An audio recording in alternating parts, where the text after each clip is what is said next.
What is up, good people? We are live. We are live. Let me do one quick check. One quick check to make sure we good. All right. All right. Y'all see the title, you see the thumbnail, you see what we about to be going in on today. So let's get ready to go. Let's make it happen. Let's get it.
Peace, folks. This is X from TPOT Media. Open your mind and wake your black ass up. You know what time it is. Hit that damn like button as you make your way in the door. Grab a seat, settle in, get ready. It's the Grown Man Hour with your host, my man, Bernard Riley.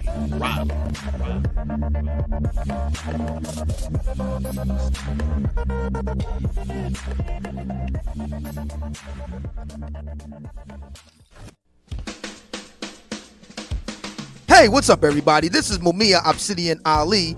You know who I am. I need no introduction, right? And you're listening to the Grown Man Hour with my man Bernard Riley, heard weekdays right here on YouTube. What do you think about that? How about that? Now let's get back on with the show. Thank you. What's up, everybody? What's up, good people? Welcome back. Welcome back in the building. Shout out to everybody that make it in bright and early. Appreciate each and every one of you. Hit the like button. Hit the like button on the way in. Number 16. There it is. I couldn't find it right there. There it is. I got it. Number 16 in the building. Wait, that's a little. See if I can stand to turn that down a little bit. Number 16 in the building. Queen Q in the building. Shout out to the early bird squad. Those are making it in bright and early. Pablo is the one who inspired this show because he sent me something, I believe, on Instagram. He sent me something on Instagram of Nas's new song, Brunch on Sunday. He said it's the most anti-black male song I've ever heard by another black man. I don't know about that. That's a little too far. But he did say something ridiculous right at the start of the song. Right at the start of the song, and we definitely going to get into that. So I got to thank and shout out Pablo for bringing this to us ultimately. On my Instagram, I do like when people send me stuff that I may potentially do a show on. So I do appreciate that. Appreciate each and every one of you. Make sure y'all hit the like button too. Make sure y'all hit that like button too as we get this thing going. Make sure you hit the like button. Logan JJ in the building before the brilliance. Before the billions in the building. Shout out to you. Appreciate you coming on through. The Geek Surgeon, LA Divine. Shout out to you. Shout out to everybody. Who else we got in here? The Mac the Trucker, Hashim Jawar, Excalibur, Uneducated Lame. Says, Nas baby mama milkshake did bring all the boys to the yard, so I'm not surprised. You see, I don't even be keeping up with some of that stuff. I got to do better and keep up with that stuff. But yeah, I do know it's a situation with his baby mama and whatnot. I actually forgot. I forgot exactly what it was that happened. Real talk. I forgot. It's like I be knowing It be in my mind, but it get out of sight, out of mind real fast when it comes to the celebrity drama. That's why I don't know how O'Shea managed to do the celebrity junk. You gotta, it's like you gotta make yourself dig into that world. You gotta dig into that world and be just immersed into it. I can't. It's hard. It's hard. I mean, he made it. Granted, if I did just put in a year doing that type of content and it got that successful, then yeah, it'll be my job at that point. So yeah, at that point, yeah, you gotta just stick with it. but but no, I'm no fan of celebrity gossip. No big fan of it. But I will cover when celebrity do things that sort of overlap with the stuff we talk about here in the sphere. And that's essentially what O'Shea does, by the way. But I will talk about it when O'Shea does some things that essentially overlap. I mean, not O'Shea, when celebrities do things that essentially overlap, I will discuss it. I will touch on it. I will touch on it. Before I get into the main topic, somebody said Lil Nas excuses. That's funny. That's funny. Shane Richard says, I'm good with the slurs acting like slurs. It's not about them acting like slurs. I'm not anti-twerking. Nothing wrong with women shaking their booty and, is what it is. What went wrong with that situation to peel the scab off of that, it was a mere fact that it was at somebody's place of business.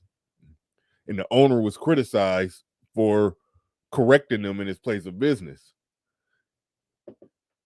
And here, I'm going to go ahead and play the clip of what Nas did in his song, what he said in his song, to give you the context of what I'm talking about here and why it was a damn problem what he said in his song, because he just criticized the owner. He didn't just say, hey, girls twerking, they twerking, whatever. That's one thing. Ain't no wrong with women twerking at a club. It's a club. You're supposed to dance and twerk at a club. It was the fact that it was on the table. But the clip that here's the snippet of what Nas said. Girls twerking on the tables, they just having fun. Leave them girls alone. You the owner, what you own. I made that short as possible to avoid a copyright strike. But you could hear it right there. You could hear it right there that girls twerking on the table, they just having fun. Leave them girls alone. You the owner, what you own. Basically saying, what business do you have? You the owner of this restaurant. What you own telling these women not to do it? It blows my mind that a black man would say that. A black man who's not just a business owner, a black man who is a business man. Shout out to Jay-Z. A black man who is a business is going to side with people essentially, as far as I'm concerned, vandalizing a business. It's crazy and it blows me away. But the bigger point that I do want to talk about is rap music gets viewed as this thing that has bashed and beat up on black women. I think it's more stuff in rap that more or less enables than what bashes or criticizes or beats up on them. Holy shit, here we go.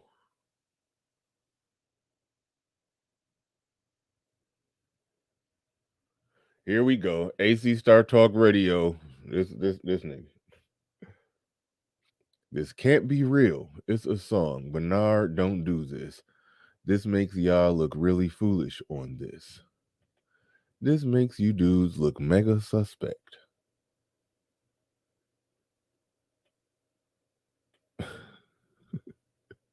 This is the epitome of corny.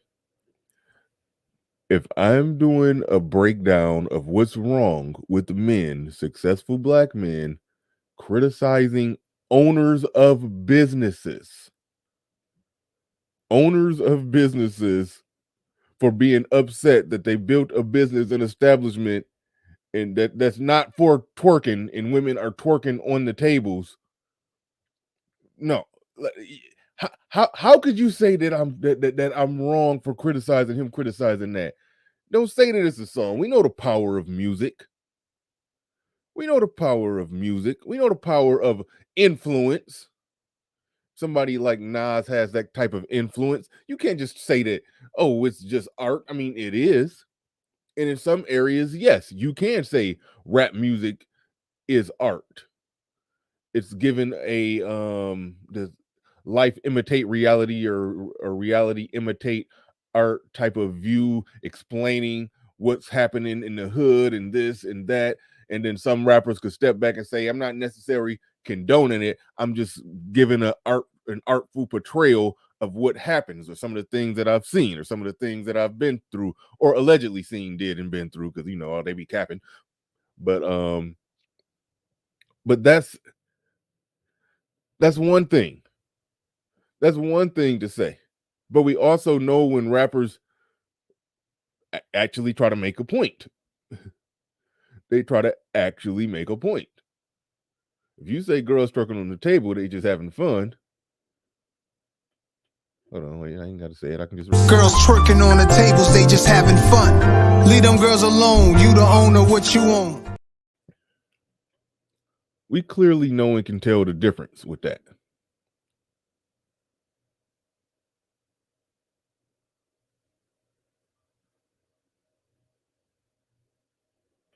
Shout out to Ray Clemens, says it's ridiculous at this point, but now Riley, the length we go to defend fuckery. Yeah.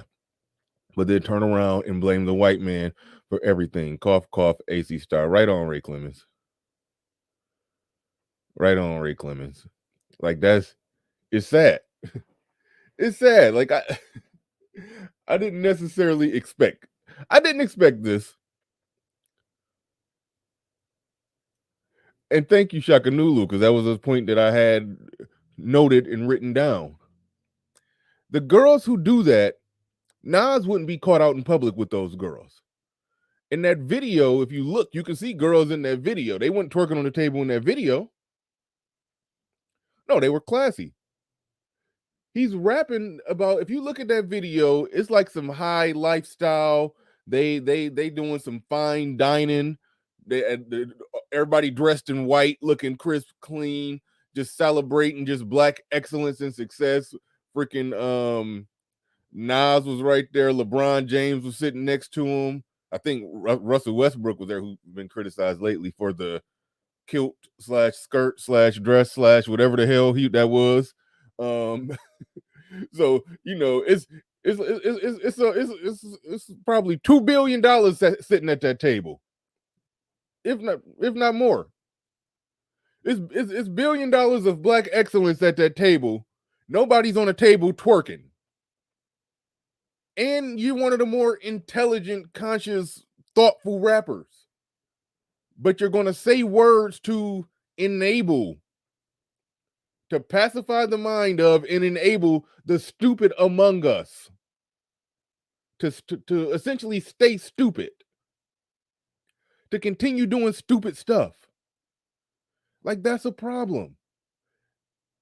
It's always the most pro-black among us who want to justify any and everything. Always. That's why I always say they ain't really pro-black. I say I'm pro-black. I'm the real true pro-black. I want to see black people progress. But if being pro-black means putting band-aids and spraying perfume over all that, it's holy shit. You can't be that ridiculous, man. I literally said ain't nothing wrong with twerking at a club where it's music playing and people are there to dance. Twerking is a dance. It is a modern, shouldn't even say modern dance. It was going on. I mean, early as I remember dancing, twerking was going on. We talking early, I was born in 82. I'm talking early 90s. Twerking has been a thing. Twerking is not the problem. It's being outright indecent and twerking on a table at a restaurant. And that in and of itself is a problem. The owner correcting it and then being criticized for correcting it by the masses is a problem. But then now a prominent businessman, in the term that Jay-Z said it, business, man makes a song, a rap song, where he criticizes the owners of restaurants for not wanting that shit to happen. While he's sitting there at a table with black millionaires and beautiful, classy women who don't do that, and those type of women who act like that, who act like this, he wouldn't be caught dead in public with those women, but he's going to justify the actions of this shit right here.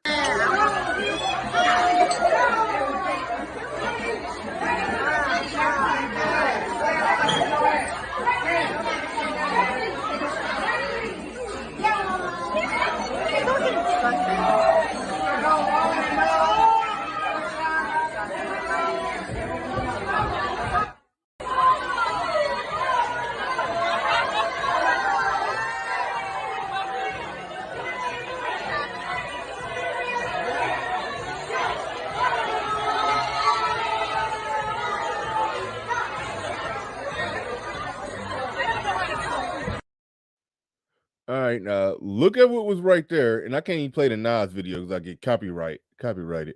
But look at that, and then just look at just the image of how he actually get down with the people he associate with. Now look how look at how his social circle looks. Girls twerking on the tables, they just having fun. Leave them girls alone, you the owner, what you own. Compare and contrast the difference right there.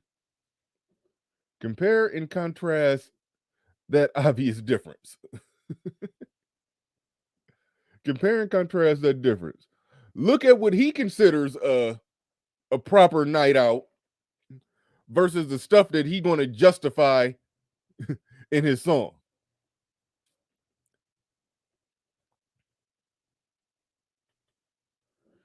The Wizard X says they are channeling their Wakanda ancestors. There you go.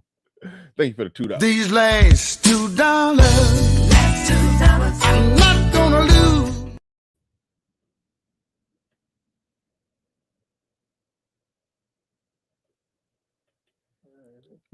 I listened to the whole song. When in the last verse he say, "Nah, I was just bullshitting." Like, no, I listened to the whole song. What you... Like, man. Thank you, Hood Server. That's part of what I was going to be talking about today, how rappers are the biggest simps, even though they get criticized. The same group of people who made songs that said, well, I already messed up and cussed. I was going to say that female dogs ain't feces, but garden tools and tricks. But I might as well go on to say bitches ain't shit but hoes and tricks. Might as well go on to say because I already cussed and messed this one up.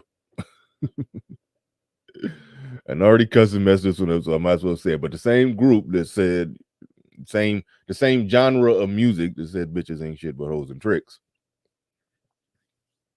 It's also the same genre of music that is really responsible for a lot of simpery. And I've said before, the Black Manosphere in many ways has kind of ruined Tupac's legacy. The Black Manosphere in many ways has kind of ruined Tupac's legacy. I was going to make the whole show about that and do a breakdown on that because a lot of the stuff that Tupac said at Dear Mama and Keep Your Head Up is a lot of stuff that basically just come down to making excuses for bad choices and decisions and behaviors and actions that women make. The Black Manosphere is ground zero for pointing out those type of things. The Manosphere in general is about pointing out the things that women do that bring ills that were previously just charge up men with as the problem. The Manosphere brings the other side to that. And then when Manosphere brings the other side to that, and then you cross-reference this type of things that's said in the sphere, particularly the Black Manosphere, with the things that a lot of black rappers say, where a lot of them still rap and cling on to that, black woman can do no wrong, mama type of thing. A lot of them still on that. A lot of them still operate on that. It's still a very, very regular thing. The Max Trucker in the building, he says, AC, would you want a bunch of whales twerking at the restaurant you at celebrating your grandmother's birthday or your child's birthday, or more specifically, the one that you own? Like, that's the goofy part. That's oh no, get out of there. He said Tupac Simp Kerr. Get out of there. Go on, man. Don't do that. Still a fan. Still a fan. Don't do that. Yeah, just out to tarnish Tupac's legacy. Even though in many ways the manosphere has done that. It just is what it is. In many ways, the sphere has ultimately done that to Tupac. No doubt. No doubt, no ifs, ands, no buts. But where was I? What was I doing? Had something else on the what was that? Okay, Snuggles. I'll get to Snuggles super chat. Oh, if you see a few more super chats down there. Thank y'all to everybody supporting the stream. And I got the membership option available. So y'all can feel free to click on that, become a channel member. I appreciate that. Snuggles668 in the building says, I don't want dark-skinned women to be okay. I don't think you want dark-skinned women to be great, Bernard. How dare you try to correct people, only help them when they are being attacked by others? Huh. One, Snuggles, you actually wrote that out correctly, but I'm so used to you having broken sentences that I read it as if it was broken, but it was actually all on point. I don't think you want dark-skinned women to be great, Bernard. How dare you try to correct people, only help them when they are being attacked by others. Could have used a comment in there somewhere. But that was good. Good on you, Snuggles. Good on you. But I'm so used to it being all broken up. I read it slow. I don't think you want to, but no, you did good. Good job, Snuggles. Hi, I'm Snuggle. Snuggly softness. That's really less expensive. Shout out to Snuggles. Shout out to Mr. Shane Vicious. He said, I think Wakanda might be the place where the Hoteps go when they die. That's the Hotep Pro-Wag version of Valhalla. I don't know what Valhalla is. But why y'all keep bringing up Wakanda? Wakanda, as depicted in the movie, I didn't read no comics or nothing, but as depicted in the movie, was a wonderful place. Wonderful place where, I mean, you got to think there had to be. I would like a deeper, more in-depth look at Wakanda. I would like to see what went on, because everybody in there can't be perfect, so it had to be criminals and thieves and people who broke the law and then were dealt with according to legal, in some type of legal way. And I just wonder what's that's like in a successful black ethno state. How black people here talk about being oppressed and how they can't do this and can't do that, which is some BS to me. But how they talk like that, they act like that, they operate like that, and they look at the laws as oppressive. That's the white man laws and white man rules holding you back, telling you what you can and can't do. I just wonder what's the mindset in a really truly successful black ethno state. No white person there, but the country is thriving, it's successful, there's rule of law. But if it's just, if there's a bit of capitalism there, there's going to be winners, there's going to be losers, there's going to be people high up, there's going to be people at the bottom, there's going to be struggling people, there's going to be poor people, even though it's very possible that Wakanda was probably pretty damn socialist. That's very possible. Wakanda was probably very socialist. I don't know this, I haven't read the comics. I just know what I saw in the movie. Now, we did see markets and people selling stuff, but the technology was so on point. And T'Challa's sister, I forgot her name. Siri? No, I don't know. I forgot her name. She made a lot of that technology, so I don't imagine that all the technology was for sale to the highest owner. I mean, to the highest bidder. So I think it was very socialist there. But anyway, a similar type of country, ethno state, a black ethno state, capitalism, the whole works. I wonder how the black people on the bottom in that situation would analyze it. There's a black man holding you down. Because even in this country, we do realize that white people be sick because they don't say the white man, they say the man. Stick it to the man. The man is holding us. You know, they just call it the man. We call it some of y'all, too many of y'all call it the white man. I don't like that. I don't do that. The government, the elected officials in the country that we're citizens of, that we pay our taxes to, that we elect to do a job. The majority of people in the country are white. The majority of the people in the Senate, and governors and all of that are white. And that's slowly changing as the demographics and population of the country is changing. And a lot of the white people high up are the ones helping to make that happen. So you think you oppressing the system of white supremacy, but white people don't know. It's just a lot of white people high up that don't know it, because they making laws and rules and regulations that's going to give up this collective power that they suppose that they got. Like, this thing is up for grabs. Thank you for the super chat, Mr. Shane Vicious. That took my mind on a whole nother place, analyzing the whole social dynamics and government in Wakanda and how it operates, and how the black person on the bottom in Wakanda thinks about the the lawmakers. And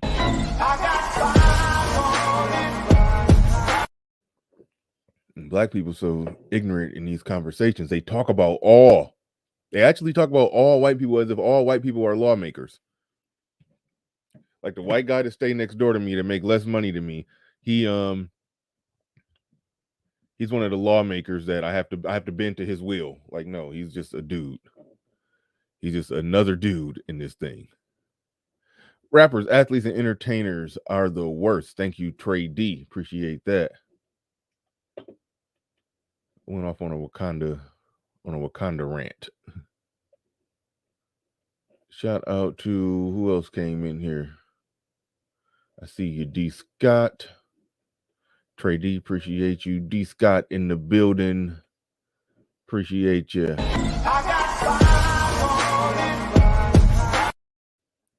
Did Nas make that song Black Girl Lost back in the day? He was actually speaking against this behavior. That was 20 years ago, though.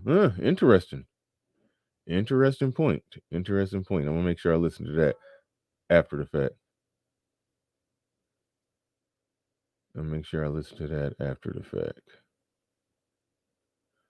I'm being told I need glasses. What did I do?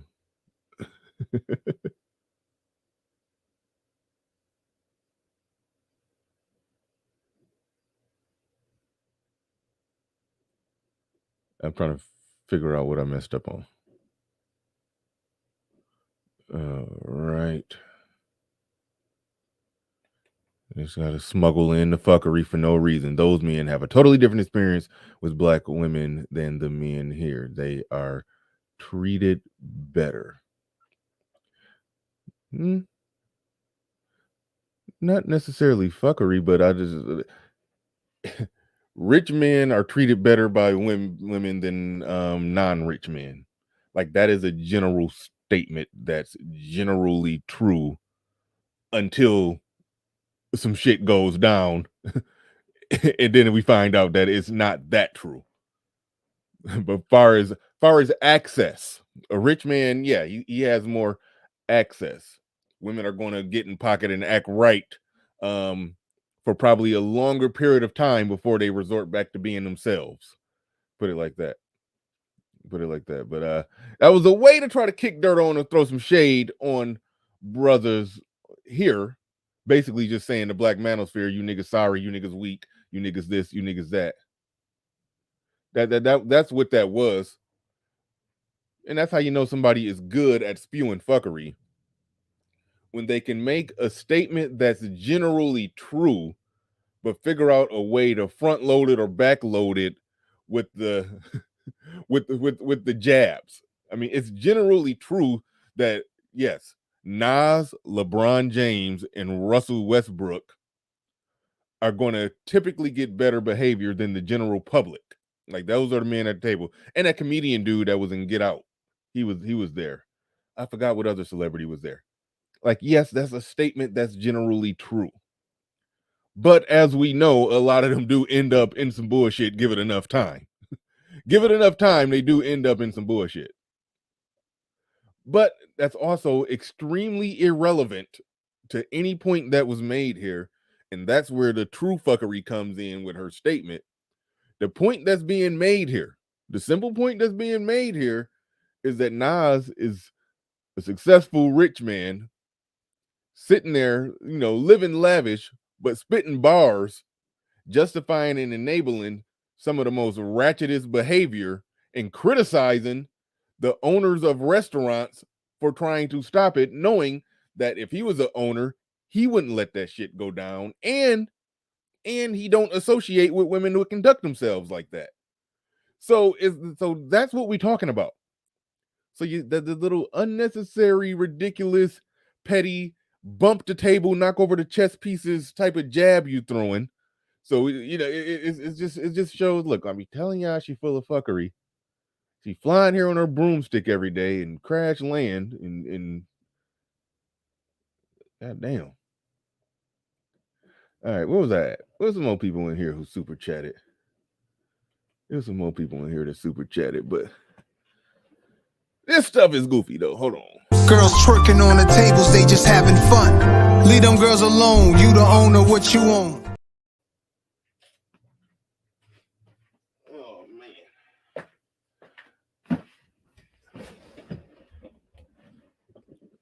All right. I know I saw some more super chats. Sir Tice in the building became a member. Shout out to you. Shout out to you. I don't know if you became a member yesterday or today. I didn't see it.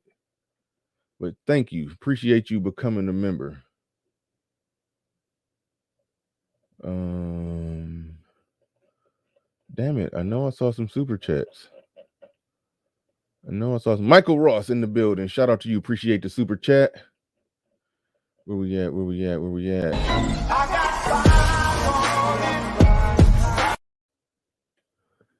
Counselor Murray in the building says, salute. Nas has always been one of my favorite rappers. He said that, shaking my head. Yes, he did. Yes, he did. Yeah, Nas, I mean, listen, most objective people, even though, when it comes to rap, everybody got their favorites, but you're just being objective. Most people would objectively put Nas in their top 5. He may not be in your personal top 5, but if you make an objective top 5, you definitely he would easily be in most people's list. But shout out to you. Appreciate the $10 super chat.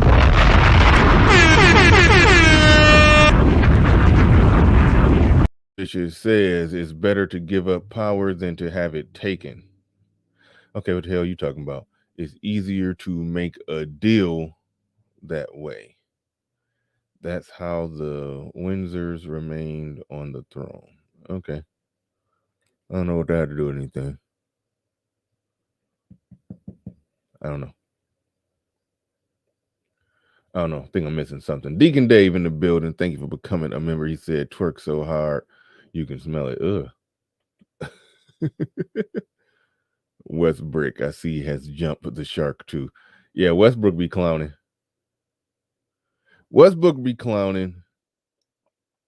I can't explain that. I can't explain that one.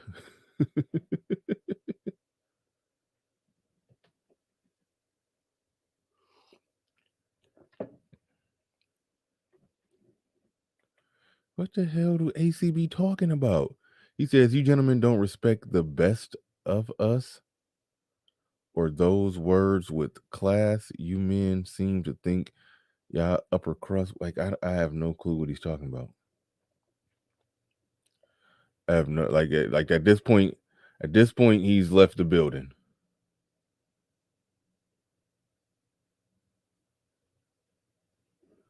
At this point, he's left. He's officially left the building at this point. I don't know what to make of it at this point right now. Okay. Here's a typo. Was everything you typed so far today has been a typo? Have everything that you typed so far today, has it been a typo? The Mac the Trucker, that was a fair suggestion. I dropped a link. If AC want to come up, the link is right there for AC, or the link is for whoever the hell. I was planning on making this a brief one because I got some things that I was potentially going to have to go tend to. But sometimes I would have things that need to go tend to, then things would get going, and I would end up putting things on the back burner and let the show ride if things just really get going. I have a moral obligation to keep the party rolling. But this was potentially going to be a short one, because I'd actually set to make this just a little quick pre-recorded video, even though I said I got out of doing that, but I might get back on it. But Wizard X is back in the building. He says, in Hotep heaven, there is always the man against them. Hotep heaven must be reliving the Jim Crow era, not being Wakanda.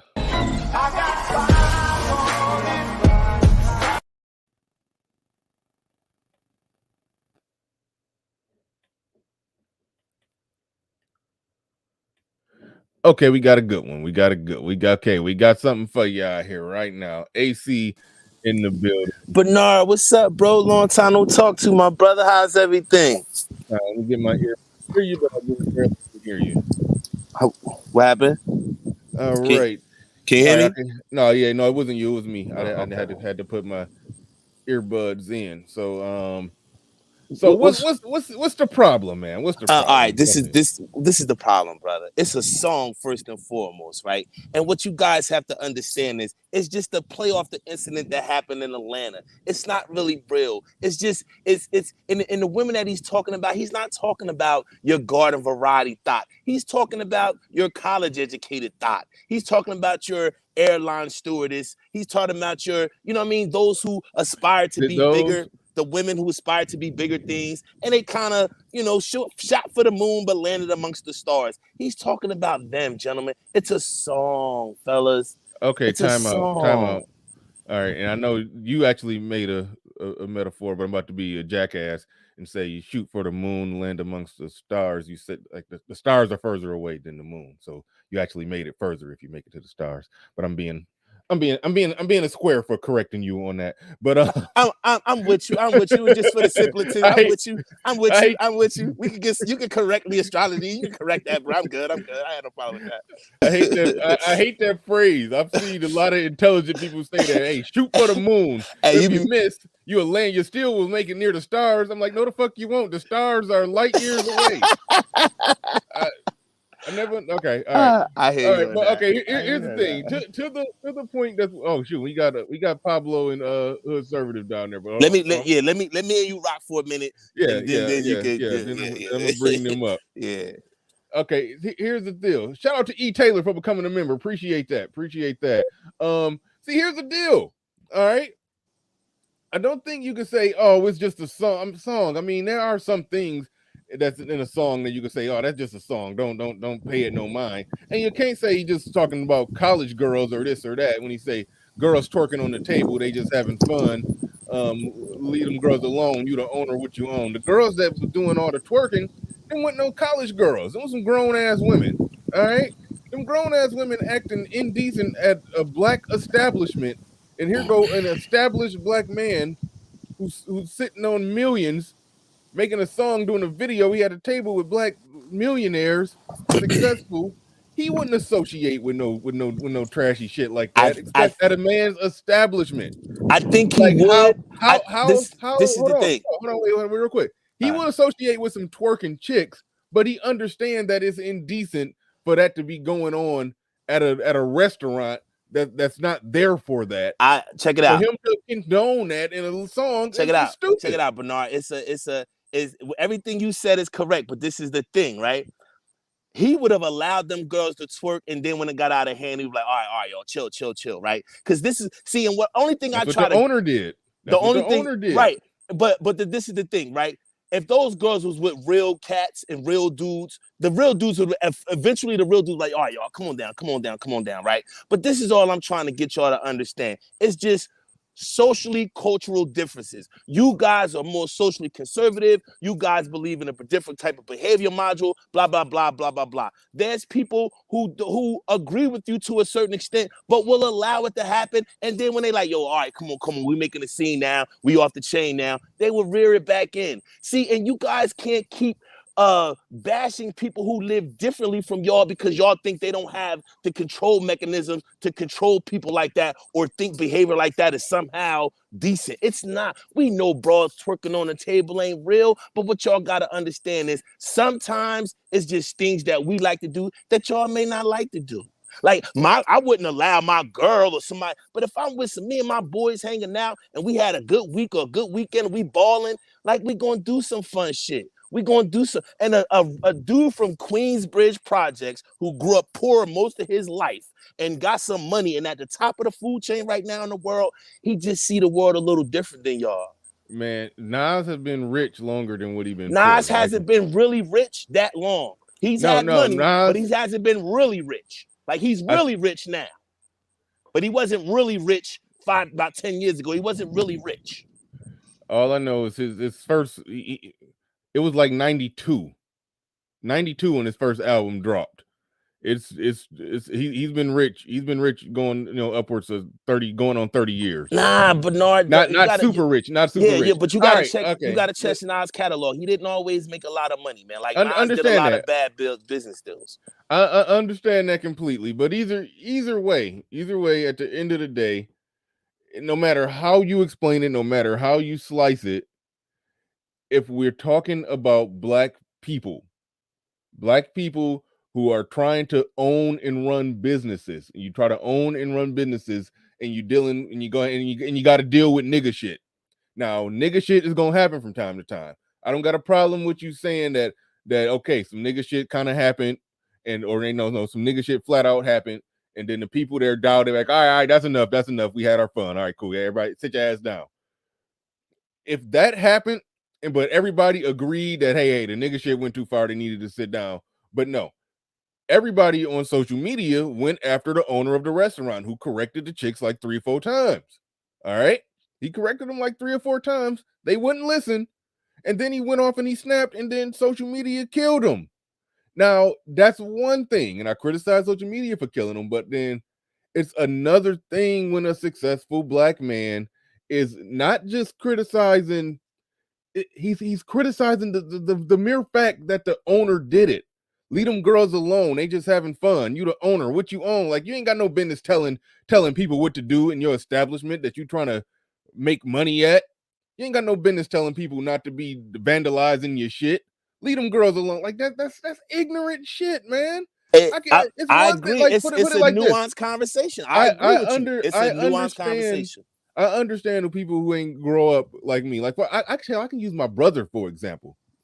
He literally like smoke weed every day, and he cool with some people that I don't like to be around. It be some like me and your brother get along very well. Me and your brother hang out. Okay, all right. Yeah, it be some nigga shit going on at my brother's house. I hang out, but then every now and then some unidentifiable niggas pull up, and I'm like, all right. See, Bernard, and that's what you got to look at, though, bro. You got to look at what you just said. You articulated very well. Your culture and where you at in your life, you don't want to be around that behavior pattern, and I get that, and I respect that because you feel as though I'm not a part of that. That's not how I get down. That's not my mindset. I agree with you. Here's the problem, but you telling the people who don't act like that they need to bend to the will. That's what Nas is doing. No, he's telling the people now. He's telling them to bend to the will of the nigga shit instead of telling them. No, what Nas is saying. This is what Nas is saying. This is what Nas is saying. Wait, hold on. Let me finish. Instead of telling the people that's on the nigga shit that wait, hold on. When you walk into a certain type of establishment, you gotta bend to that. They don't gotta bend and adjust to your ratchetry. No, you need to adjust to their decency and then go somewhere else and be ratchet. This is the thing. Nas is not necessarily saying, don't have no look over your shit. Because that's that man's restaurant. So whatever he say goes, right? Nobody should have a say in how he handles his business at his restaurant. I agree with you wholeheartedly. But what Nas is saying, come on, bro. Like, just go talk to the ladies, pull them down. He did. He didn't. He got mad and he exploded and he went crazy and he got upset.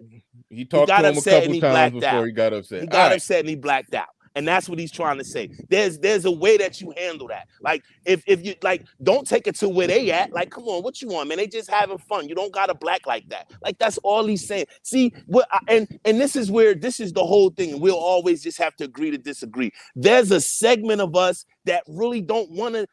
We've dealt with enough women in our lives where we ain't trying to be policing women every day. We're not trying to be policing their behavior every day. And that's what I don't get from you guys. You guys are talking about a group of people that you're not around, that you have no influence over, that won't listen to you no matter what you say because y'all are not of their ilk. And yet still y'all do it every single day. Let these people be where they at. If they thoughts and they thugs, let them. If you're not going to the block to confront them in their face, let them be where they at. That shit don't affect y'all at all. Their fuckery does not affect the hypocrisy of what you're saying. And by the way, I am around. I don't deal with white people. I don't. It's not whether you deal with them or not. Everybody. This is not about white people. This is that you don't deal with fuckery. Okay, you don't deal fair with enough. Fair enough. Okay, I don't deal with fuckery. I understand what you're saying. Let the fuckery do what the fuckery do. But see, here's the thing. Pro-blacks. Okay, I'm not going to even put a title. There's plenty of black people, yourself probably included. You say things quite often. I'm like, you would like to influence black people. I would assume. I would assume you have no problem with saying things. Let's just say, but I do. I do. All right. So I meet them where they're at, though, bro. Let's just say you got a media platform that's big. It gets some views. People come to see it. I don't know. Maybe you got something going on other social medias or whatever, and you will give your take and opinion and perspective on things. Like it's bullshit to try to say that people are not trying to influence other people to their way of thinking. The only time somebody say that statement, hey, just leave them alone. They're not in your personal life. Just leave them alone. They basically say that. Damn, Pablo left. I'm gonna make sure I don't lose his over. Come back, Pablo. Pablo, come back when you can. Basically, damn, what was I about to say? Everybody you was just comparing me saying that talking about people that's not in y'all cipher. Yes, everybody on their media platforms who gives their opinion, take, and perspective on anything, you're trying to convert people over to your way of thinking, your thought process, because you think your ideas are better. Now, are they better? Probably not. Possibly. It give or take. That part is debatable, but people have been debating ideas for the longest. Like, so that ain't going nowhere. So the only time somebody has hold on, wait, real quick. Only time somebody got a problem with people debating various ideas, if the person debating those ideas is saying something you disagree with, then you start making those type of, hey, leave them alone. Well, how does that affect you personally? Well, why do you care about this? Why do you care about that? You only do that when somebody is saying something you disagree with. That's not true. That's not true at all. That's not true. That's not true at all. And the reason why it's not true, the only thing that I'm trying to say is like the people that y'all talking to, first and foremost, are not listening to y'all, right? And second of all, it's not a debate. They're not. It's not a debate. If that was the case, your chat would be full of people pushing back at y'all. Most of the people in your chat are people who agree with what you're saying. They agree with your ideology. 90%. You get one or two. You get one or two. 90% of the people. AC. Hold on. Let me finish saying what I'm saying. Please don't cut me off. Please don't start your helicopter coming in, chopping people. Let me say what I'm saying, bro. Let me just say what I'm saying. Listen, and this is what I'm saying. The majority of the people that y'all talking to are not listening to y'all. Y'all not around these people. Y'all don't have everyday interaction with these people. The people that I do talk to and I try to influence, I'm around. I try to be a living example. I try to show them like, yo, I went from the block to owning this. Now y'all see me. I used to stand on the corner. Now y'all see me driving down the street with these trucks, moving this junk, moving this trash. Y'all see me. So then when I sit and talk to them, I tell them about the mistakes. I tell them about things that went on. So I do try to influence people, but I meet them where they're at. And I don't try to critique them and tell them what they're doing and their behavior is crazy and bad and all this and that, because I don't know what their life is. I don't know what their hand is calling for. So that's what I'm saying. All right. Can I respond now? I'm gonna pass it right to you, Pablo. I just want to say this because I hear that argument a lot. Due to the advent, the growth of technology, I'll say that the people that you can reach out to and touch and say something and ultimately inspire, change the hearts and minds, it goes bigger than the people within arm's reach of you. So people who try to say, hey, you need to go out and reach people personally. I mean, yeah, that's good. A good personal touch matters. I get that. But media platforms is a way of communicating to the masses. So it's no longer, you no longer are just limited to just basically just your little circle, your little tribe of people that you can actually reach. Like I've talked to people all the time, people that I've met from these type of spaces. I just had an hour-long discussion talking business and all kind of stuff with somebody last night that I met in these met in this space. So it's like you can't. That's a bad argument too, from my perspective. That's from your perspective, people, though. Okay, that's from fair your enough. All right. I'm gonna pass it to Pablo. But Sir Tyson in the building. Thank you for the super chat. He says, first, with a real dude, real talk, a hood. F out of here. Second, all this is rationalizing ratchet shit. Okay. He said, everybody that don't want to be around that isn't conservative. Ever heard of a time and place? Thank you for the super chat. Appreciate that. Thank you. Can I just say this real quick? You guys are acting like you guys are better than the people that you're critiquing. You guys are not. You guys are not. None of you are not. I don't even know what I'm not talking to you, bro. I'm talking to Sir Tice. He took a shot at me. Let me just respond. He took that shot at me, bro.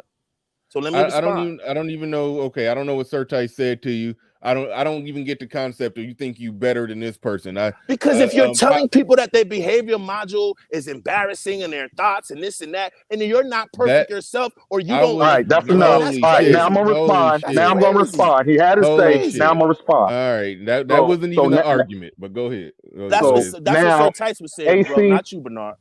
Okay, AC. Here's the flaw in your argument. You're saying, well, you don't know these people. Why don't you just say what your opinion is instead of saying what the flaws in my argument? Why don't you just say what my opinion is? What's your opinion? The flaws in your opinion. The flaw in your opinion is this. You're saying, well, you don't know these people. They're from here. This is how they behave here. And okay, fine. The problem is they don't want to leave their behavior there. They want to bring it to us. How does that affect you? How does that affect you? How does their behavior affect you? I'm about to explain it. They wanted to take strip club behavior, come on, man, right, and take it to a man who invested $1 million of his own money into his restaurant for an ambiance that he did not want. They wanted to bring their behaviors to him, and he did not want to accept them because it's his establishment, and he has the right to maintain the type of establishment that he wants in his business. Pablo, me and Bernard already established. And for Nas, well, you had just say now you interrupted me. But you reiterated something. Hold on, AC, let him. He can. You want to bring the hood. I don't want to bring the hood anywhere, man. What are you talking about? Oh they wanted to bring the hood to everybody, but everybody don't want it, bro. Everybody don't want it. We're not forced to accept that. That's not up for you to make that decision because that's not your establishment. But you can't bring it. But that's not your wait, time out. Wait a minute. The person who owns the establishment, said he didn't want it. Said he didn't want it. But Pablo's talking about weed. And now the conversation. And now the conversation is Nas criticizing the establishment owner. And why you do that? Why can't you just let them live? Let them do what they want. Y'all know what let them live. No, but y'all know what let them live. But it's his establishment. All right, Pablo, we got you. We got you. Y'all know what let them live mean, right? Yeah, y'all understand what the term? No. Explain it. No. Explain that shit, bro. Explain it. No. Explain that shit. Don't get away with that, because you're gonna start speaking in fucking poetry and shit. No. Don't talk in poetry and act like you're being smart. Let's do this. Let's have some respect for each other, man. Like, don't come and stop cutting people off. Then don't talk about respect when you open your mouth every time other people talk, bro. Nobody cut nobody off. You have zero impulse control, and you're defending bitches with zero impulse control. Control yourself, dude. My nigga, check this out, right? Check this out. One thing, know what's wrong with y'all, man? Like, y'all think y'all just gonna fly in and talk crazy to niggas, like niggas talking crazy to y'all. I did not talk crazy to you, my brother. I did not. What did I say crazy to you? I did not cut you off. I did not come in talking crazy. Like, won't y'all You just learn started how to talking when I was talking. No, I didn't. No, I did not. No, I did not. When did you start talking? He was talking. Yeah, all right. See, that's what I'm saying. Like, you niggas just think all this shit. Yeah, This parachute that's shit is enough. cool. That's enough. We're not about to debate who cut off who first. All right, we can chill. We The can chill only with point that. I'm trying we to can make chill to with you. that. Hold I on, got hold you. on, dude. Hold on. I muted you. Don't quit. Hood Server stayed muted when I muted him. You unmuted yourself. Like, come on. Like, stay muted when I mute you. All right, we about to try to I do want to get Hood Servative's take on this, but you had asked a question. We said we do know what "let them live" mean, right? I said, yeah. Hood Servative pointed out, probably rightfully, that nope, don't let him vaguely define it. So go ahead and define it. Exactly what you mean by the term "let them live"? Let them live, mean, yeah, they wrong, but just let them live, man. Let them live. Like, they wrong. They wrong as fuck. We all know they wrong as fuck. And now they you wrong. They just having fun. That's what I'm saying, man. You just a bitch ass nigga. Like, you just a fucked up ass nigga. I'm out, man. I can't do it. I didn't come to argue with this nigga. I came to have a conversation with y'all. Take your whole ass home, nigga. Go sit with the bitches, nigga. Listen. Go hang with bitches, my nigga. Go sit with hoes. I live in Trenton, New Jersey. If you got a problem, ain't nobody catching no flights. Ain't nobody. He didn't have to cam up and tell you to catch a flight, nigga. We do. That's what we doing. We doing the catch a flight. Cause he belongs with the women, bro. That's really the problem. You he belongs niggas with is the wrong. women. Let's get it, nigga. If you Impulse about control. that, let's get it. Impulse control. Let's get it. Impulse control. That's the name of the game. Impulse control. Do you understand the concept? Homosexual. All right. Hood Server, what point did you want to make, man? All right. Back to impulse control. There is a time and a place. There is a decorum. Even if you're black, even if you're a hood booger, there is a time and a place to behave yourself or to let your hair hang down is what he's basically defending from these women. How can you say on the one hand, yes, it's wrong, but let it happen? This is the weakness of the average black man when it comes to the average black woman. Just let her be wrong. No matter how it damages us as a whole, no matter how it fucks up our reputation in the face of other people, other groups that we have to expect respect from. We expect other people to respect us, and we can't even tell a wayward bitch to shut the fuck up because we got whole ass niggas like this always co-signing. What the fuck? And now you want to fight. You want to kill me, right? You want to kill me to defend these hoes. Pablo, yesterday, when I was on your show, did I not explain to you how these rappers talk the most gangster shit? They will do an hour and a half worth of kill a nigga material and then claim how they love a woman. They're gonna buy her Birkins and she's the best thing ever for them. Like, bro, you just murdered the whole neighborhood. This is the retarded shit, my nigga. Come on. What kind of men are these? AC, can I speak to AC real quick? AC, the equivalent of what you're asking us to do is, let me put it in reverse. Let me reverse it. I go down to Magic City, one of the most popular strip clubs in the world, based right here in Atlanta where I live.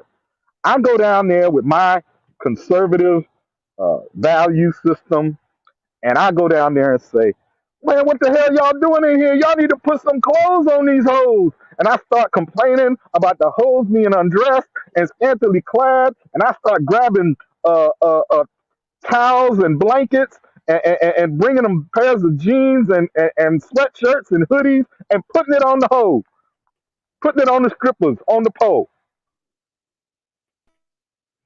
Yeah. Hashim Jahar. And by the way, Ray Clemens and Ray Clemens and JJ, shout out to y'all for those super chats. I lost my audio here for a second. Oh yeah, you okay? I thought you was done, but since we got a little break in the action, oh damn, Pablo dropped, but AC back. But hold on a second, AC. We gonna try again. We're gonna try again. He says they ain't going inside before the you bring police them precinct and twerking. Shout out to you. Shout out to everybody who's super chatting. I'm gonna try to make sure I bare minimum click on all of them. But Wizard X in the building, he says, I do not see a problem with kicking them out after repeated, he said tweaking. I might as well call it tweaking. Repeated twerking, but I am not Ado, so I guess it makes it challenging for Ado's groups. No, it don't. At least shout out to I wanted to. The Mac the Trucker. He said, just like when someone shoplifts under $900 in California, let them live. Snuggles in the building. He says, Bernard, if they call, hold on. if they call people primates because they have no impulse control, would it be wrong or would it be right because of what they see? Okay. I ain't going there today. But shout out to Snuggles. Appreciate the super chat. All right, that's all. Those are all the ones that I can see. I might have to dig up some other ones. But hey, appreciate everybody who super chatted. All right, go ahead. Go ahead, Hood Server. If you wanted to make a point, then I'm gonna bring AC back up. Hood Server. You muted. Hold on. You are muted. All right, Pablo, what point was you trying to make? Because actually, yeah, you did get So cut off. so as I was saying, if I jumped up in Magic City and start saying, "Man, why are all these hoes so scantily, are all these strippers so scantily unclad?" and I start grabbing, towels and blankets and hoodies and slapping hoodies and jeans on the strippers, the owner should rightfully kick me out Yeah. because my behavior is inappropriate for the environment. It doesn't match.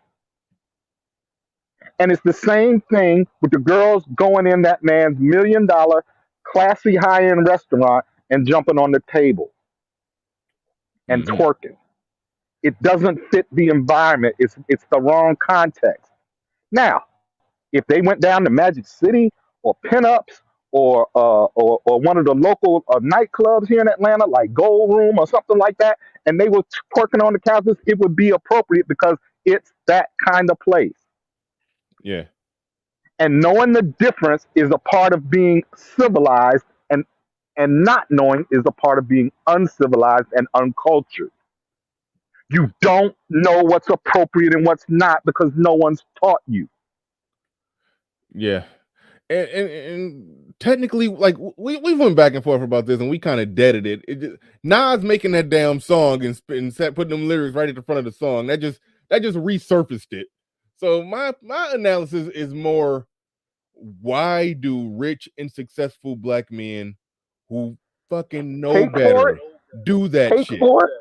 Yeah, they cake That's for it, where I'm at. and they cake for it because they're fed by the people who want to engage in that, who don't want any rules, who don't want any structure. Their livelihood counts on it, Mm. depends on That's a it. good point. That's a good point. Rappers do live off of the mere fact that it's a bunch of unstructured, ignorant shit. They uh, glorify the ignorant shit, make their money off it, but then again, they also make their money off a lot of people from other races buying their shit. I Yeah. don't know, man. The, It's the stupid. shocking part of It's it, though, for me was Nas was expected to be the there it higher is. brow, the the Thank the you. higher Thank you. the That was it higher right thought there. process. It would be like if Chuck D came out and started doing uh, mumble rap Yeah. Yeah. and rapping like Future about popping mollies, and you know it wouldn't fit his his lane. You All know right. what's AC, crazy? You you know what's got it. crazy? You know what's crazy, Bernard and Pablo? I agree with what y'all said. I don't agree with the part that you gotta take this in consideration, Pablo. Nas ain't loved in the hood like that. Like thug niggas ain't listening to Nas. So let's get that straightened out. So is there that type of crowd ain't feeding his ego or feeding his shit. If in his inner circle, and that's been broke up a long time. Nas ain't the go rob your mom in the crowd on the block listening music. He ain't their favorite. So let's get that Well, clear. he's never been that. He's Right, never right, been that. right. He didn't sympathize with this women because he's sympathizing with a group of people that feeds him, like you just said. But the crazy part about it is I agree with what you gentlemen are saying. The thing is, I'm just trying to give you a nuanced picture from this side of the tracks. Right? Like I hear what you guys are saying from your side of the track. See, the words that you guys are saying are putting the pieces together. What hood conservatives said earlier about, the outside seeing us and not respecting us. See, that's the problem. We shouldn't give a fuck what people outside of us think of us. We shouldn't give a fuck. And that's what you guys stand at. And people like Nas and people of that black crust don't really care. They don't care what people think. See, people like us, we don't care what white people think of us because we know Hold on, hold on, bro. I didn't cut you off. There's some terrible white people in the midst of this world. I don't live my life worrying about whether a white person see me and then replicate that through the whole black community or look at me and then say all black people. I don't live my life like that. I don't care. I wasn't aware we brought up that's white not the people issue, in this though. Hold on, wait, conversation. let We him- didn't bring up white people. Jesus Christ, he did bring it up. He did bring it up, Pablo. He did bring it up. That was I said it. So let me and I didn't say white people. Please, can I finish? Hold on, wait, let him finish. Hold your thought. Whether you're saying white people, you're saying people outside of our race. So you're worried about what our example and what our example would be to people outside of us. That's what you're worried about. All right, you sound like you broke up a little bit, but are you? Those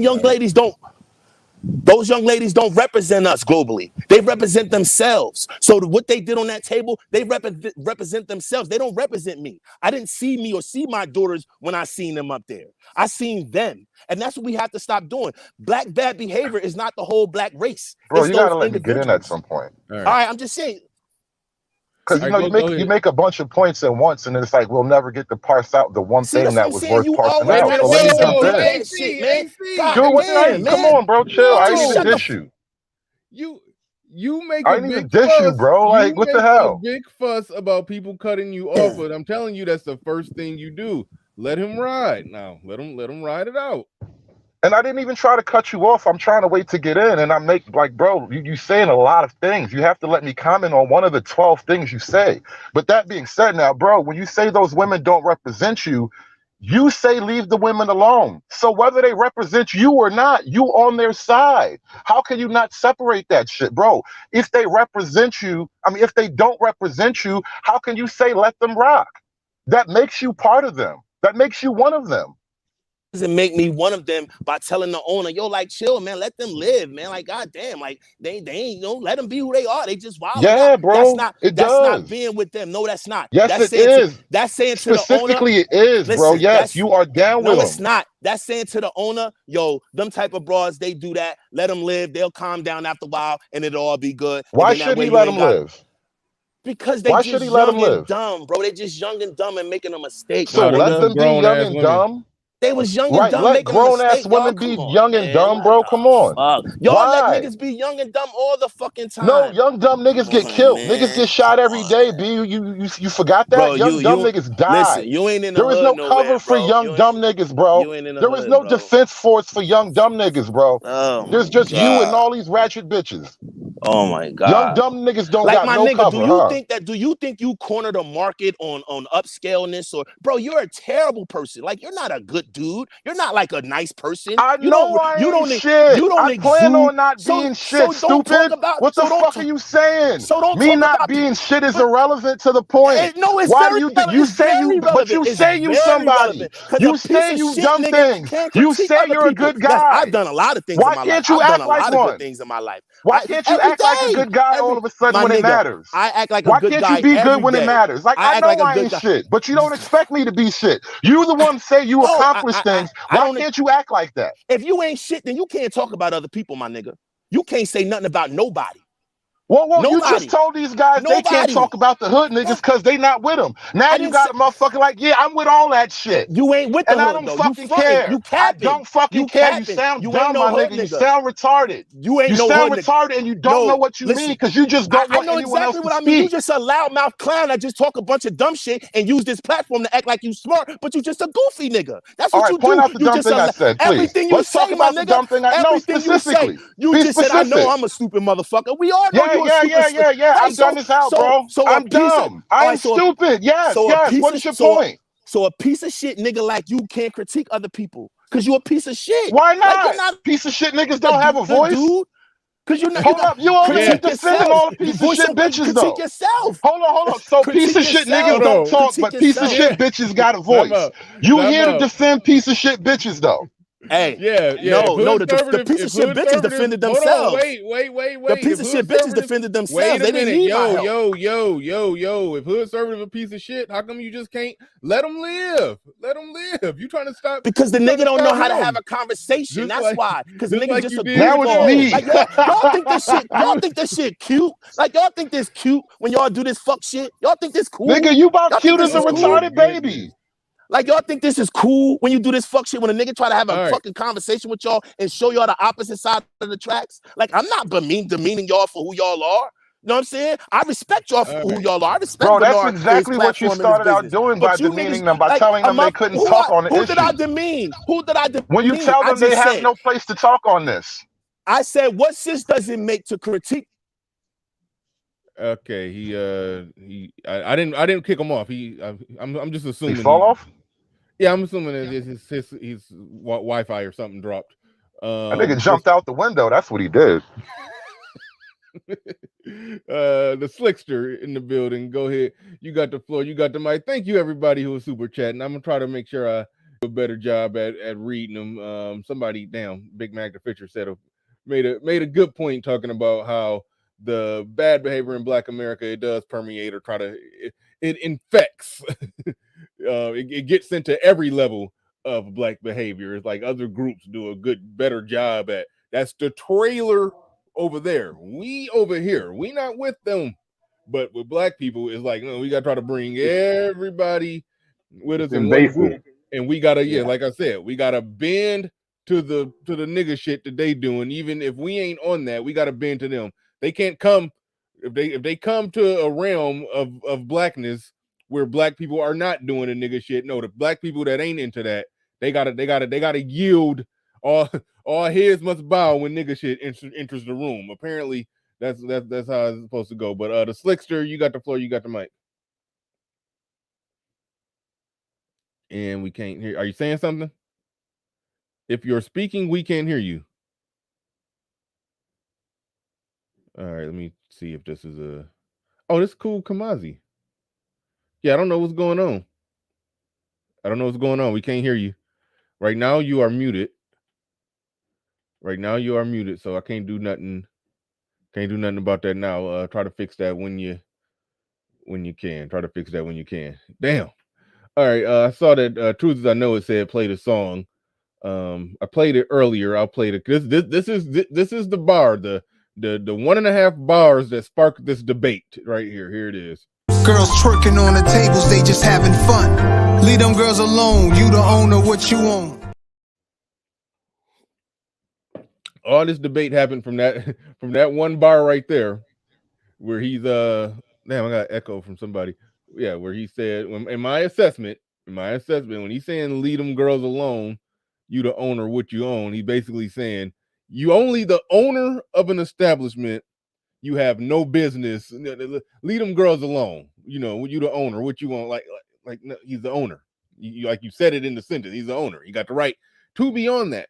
Now, it wouldn't be a big deal if just anybody said it, but Nas, one of the more intelligent rappers, you can't argue or question Nas's intelligence. He's one of the more intelligent rappers. To make that statement, to essentially criticize a Black male business owner for calling out fuckery in his establishment, cape for the fuckery, when we know he live a lifestyle where, or like we just said, like when I look, like you look in the video and you see the circle that he in, ain't no ratchet bitches twerking on tables. So why you telling a man who put $1 million into a business that he shouldn't want to be in that circle either? He should deal with the nigga shit that you worked hard your whole life to not be a part of anymore. Your kids going to private school. It's like that's the fuckery, all right? And that's what I responded to. How Black people, even when they're successful, they gotta put a cape on for ignorant nigga shit. And it's disgusting at this point. It gets annoying as hell. But we got Edward Anderson in the building. Before I pass it to Ed, Pablo, one of y'all, because AC was coming in and out. People getting cut off. Did y'all finish the point, the last point that you was trying to make? Either one of y'all before we pass it to Ed. Well, let me just say this one thing before we move on. Like this has been a microcosm of the way shit be playing out on the street level, bro. Niggas die every day defending hoe shit, and they don't want to ever admit it because they love hoe shit. Yeah. All right, Pablo, you had something else, or we gonna pass it to Ed? Yeah, I'm pretty much done. All right, And cool. like Well, I yeah. said, Okay, stand by. I mean, you was. I want to thank you. I you. This show is inspired by you because you sent me the clip, and I was like, oh shoot, yeah, I'm about to speak on that. So shout out to you. Well, we're gonna go to Ed. We come back to you if you get something else, got something else later on. But go ahead, Ed. You got the floor. You got the mic. Well, hold on first. Shout out to KD. Shout out to KD. Appreciate the $20 super chat. Appreciate that. Appreciate everybody supporting the stream. Shout out to KD. Came through with the $20.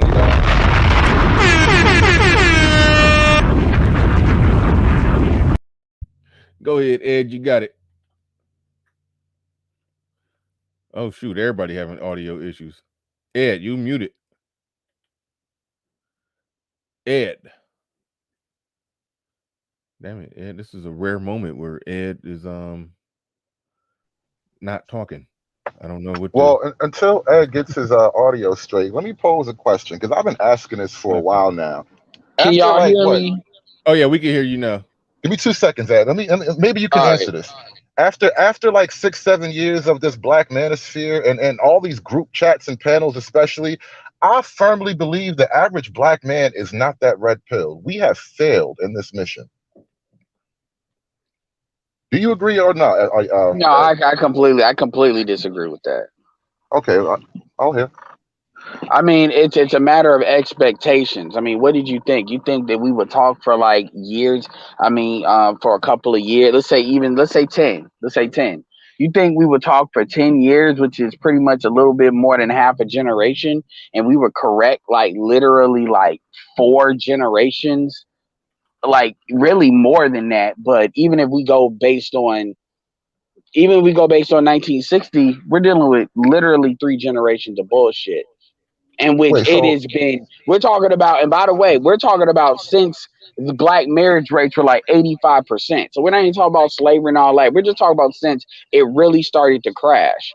And I'm not saying you should think about it this way, but when you really kind of think about it, because most people don't think about it like that. When you think about it, it was going to take a lot longer than 10 years. Honestly, I think. Well, let me get some clarification. Yeah. You're not saying I'm wrong in sense. You're just saying we haven't failed. We're just not done. Basically, it's not that it's a failure. It's incomplete. Okay, fine. Yeah, I mean, and that would be a video. That would be a great discussion in of itself to what victory looks like, but also what failure looks like, because that would be a really good, I think, worthwhile back and forth of having.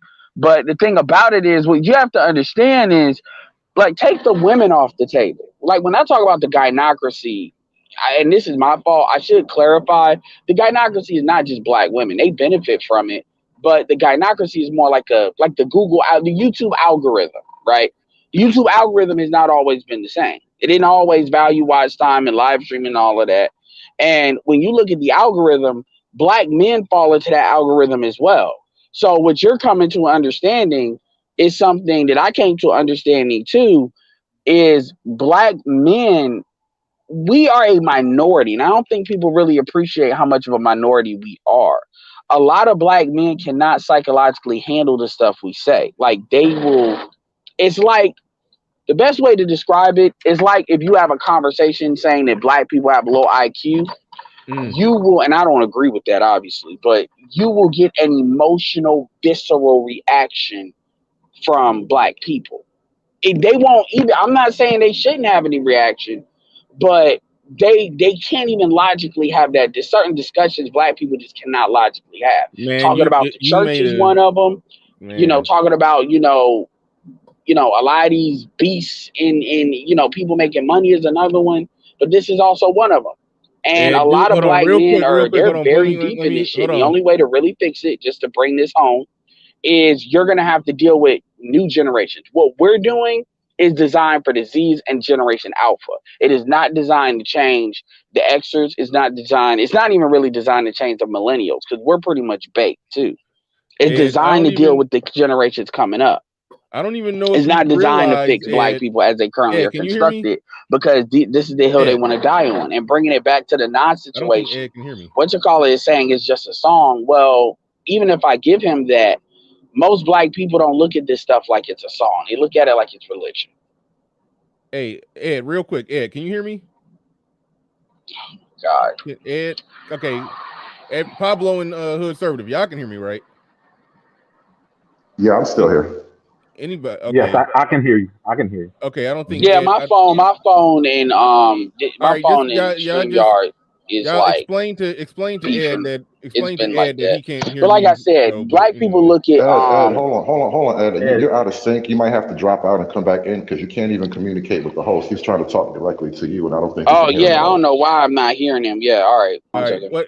Yeah, he could try to drop out and come back in, but yeah, refresh your. yeah, that was weird because I could tell y'all could hear me and he could hear y'all, but he couldn't hear me, but I could hear him. So that was a little weird thing. But he made a damn good point, and I almost can relate to people now because when I like the whole black IQ thing that we not about to get into, but that was the time when I remember when I first started hearing that I got triggered the same way that people get triggered when they, a black man hearing, people break down and criticize black women or black culture, nigga shit, or the whole works. I didn't even realize or think about it from that perspective. The same way I was just triggered on that shit. This was some years ago. This was back until before I even had a channel when I saw some videos of people talking about that. Triggered. And that was probably the one time in recent memory when I didn't step back, I didn't think, I didn't break it down, I didn't do no research, I didn't study nothing, I didn't look at nothing. It was just angry, visceral reaction. But that's what we be getting from people. That's what we get from people in this space, where it's like they're not thinking about what we're saying and they're processing what we're saying. They're not analyzing it.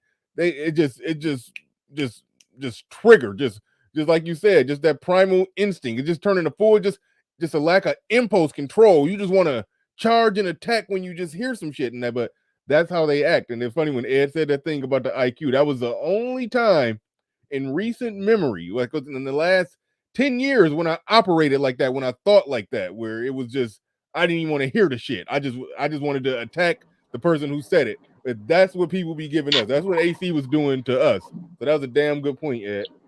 Yeah, and I'm not above it anyway. I remember when a nigga said that the black man didn't invent the. He said until the white man came to Zimbabwe, the black Africans down there didn't even have the wheel. Yeah. And that's probably the single most biggest time. And before I went off, I made him repeat what he said just so I could verify he actually said what he said. And I said it very calmly. And then I probably jumped on him harder than I've jumped on anybody else since I've been online. And that was years ago. Sub-Zero3639 knows about that. And that was a lie, by the way, what he was talking about. That was false. But anyway, going back, the last thing I wanted to say with the music part is black people look at music like a religion. So we need to, even the basis of what AC is saying, yes, to him it's just a song. But to me, this is just songs. I can look at gangster rap as a metaphor for motivational music. But a lot of black people see that as a way of living life. And black women are very influenced by the media. Look at the bullshit that these females are saying. If you actually read the lyrics that women like SZA, and not even just Cardi B and Megan Thee Stallion, but like women like SZA and like the second tier chicks are saying, talking about they can have babies without men. Like they biologically can have children without men involved. And when you listen to what they say, Summer Walker and them, and you look at how they live their life and what they say in their music, these women are these are the role models, and they are actively shaping these women. Going back to Nas, or young girls, going back to Nas, all you have to do is look at Nas's track record when it comes to him dealing with women. Nas's track record is very clear. The fucked up women that we talk about is the type of women he likes. He has a imprint to those women, and he's also a woke Negro. What does that generally equate to? Does Nas have sons? I don't know. I don't And think so. somebody in That's the a good chat, question. yeah, so he's one of them niggas with daughters. You know what I say about them niggas generally with nothing but daughters? They are not to be trusted until proven otherwise. Shout out to Black Huru, who has nothing but daughters, but obviously is a real one. But until then, you look at them like black women look at black men that date out and only date out. They are not to be trusted. They are not to be trusted. If they don't have a son, I don't trust them until they prove to me otherwise. And you all will be wise not to, especially on sites on topics like this. And I bet you that nigga ain't got no sons. Daughter niggas. Shout out to Zero. Yeah, and I'm That's how I not trying be. to be assholes. I'm not saying, oh, I know plenty of dudes that got nothing but daughters that are cool. I get that. But generally, just like I know plenty of black men that date white women and don't necessarily hate their race either. Right. Snuggle668 in the building says, Bernard, can you look up the lyrics so we can assess the context of what he was trying to convey? Are you going to do what other people do? I played the Also, lyric. Bernard. It was only one lyric in the whole song that referenced No. it. There was a second line. In Oh, the second verse, there was another line. I would have to go back and pull the song up to really pinpoint it. But there was twice in that song where I was like, nah, bro, you violated. But that first part came right in the beginning, so it was easy to catch. But if you play the second lyric, I mean the second verse, there was something I really have to go back and pull it up for you. But there was something there where it was like, nah, you way over the line. But for those that made shout it, for out to those real quick, yeah, for those that made it in late, these are the lyrics that we was having a debate or discussion over right here. Here's the lyrics right here. Hopefully, I'm gonna copyright strike for playing a half a bar. Girls twerking on the tables, they just having fun. Leave them girls alone. You the owner, what you own. All right, just so people came in late, that's the full context. I'm about to look up the lyrics and read them all real quick. I listened to the song twice. I didn't catch the second line. It must have been a little more subtle. When it comes to there's things you can learn from Nas. When it comes to investing and stuff like that, like Nas basically using his career to turn it over, there's definitely things, Nas bouncing back. There's things you can learn from Nas. I'm not gonna throw him completely. There's more good there than bad completely. So we're talking in context, but as far as the violations, like what you guys said, they have to be called. And the reality is Nas should know better. Nas has gone through this fuckery more than most of us. Nas has gone through it with Khalees. Nas has been lied. Khalees has lied on Nas. You say basically, or trying to really devastate. Okay, we'll say this. I won't, because I'm not there, so I don't know if she lied. But you're trying to put a kill shot on somebody when you trying to put it out there that they was whooping your ass. And that's what Khalees alleged that Nas did.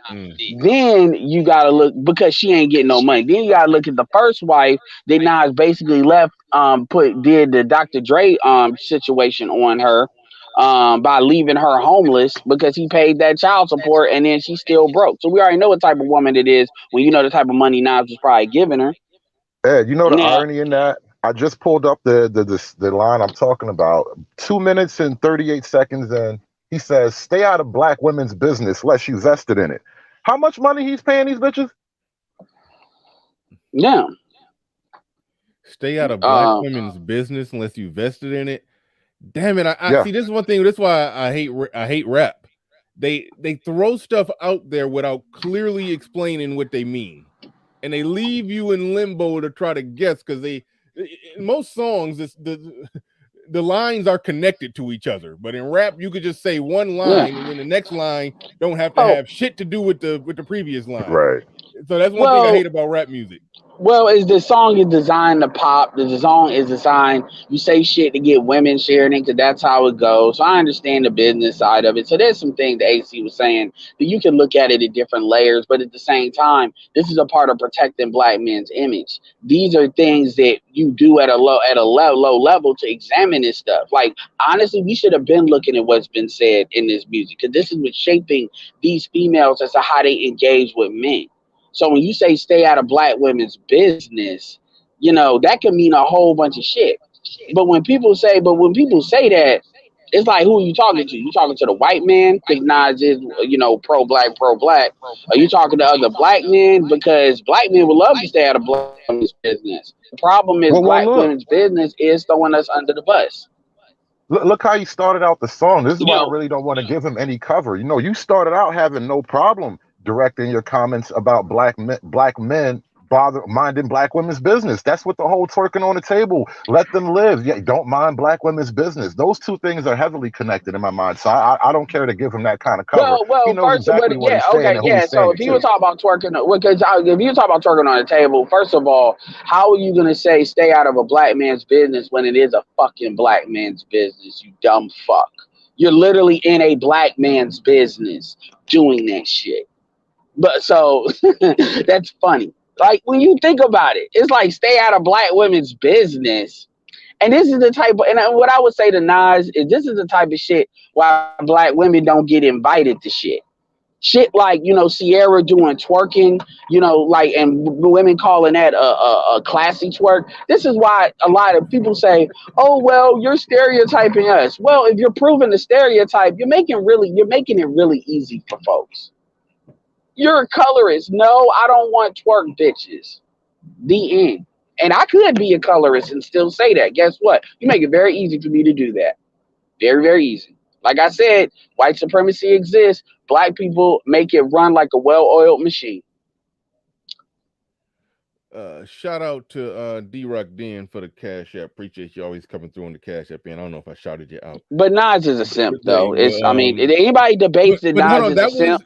That was part of my argument in the beginning. I was basically saying rappers, even though they get charged up with being they bashing women, no, they simp harder than anybody. Well, maybe not anybody, but they up there. They in the top five. I mean, who promises the most? Who makes the biggest promises to women? Rappers.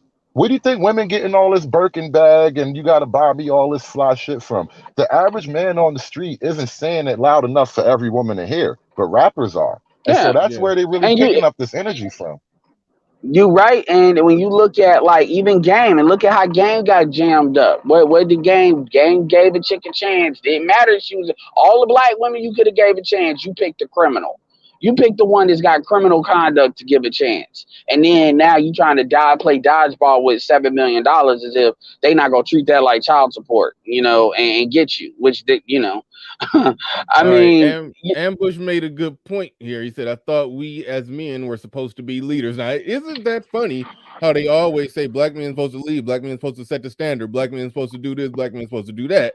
It's so funny that black men could draw a line in the sand and say, no, this is some bullshit. Then what happens? Black men and black women come and argue with those black men and basically saying, no, fuck your standard. We want to continue to bullshit. Well, because black people, the gynocracy, the codes of the gynocracy states. I should come up with scrolls like Game Changer that black people believe in permission-based leadership.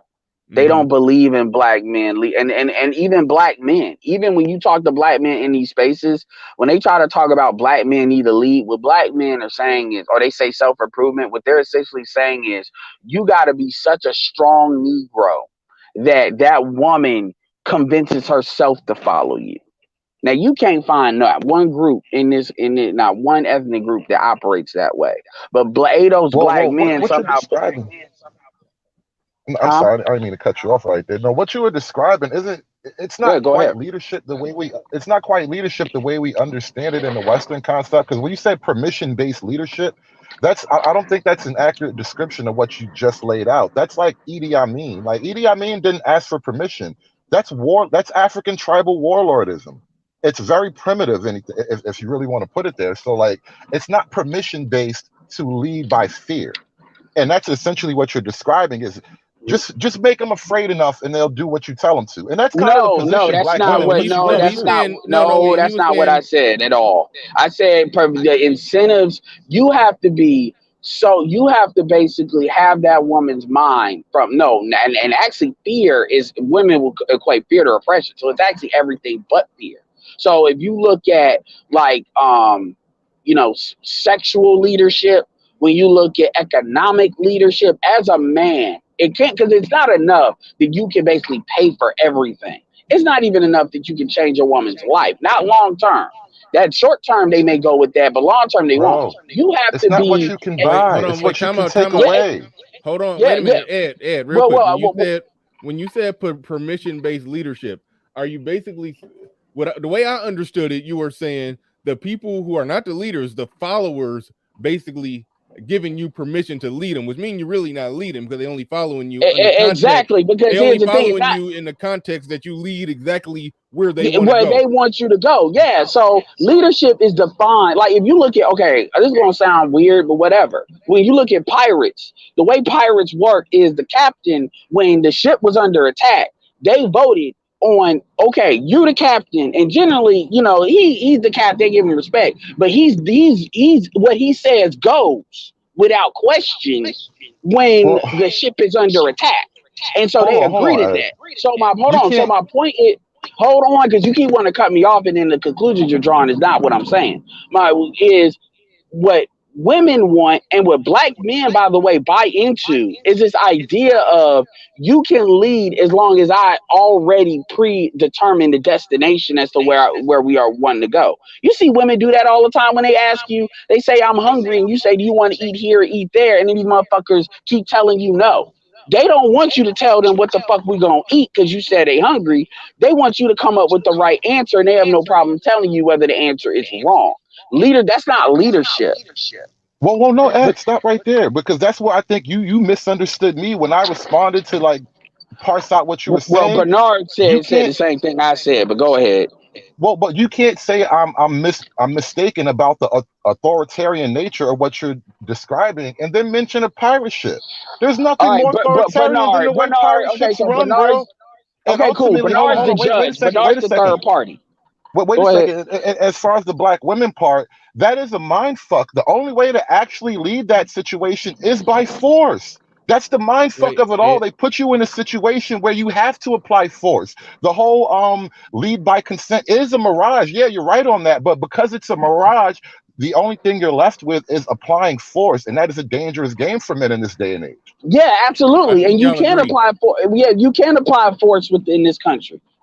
You're the one drawing that conclusion and applying force. That's not possible. That's why I say it's a gynocracy. Yeah, Powered by white supremacy. there you Because go. Well, see, hold on, I'm gonna say this and then I'm done. See, if we were in anywhere, black men got more money than most black people in the diaspora as far as men, as far as our wealth. And part of that's because we're in the United States, so that's not me throwing shade. But the one thing we don't have is we don't have a situation where the women have to deal with us and they have nowhere else to go. Haitians have that. Jamaicans have that. No matter how poor these Negroes are, they have that. And so the reality is the conclusion you're drawing, even if I say that, even if I agree that that's what I'm saying should be done, that can't be done. It's not possible to do that in America because, again, we are a client class, we are a client race in a general mixed situation. This is well, why I see, say it's a gynocracy. but Go that's ahead. kind of right there. This is why I challenge the idea that we want to be led by what do you call it? Ruled by consent? Like, no, that's a lie. We want to be ruled by dominance. No, Women I don't. want to Wait. Quietly. Time be out. Time out. like Time And out. Time out. Time out. I don't think Ed was advocating for us leading with their permission. He was just basically saying that's the what type the fuck of they're talking about. leadership. That's the type of leadership that they want. That type. Actually, long before I knew anything about the manosphere, anything red pill, that was probably the first red pill I swallowed. Probably some 15 years ago when I was married.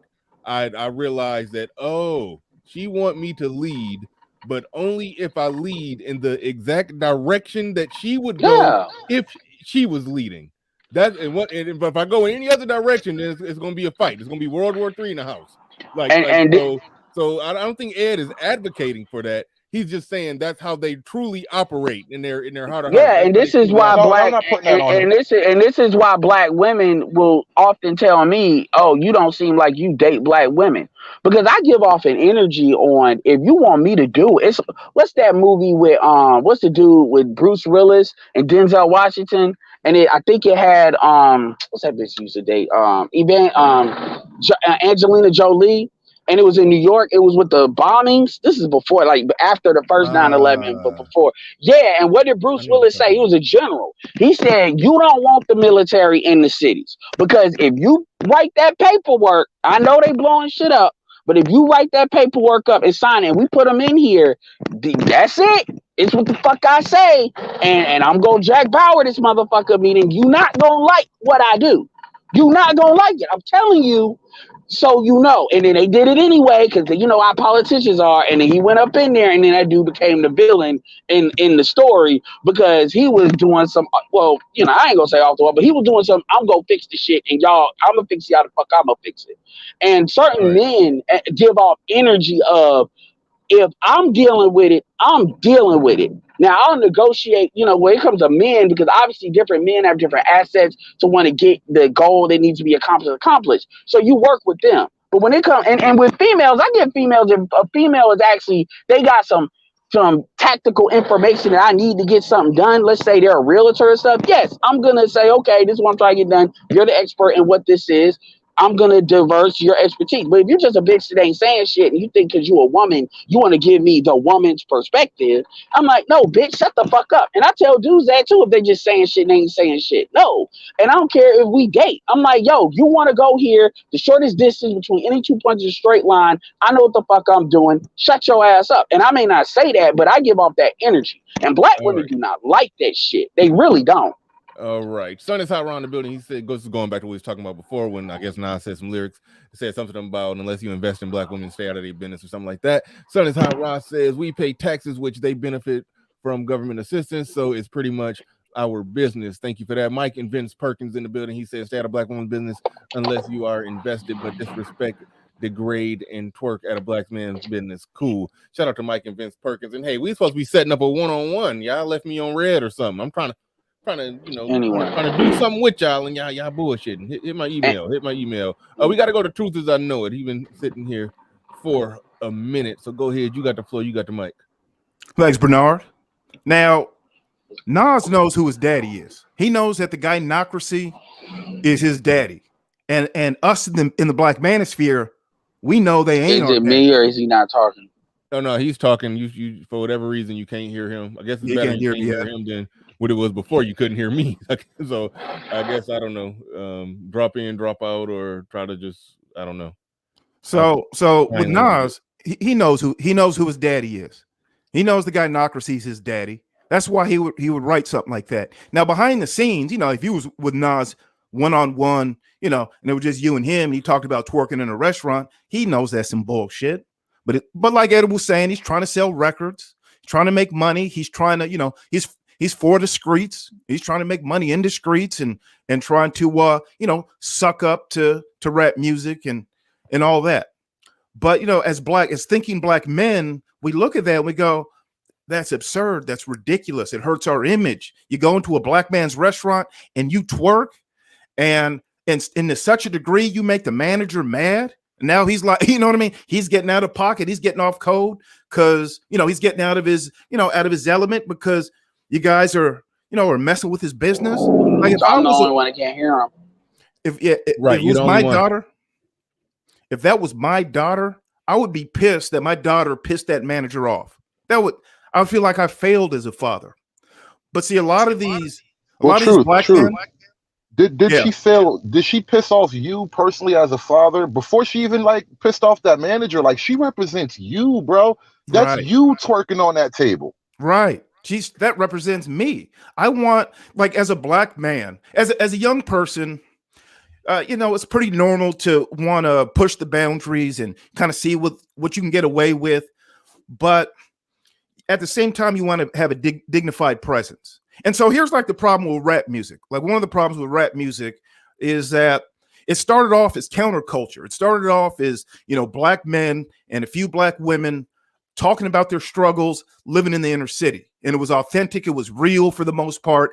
And, and that's what hip hop dress is all about, wearing baseball hats and denim jeans and, sports jerseys and your favorite, your favorite sports teams and dressing in these, these very lively, colorful outfits, and so it was counterculture. But then rap music has gotten so big that now counterculture music and rap, what used to be counterculture, is now mainstream. And now the problem with that is that when you have rap music going mainstream, and rap music, whether we like it or not, represents African Americans and black people in America, well, when we endorse fuckery and bullshit, it makes us look like we endorse fuckery and bullshit, and we most certainly don't. So now what we have is a generation. We have a lot of black people who are simply game goofy. I mean, way out of pocket. I'm not going to name names on the channel, but I sure want to, because a lot of these guys a lot of men and women are just simply game goofy. All you have to do is just say, well, I only sleep with other black people. I hate white people. I'm pro-black. And you could damn near get away with murder. If you could say those three things, I only sleep with black people, I hate white people, and I'm pro-black, you could damn near get away with murder in the black community, because that's how game goofy we are. And we've stopped having that dignified presence that, baby boomers and prior generations used to have. We've kind of lost a lot of that. And so, I look at Nas. This isn't the first time he's done some shit like this. I put this in the back chat, Bernard. There's a video. What if I told you that Nas did a Nike commercial? He did a tranny commercial where you had gay people hanging out of, you had trannies hanging out of windows and gay men going back and forth dressed in pink with Nas starring in this Nike commercial. It's kind of crazy. I put it in the back chat. Williams in that? Hey, true. Yeah, you should play that video because it really shows you like what Nas will endorse. It's funny you say that, True. I was watching the video. I had to ask because they didn't show Russell Westbrook from the neck down. But I'm like, did you wear that dress to Nas's video shoot? Because dude, are you wearing the same clothes? I need to do a side-by-side shot now because I swear he wore that dress to Nas' video shoot and nobody said shit. That's a good point. Oh man, that would be funny if that was the case. Yeah, I just looked at that video. Oh, you guys are both right too about you guys are making good points about how black women want to lead. This is why a lot of black men laugh at the idea of having a submissive woman. They go, a submissive woman? Are you kidding me? Because black men have been taught to be so game. The game is just goofy right now. So a lot of black men have really lost their ability to penetrate a woman's mind with an idea to get her on his page. A lot of black men have simply given up hope. And part of that is they've been drugged in the gynocracy. They were raised in the gynocracy. And we all know in the gynocracy, you can't really get submissive women like that. That just ain't going to happen. It's going to be very rare. Now, as soon as you leave ADOS, ADOS black women, it's a lot easier. But part of, but as black men, we need to be requiring submission. There's no twerking on tables. There's no toxic sassiness. There's none of this shit. That comment you got on the screen, Bernard, I actually saw that video. I wish I had it saved. I probably would have used it. I'm trying to pull it up right now because I don't remember. I mean, I saw it, but I didn't see nobody. I'm about to play it right now. I didn't see a white woman. I didn't see a white woman trying to jump in. Shout out to the Ruckus. Shout out to you. I'm about to investigate that right now to see if that's actually true. We're gonna play it live. I'm not sure where it was. I didn't know it was Sierra. Sierra was involved at all, but it was like an older white couple, and it was a white guy. Looked like he had on some kind of naval captain's jacket type suit. Yeah, that was in the Sierra video. I saw that. His wife started trying to twerk just a little bit. It was or wasn't the video where Sierra was twerking with the chicks? It was. Yeah, I don't know if it was a video with Sierra twerking with the chicks, but if it was, I know what he's talking about because he yanked her. He did that. He didn't. I've seen that. He gently just pulled his wife back into the safety zone. He's like, "No, sweetie, that's not what we do." And she went. It was a white. No, I hear it. Yes, it wasn't a black yank, but it was a white. It was a subtle. It was subtle. They know how to finesse that. I've seen that, bro. Come on, yeah, bro. He wasn't on some gangster shit. He didn't have to be. He was just like, "Honey, no," and she went with him. But yeah, that's one of those things you gotta understand difference between black people and white people. Because I can tell you right now, I've been in situations where just because it may seem like it's subtle to you, that when you hear that talk behind the scenes, that talk ain't subtle. I've seen that talk ain't subtle. And you're not wrong. That's the way it should be, though. Edward, can you hear me? Yeah, Truth. I can hear you. I don't know if Truth was trying to talk. I don't think Ed can hear Truth. Well, Bernard, let me ask you a question. I can hear everybody but him, but I ain't coming back in. Go ahead. Yeah, that's crazy. Let me ask you a question, Bernard. Yeah. If your wife was Ciara and she was twerking at next to Cardi B and all that, what would your reaction be? What would you do? Immediately stop. I mean, okay, the short, quick answer is that mine wouldn't be doing that. But in the event that she did, then yeah, no, I wouldn't even have to do much. Like if she caught eye contact with, she'd know. Like, I mean, it's like that's established and understood. But then again, that's the type of woman that I'm with. She ain't. Right. She ain't doing, but doing that then you ignorant also shit. but what you also have to understand too is this is where, like, even going back to what Nas said about staying in the business, this is out of people's business. This is where when you have these kind of social pressures, like the way the community wants women to be as wild as possible, and they basically want men leadership to clean up their I hate to call it savagery, but basically clean that shit up. And you see that too with a lot of black men when they're doing the hood nigga shit. That's really what they want, and they use the women to push that because they know either dudes are gonna let it ride because they like, look, I'm not dealing with this chick. That's not for me. Or dudes are gonna bounce out the community, which I'm not even saying is like a bad thing for you to do. They're never gonna really engage it like it needs to be engaged. Not at a full on assault level because stuff like that you can't really do it once they're out there. Like really, Russell Wilson. This is how I know when motherfuckers, and this is one thing I do disagree with BGS on. BGS talks about Russell Wilson is in control. I'm like, man, nigga, I know. I just cannot accept that bullshit. That is not what the fuck is going on. Well, It here's is the thing. not. Wow, She's I just can't playing a believe that's the role working long theory. term. Some people trying I to can't believe wash that's the away. game.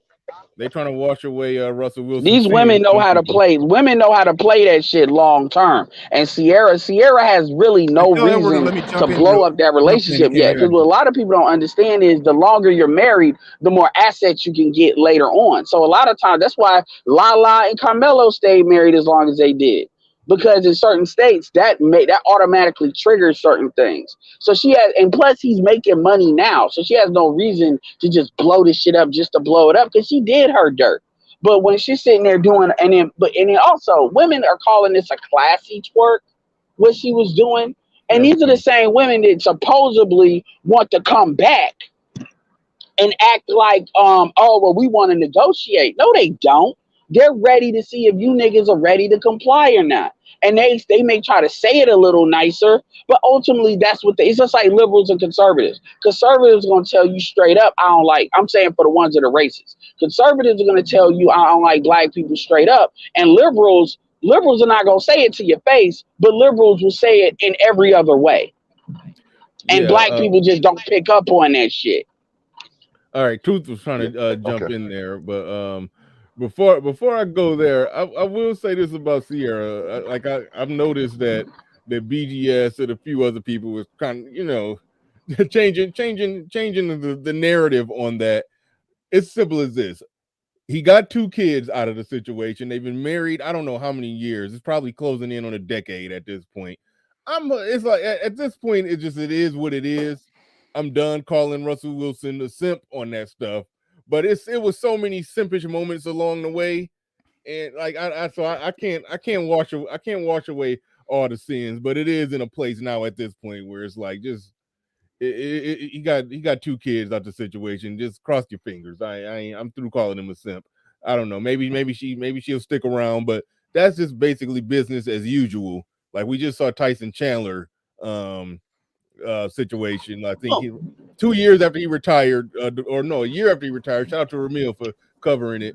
A year after he retired, a divorce. It probably will be a situation like that, and the people who criticized it from the start will be able to say, told you I was right," but they technically wasn't right if it goes the whole course to the end of his career until when the kids damn near grown. If it goes How that does that far, make it wrong, bro? Or well, why does that? it depends on what their initial argument was. If their initial argument is that she was just the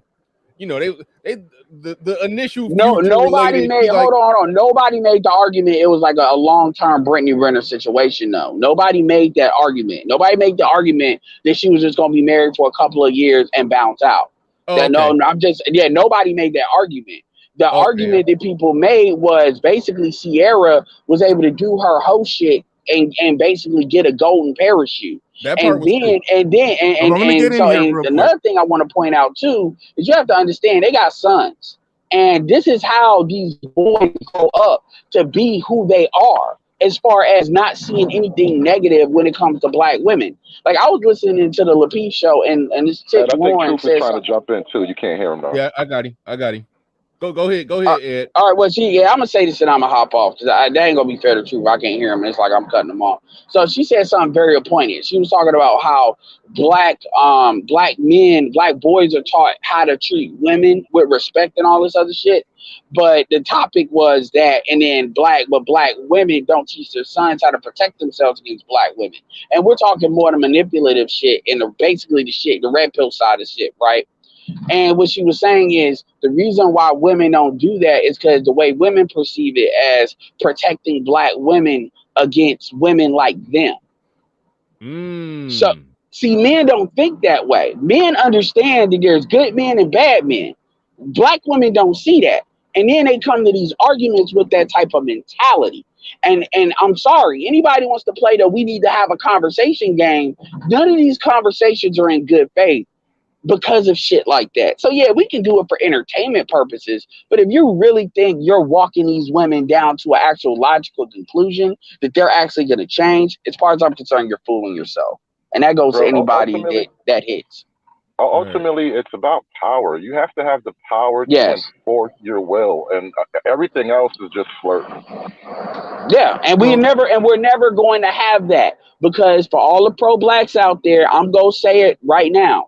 You're never going to overturn the white man in the United States of America. What does that even mean, Ed? I don't even know what that means. Stop. I'm sorry, real quick. You cannot give women an unconquerable goal as the point for which they must respect you. Let me give you it's too far gone. Indian white supremacy is too grand of a deal to say that's when they'll respect us. We fucked up by singing that song for our women. You talking about overthrowing the government that you let me give you well, this is what black women say, and this is not just pro. This is not just pro black women. Well, not even pro black. All black women say that, and they all default to that. That's really because they're saying that because we cannot enforce our will on them. That's why they act the way they act. Which they're saying they tell you straight up. Hold on, but that's a bullshit argument. But they're acting on it. Hold on, wait. No individual man in this country can enforce his will.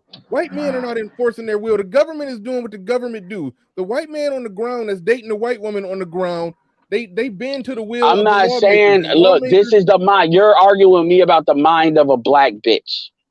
Okay, that's what you're arguing. Your argument should be the black bitch is making a gaslighting argument. And we shouldn't even. But the problem is most black men, we've already established that a lot of black men are blue pilled. A lot of black men have an ego issue and a guilt issue. And the guilt issue is a lot of black. And they subscribe to white supremacy. So when black people, like 80% of black people do. 80% of black people subscribe to that argument, and then she put white supremacy at the front of it. And then the black dude said, okay, well, I guess she got a point. She got every right to be the out-of-pocket bitch that she is.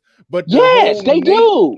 The whole nature of that argument is flawed as fuck, because we live in a civilized country with elected officials that make laws that everybody gotta operate under. Look, man, I'm not saying that. Edward's not arguing with you, though. That's actually what Edward is saying. He agrees with you there. I know, but no, that is a bad deal. Just call it the government in a civilized country. Well, because it's not a white supremacy thing per se. And then two, bro, it's a bad deal. Wait a minute, guys. Tell me if this is crazy or not. You cannot tell your women a story of your lifelong, your generations long oppression. We've been getting our asses kicked and our balls handed to us for millennia, according to the pro-black narrative. And then after a lifetime of hearing the story of how the black man gets his ass whipped every time he pokes his fucking head up, we're supposed to want these women to respect us. It's fucking dumb. Stop that shit. Tell them from the jump, you are to respect me no matter what. I'm your fucking hero no matter what happens to me. That's our story, bro. And this is why, and this is why I say, to keep it simple, everything you saying is true. I'm talking about black women. I don't disagree with you. You need to go find yourself a great non-black person and go be great. I know, Why but are you what still? I'm Why saying are is you not still true. having? Why? But Hold on. What's the verse? Why? This is my thing. I say to them, why are you still having sex with black men if you believe that? Unless if you you that hoe subscribe to that white supremacy, everybody Ed, you says you believe it. are. How Ed, about if we you stop giving them self-defeating Ed, hold on, mythology they I got it, use hood against conservative. us? Hood conservative, I got it. Ed, when you start subscribing to white supremacy, you are essentially telling them everything that they said is true. That's the only area Dude, where I'll hold be on. disagreeing with you.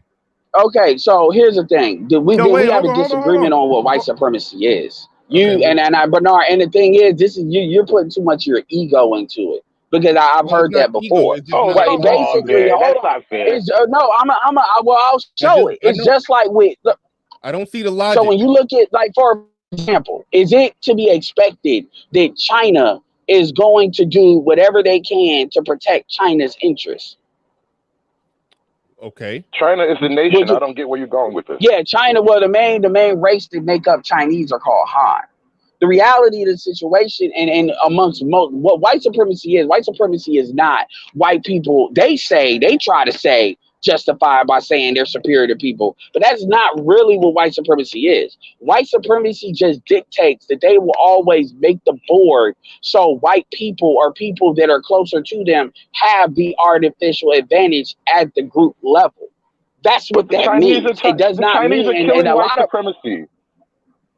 You just alluded to that too, by the way, talking about the Han hold specifically. on, because But I'm talking the to Bernard. Chinese are fucking white Hold supremacy on, up y'all. right now. Now Like, y'all, come on, bro. hold on. Yes, because I'm not talking about the superiority shit. That's what y'all always coming at it with. That's not the I only. don't. See, people like to pick their definition and then argue with that. Yes, you do have black people that have a superiority complex or inferiority complex with white people, and so a lot of times you all will hit the target with a lot of pro-blacks. Is how they say that. That's that guilt bullshit.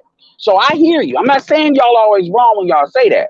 But what I'm saying is everybody does not mean that when they mean white supremacy. It's no different than, like, if people complain about LeBron James or superstars, how how the referees call calls that are favorable to them because they're superstars, particularly LeBron James. This is how white people do shit.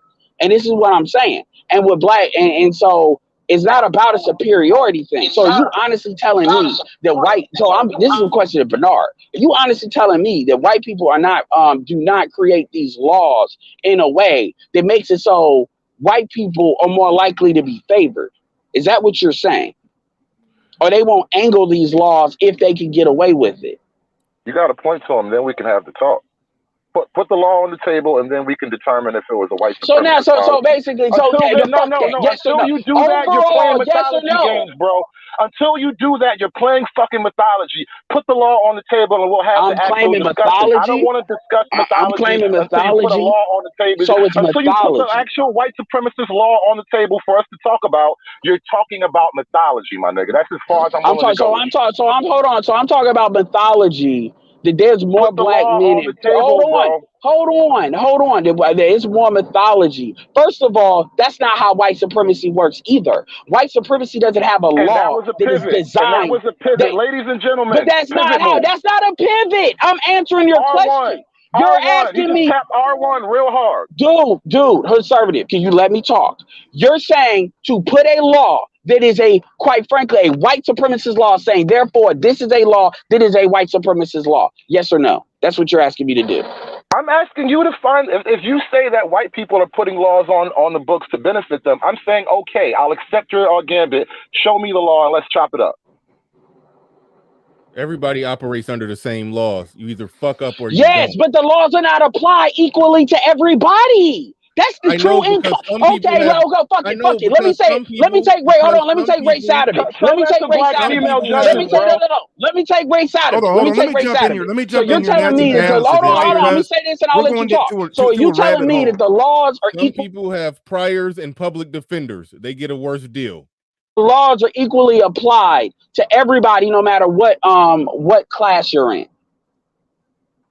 I don't. So think let me add some I don't balance to think it's this, mostly okay? based off. So when you color. look at the idea of race I'm itself, asking you. it could play. Do you think because if they're play, equal, then they should go equal vertical as well as lateral? Lateral is nothing is race, going to vertical be is class. equal. Two black people could grow up in the same area, end up in court with a similar situation, and get a different outcome. Maybe one of them had priors in a public defender. Maybe one of them was able to scrounge up the money to pay for a lawyer and didn't have as many priors. Absolutely, and I'm not trying to. And here's the thing: we can hold on. We can do a show where we have this debate. We have this debate because this is actually swung like completely down. But look, let's be clear here. Wait a minute, y'all still can't Conservative hear each standard other. is race. Hold on. I just want to be clear. Conservative, you're saying that basically racism and white supremacy is mythology, meaning it's just make believe, it doesn't exist. And most black men and pro-blacks, they don't really. We don't like to confront this. I'm asking you a direct question.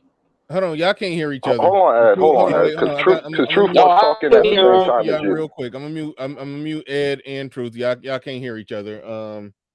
Yeah, they both were speaking. I don't know what was said exactly. You don't know. I can hear Edward. I can hear. All right, I'm Ed. Yeah, I'm gonna go to Truth just because we haven't said nothing in a while. So go ahead, Truth.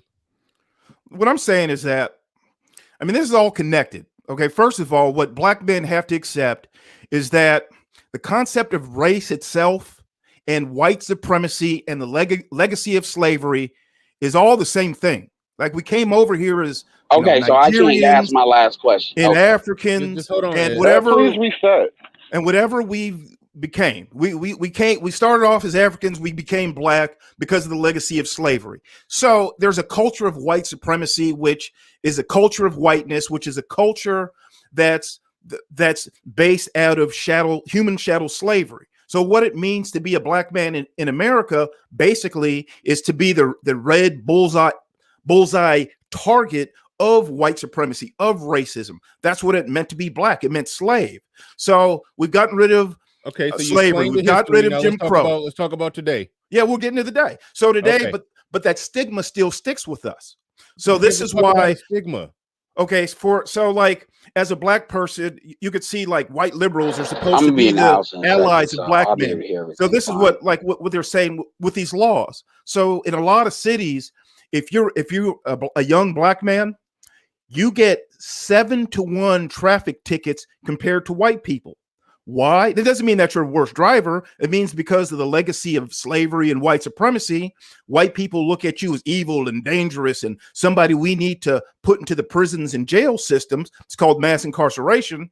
And so so it could be up to 7-to-1. Mass incarceration and parking tickets aren't the same game at all, bro. Come on. No, but it is the same thing because it's the same legal system incarceration that and attacks black tickets? men. There's no such thing. There's no such thing as mass incarceration. Black men do crime more than everybody else. That's why they get locked up everywhere else. Exactly. Thank right. Mass incarceration doesn't exist. Okay, but that's what I'm saying. So hold basically, on, black men do so much crime that there's more black men in prison or in jail, prison. Well, let's say in prison particularly. All right. There's more black men in prison in the United States of America than women in prison on the planet. That is overwhelmingly. Is the guy? Please refresh because you got to be in this conversation at equally. Black men the same way. Yeah, I'm about to be. Give me like 5 minutes. Give me like 3 minutes. Drop the link again, Bernard. All right, I dropped the link again, but let me just say this last part. Hopefully, you'll be able to hear Truth when you come back. Let me say this last part. The part. So we understand that about black, the black stigma of being a black man in America. But then what happened is that black women hold that same stigma against black men. That's why they give us scraps. That's why Russell Wilson, he has to marry a single mom. He's one of the No, top he doesn't have to. No, What's he that? Literally doesn't have to. Well, okay, he doesn't have to, but he feels a certain way about that. And so this is why black men get scraps. And I read in the comment section, the guy wrote in there, he goes, well, the good thing about Sierra is that at least she hasn't cheated. A lot of single moms can learn from that. Right. And it's like, no, don't accept those scraps. Another guy wrote in the comments, he goes, you guys are just squares, as if we're supposed to accept these scraps. That's how people look at black men. So Sierra twerked in that restaurant, right? A week later, she's at the Met Gala where you're supposed to wear these, these great outfits and they take pictures. Did you see the outfit she wore? She wore a Russell Wilson dress, a lime green Seahawk dress with his name on it and his number. because she represents him. But they don't look at representing black men in a dignified way for the gynocracy. And a lot of people don't. And so in that way, they try to use black manhood, black masculinity. They try to use pro-blackness as a weapon against black men. Are you just explaining their pathology or psychosis and what they do to try to justify their fuckery? Or are you caping for the fuckery? I'm confused. What's going on I'm explaining why they do the fuckery. Come on, man. You know, I don't justify Truth, can I focus on one thing that we kind of have to double back to? The part where you said they use that very thing against us. We have to stop spreading this mythology if we want the women to respect us. End of. I agree. I'm 100% in accordance with this. We gotta stop spreading. Yeah, we do. We certainly do. Like we need to just flip. To me, we need to flip the table. This whole idea of what it means to be pro-black or a black man, we need to redefine it on our own terms and hold others accountable. Right? It's too much loose dick running around here. It's too many fake pro-blacks running around here. You see that Umar video the other day? My goodness, like he should be frightened to get away with that. No, that's actually a great conversation, and I'm glad Umar did that. I don't know, was it a stunt or was it real? That's really what I'm questioning. You know, the legalities aside. Yeah, right. The legalities aside, are you really doing that as a stunt, or do you want to live with these two women in matrimony in your own way? Because here's the question I have to ask. Is that the way to save the community for black people of a certain age? Because I noticed he didn't marry 21-year-old women. Yeah, he said it was a stunt. So, you know, he says it's a stunt. Obsidian, you need to click on the camera button so your image can pop up. There you go. Yeah, I want you to have a malfunction. All right, there you go. All right, we all right. Go. I'm gonna go to real quick. Okay. Real quick. Okay. Real quick. What my original purpose for bringing this to light, because I brought this to Bernard, it has not a goddamn thing to do with white people. Exactly. Nas is a black man making a commentary about an owner of a black business and his ability to control what is in his environment. It don't have a goddamn thing to do with white people. Oh my God. Hold on, but Pablo, let me ask you a question, Pablo. No, Pablo, who's saying it has something to do with white people? How did we get here? How did we? Okay, you want to answer that? Like, we can answer that. I mean, or is that rhetorical? Because nobody did that. The conversation organically moved. Well, it got there. Okay, you don't know how we got here either. So it doesn't matter. Okay, it got there. You just want to make a point. You niggas keep bringing white people into places they don't belong. They ain't got shit to do with this in no shape, form, or fashion. It's not a white man on earth that got a damn thing to do with. Dude, okay, so hold on. Everybody want to say that. Hold on. They got a damn thing to do with any black man's interpersonal relationship. That's what we gradually gravitated to. And then Ed brought up some stuff about white supremacy. So now, if you want to explain, I'm going to explain it. Hold on, real quick. If you bring it up to explain their psychosis and how ridiculous and stupid they are, to where they can't assess the quality of a man in front of them, they want to look at some historical factors or the I don't know the rate in which black people get pulled over versus white people, and that's got something to do with how she's going to treat the man in front of her, like that she's in a relationship with. Like that. All right, let me know when I can say something, because y'all are just preaching right now. Rhetorically. All right. I brought this up. I brought up the reason why I even initially brought it up, just to be quick, was because we're talking about the mentality, what's going on in between these females' heads. This is not about blaming a white man. That's not. Hold on, real quick. Hold on, don't cut me off, because everybody's making perceptions on what I'm saying. But I'm talking about what you're saying, Edward. Before you were saying that, but hold on, just real quick, Ed. Before you were saying that pro-black men use white supremacy. That's how it got started. Can you speak to that? Well, what I was saying is, if you look at Nas's track record, look at who he look at who he has dated or has been married to, who he has dated, what has happened with both of the mothers of his children, and then look at Nas is considered one of the more pro-black, MCs. So that's talking about ideology. But that doesn't mean that you have to be pro-black to have the ideology. I've said before, and I'll say it again, a lot of hood black people like to use fake wokeism and hide behind that. My thing is, I'm talking about the dynamics in this country where black women see it doesn't matter if it's real or not. I'm talking about what the mentality that they're coming from it is. Because let's be clear here. Have any of you all seen them go in white establishments and twerk like this? Because we know what happens when black women I've seen them show the fuck out any and everywhere. Yeah, and they're more likely to get their ass knocked the fuck out too. These Asians and other stuff like that. I mean, they're more likely to get corrected. Does McDonald's count as a white establishment? Because they twerk all over the place. Like, there's no income level to the twerkers. They vandalize. I've seen them vandalizing shit at Walmart. You name the place, they've done that. Here's the point that I brought this up. I did not bring this up to blame the white man. I told you that the reason why black women feel that they can disrespect black men is because of this ideology. That is not absolving them of shit. I'm telling you what they're saying. The end, y'all. And the last thing I'm going to say too is this idea that if you bring up racism, you're a victim. Yes, I understand the type of Negroes you all are typically talking to when they do that. This is why I can understand where you all are coming from. But the reality is you do not have to you don't have to be a victim to understand racism. You don't just because you can understand it's no matter what type of thing you don't have to be a victim of the 1% to understand class.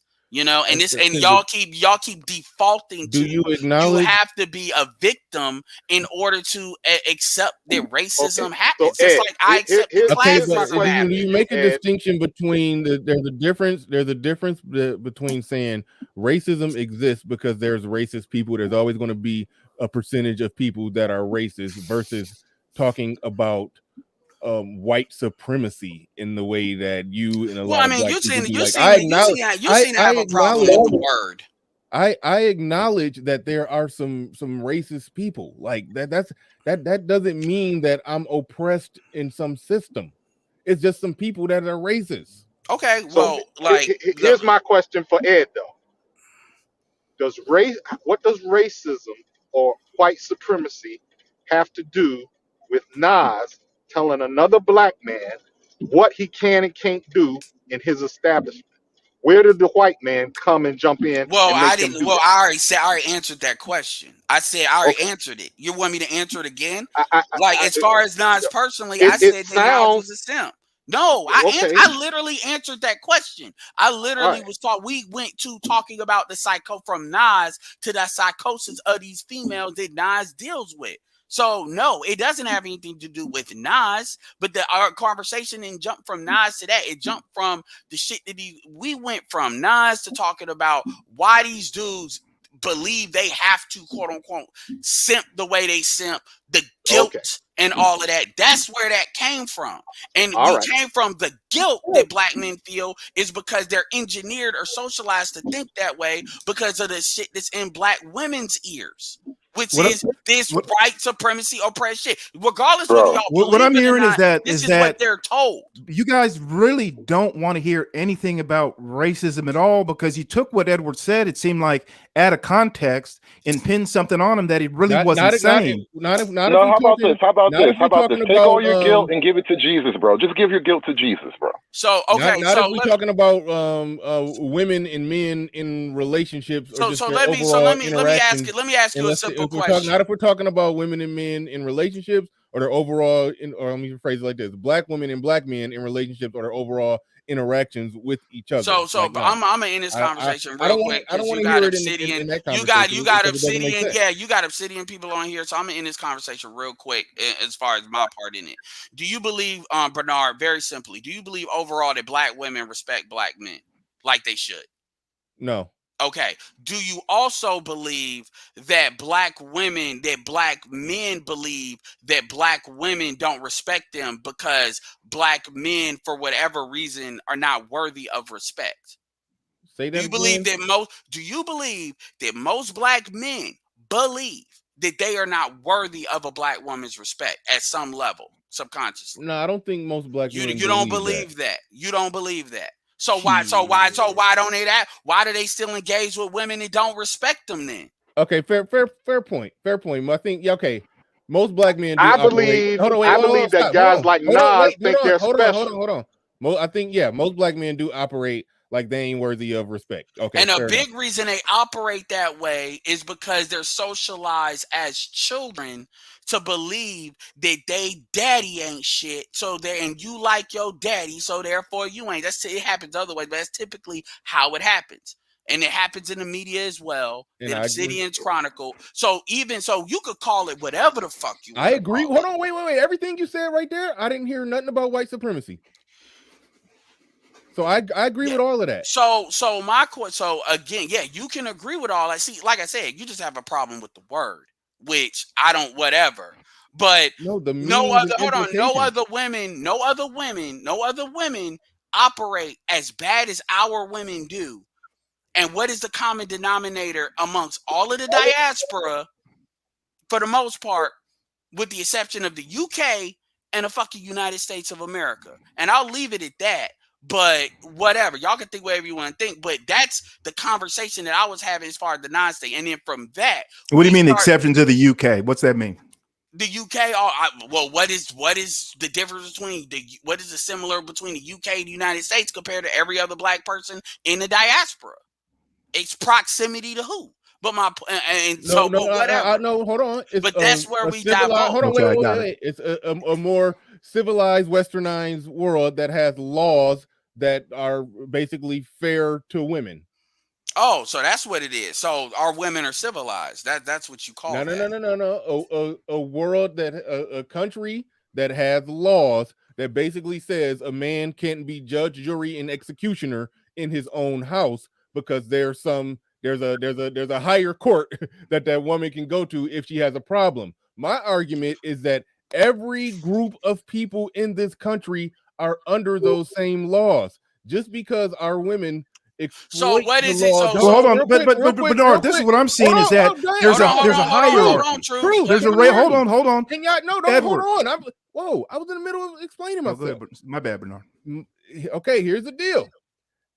Every group of people in this country are under the same laws.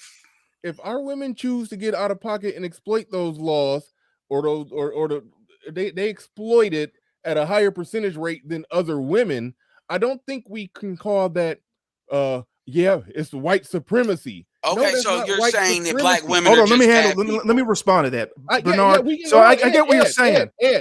Truth. Hold on, okay. Ed. I think that's a better argument than to say that it's some white man with some type of control over the situation. I mean, the government in this country that we fund, that we contribute to, that we are essentially a part of. Yes, they have rules and regulations to make sure that there's order in a society. Yeah, a husband just can't beat his wife. He just can't do certain things. And those are actually good laws. If a woman is not connected to a man, she's not in a situation where she's just going to starve in the street. Those are actually good laws. So, but if women in a post second wave of feminism era use that as ability to, hey, I don't have to get side by side with a man. I don't have to get on board with a man. I could disrespect men because I can go to work in an air-conditioned cubicle and make enough money to put food in my stomach and have a roof over my head, and so I can do what I want and fuck who I want and fuck who I don't and not give a fuck either way. Because our women choose to exploit that more, if black men were making the laws, we wouldn't just why do you think they choose? Why do you think? So I'm curious, Bernard. Lawless land. We wouldn't just have some lawless land where a husband where women Bernard, you are a married man. Freedom. Ed, just real quick. What you're talking about is freedom. Some people are exploiting freedom in the worst way. That's all you're talking about. But it's not white supremacy. It's not some racist So you're saying, hold on. So you're saying that they're not being. So you're saying there is no incentivization for them to do this. You're just saying white women that got the they're same bad. incentive.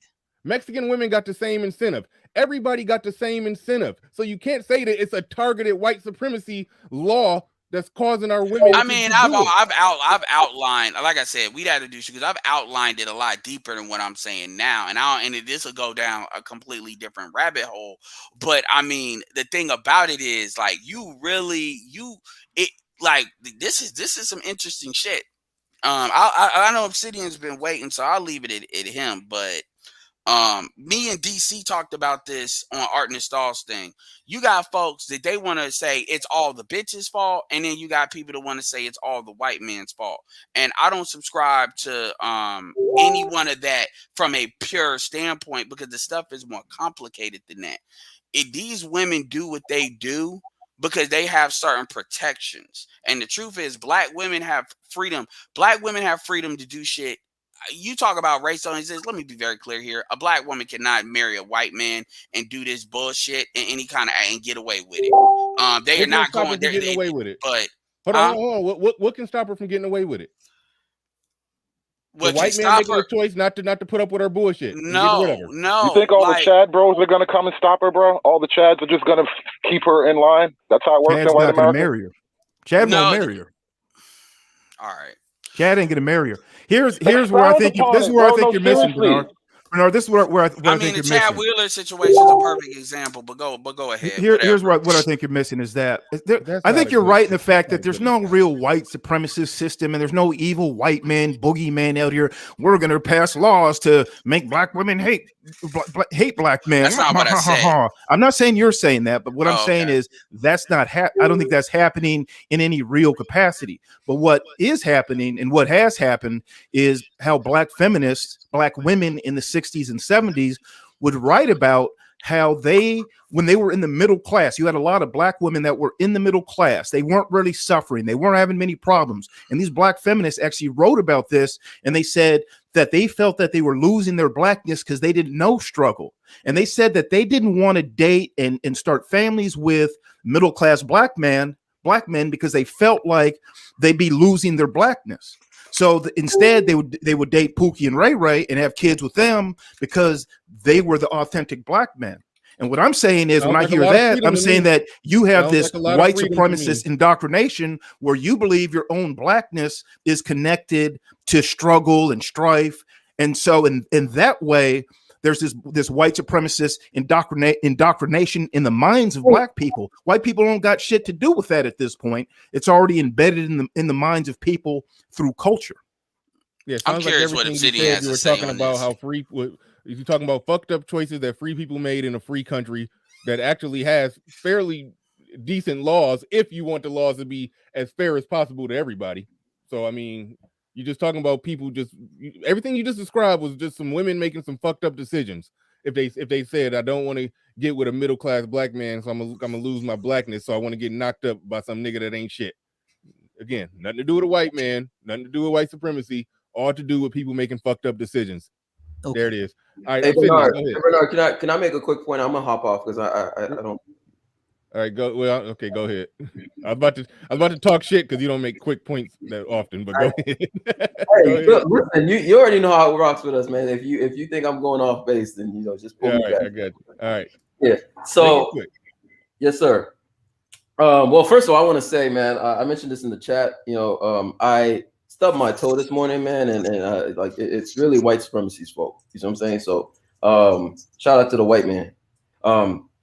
But real talk. So with Nas's situation, right? I just wanted to point out that I think what y'all are reading too much into this in the sense that it's obviously some bullshit, right? Like you said early on in the stream, Bernard, I was listening in the clouds, like we said early on regarding the fact that for a lot of people, Nas is on their top 5, and I'm one of those people. Like for me, Jada Kiss comes first all the time, but then Nas is my on my top 5, right? As an artist, as a musician, etc. So for me, I have a certain level of respect for Nas because of of his local content. But also the other reason why I respect Nas these days is actually not even music. It's actually because you know, me being a software engineer in tech, yeah, I mentioned that. I've seen what Nas has been doing in tech. I think a lot of people are sleeping on Nas. Actually, people, you know, talk about Jay-Z all the time and the moves he's making, and Nas has been pretty much just completely, in my opinion, been like underestimated. He's still a simp. And sure, Ed. All right. So to sum it up, I mean, me and you actually talked about this. You said Nas may be very silently a billionaire because of the stuff that he's doing behind the scenes. But how what does any of that have to do? Yes, sure. I'm getting goofy, to that point. with a goofy ass comment that somebody who you just explained is really intelligent. Bernard, I'm getting to that point. Intelligent enough to know better. So go ahead. Bernard, I'm getting to that point. There's a reason I'm mentioning this, right? There's a reason I'm mentioning this. I'm mentioning this to say that Nas has been mostly in the tech space within past years, and less I would say more detached from the music and rap side and more in the tech space. Now, why is this important? Because the tech space and me being in it, I can tell you this from personal experience, both as an engineer and also as a businessman. The tech space is full of people who just are, first of all, very liberal. Second of all, virtue signal. Like they love to virtue signal. Okay, and so this is that's the space for that, right? And Nas's circle these days, especially even with his firm and whatnot, is full of those types of people where they feel like they have to cater to a certain set of. That's Hollywood in the music industry as well, though. All right, I mean, Ed, come on, Ed, you gotta let me finish my point, Ed.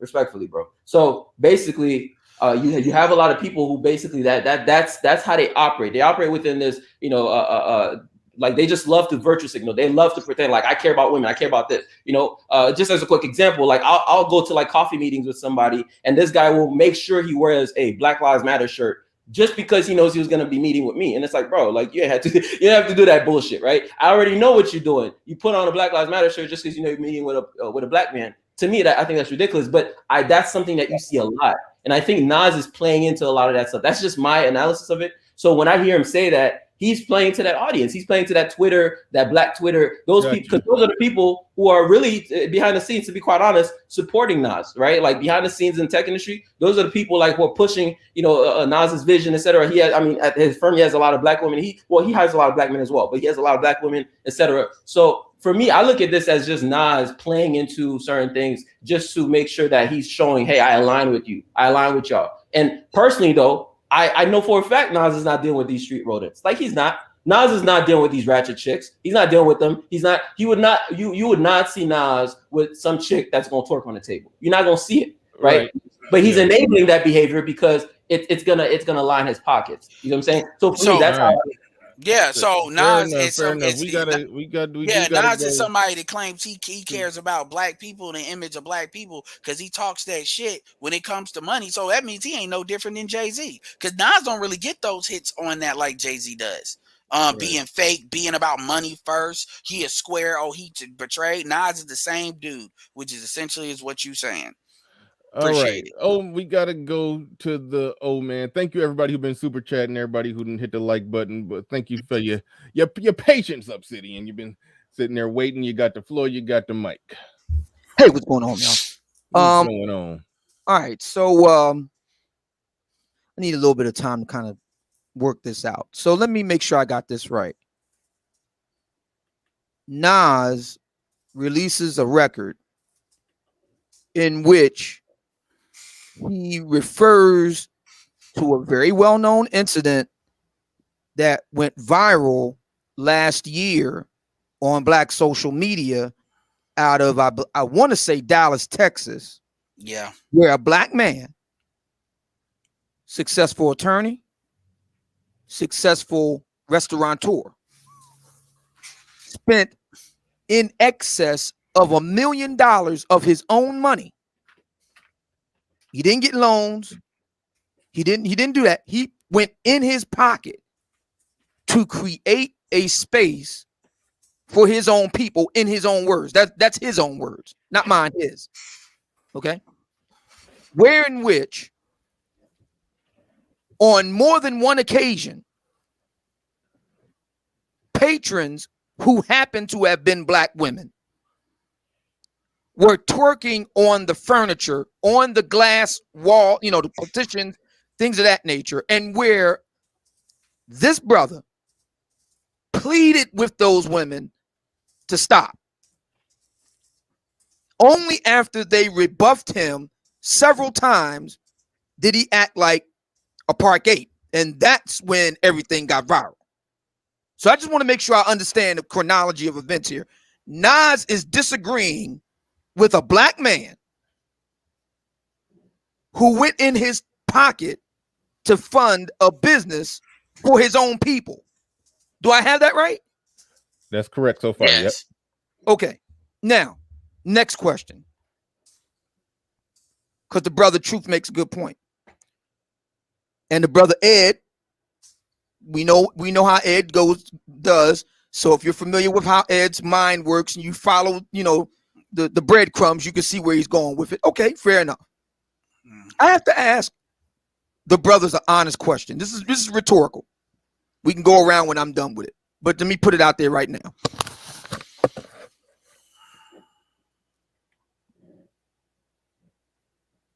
Hello? What is it about black men that black women feel that let's just call it for what it is, the white governmental system is better than falling in line behind their man?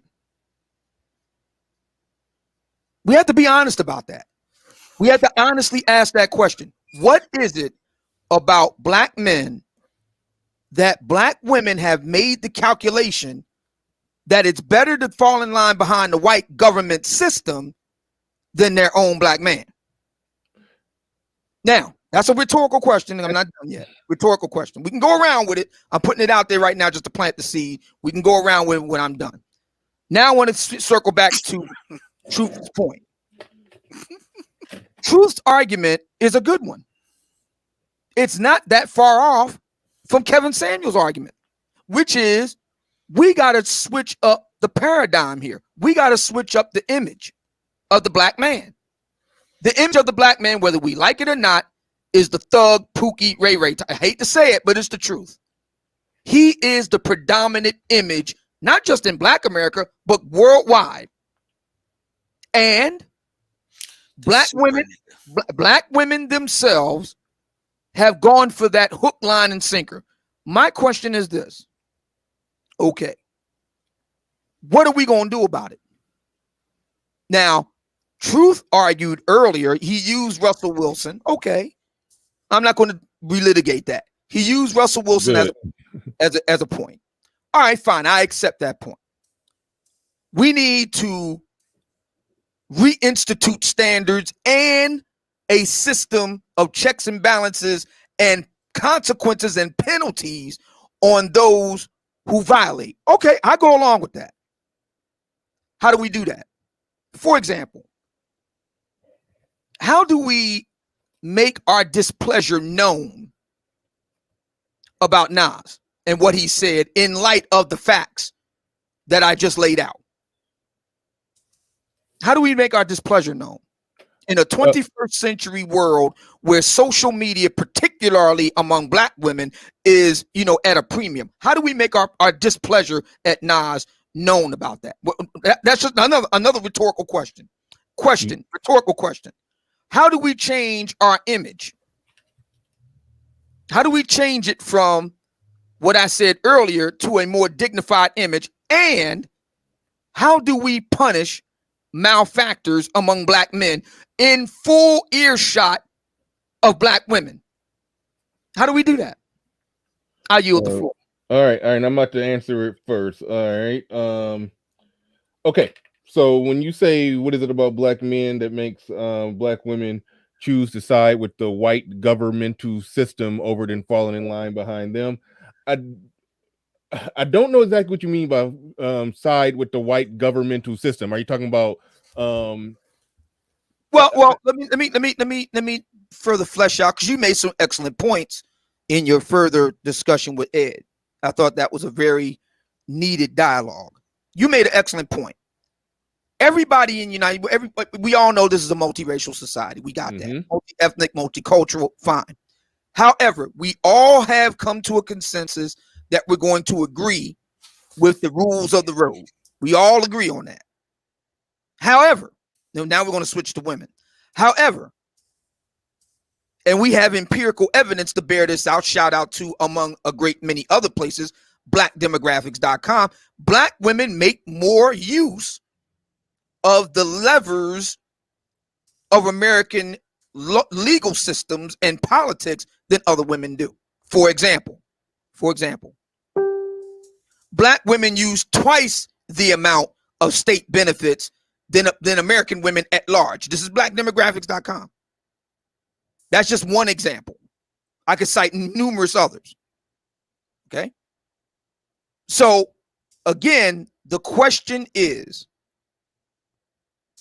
and this is a tough question for us, brothers, particularly those who consider ourselves something of a cut above the anti-Pookie, the thinking black man, if you will. This is going to be a hard question for us. What is it about us that black women have made the calculation that they're going to fall in line behind white zaddies, so to speak? You lost me. They're going to fall in line behind that over us. You lost me until you said white zaddy. I don't like, my mind don't even operate like that. What the fuck is white zaddy? I don't know. So Bernard, that means the American government. It means the court system. Welfare. You mean go get on welfare? Yeah, well, welfare's part of it. Hang on. It's not just welfare. Okay. It's debt forgiveness for college. It's assistance in other ways. It's governmental work. Yes, our country provides that. Our country provides benefits for its citizens. But what I'm saying is that that's not white man versus black man. Hold on, real quick. We fund that government too. That's not white man versus black man. But what I'm saying to you is, and you said it earlier, black women make use of this to a much larger degree than any other women. It's a fact. They also run afoul of it more than any other women too. Okay, so again, what is it about us that black women have made the calculation that they're going to make use of these things to a higher degree than women of other races? Because, okay, I think that's fairly simple. Having to fall back on safety nets because you're out there fucking up is what people who fuck up do. So I don't think it's we've made an intelligent, calculated decision that we're going to lean on these safety nets. No, I'm out here doing fucked up stuff. I'm sleeping around. I got knocked up by 2 different Pookies over the course of the last 5 years. I'm going to lean on this safety net. The mere fact that the safety nets are there does ultimately create more people that are going to lean on the safety net. But you don't want to see that monster behind the curtain, Bernard. I sound scared right now. I'm hearing fear. Let me because behind the curtain. Let me interrogate that question. All right. So let me ask this question then.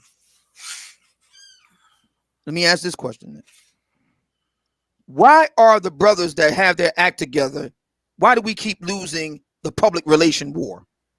There you go. All right, I'm glad we made it to that point, because like you had said, how do we change the image? I think one way that we change the image is building our own media platforms. If it was, as some people say, what does that require? And what will be required to do that? Sort of what we're doing. We just need to do it better. Okay, how do you do that?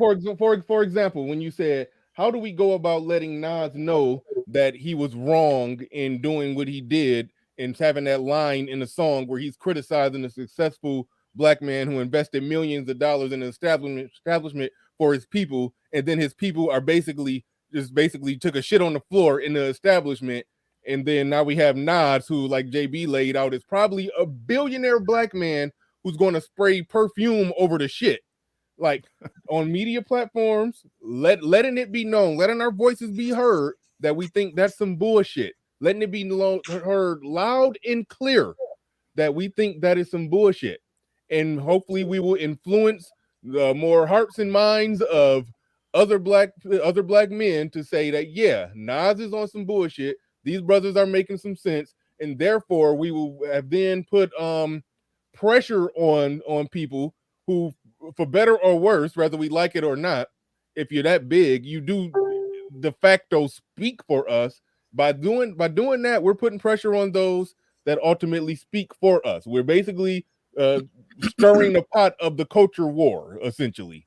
That's one aspect of it. Through media, you can do that. You can get your ideas out there. And I got a small platform, even though it's 400 people watching. This video may top out at 5,000 views, but at the end of the day, if it's enough people like myself who would speak to something like this, ultimately to the point, I always reference Kevin Samuels. I said, people who, you cannot like Kevin Samuels all you want. He's the biggest platform that's getting ideas similar to the stuff that we talk about out there, getting it out there to the mainstream, to where millions of people are hearing these type of ideas. That's ultimately what it takes. That's ultimately going to make people take a step back and say, just like how, that's going to make people take a step back and say, maybe I shouldn't say this stupid ass statement.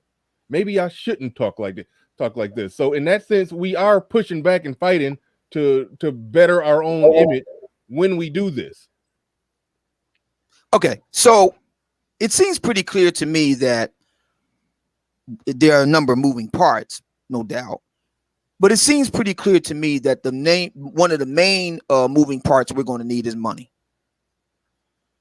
Yeah. In order to advertise, because that's essentially what this comes down to. In order for us to get on the Jumbotron, as I like to call it, black social media, the shade room, ads on Instagram and Facebook and YouTube, World Star Hip Hop. You ever see their advertising rates?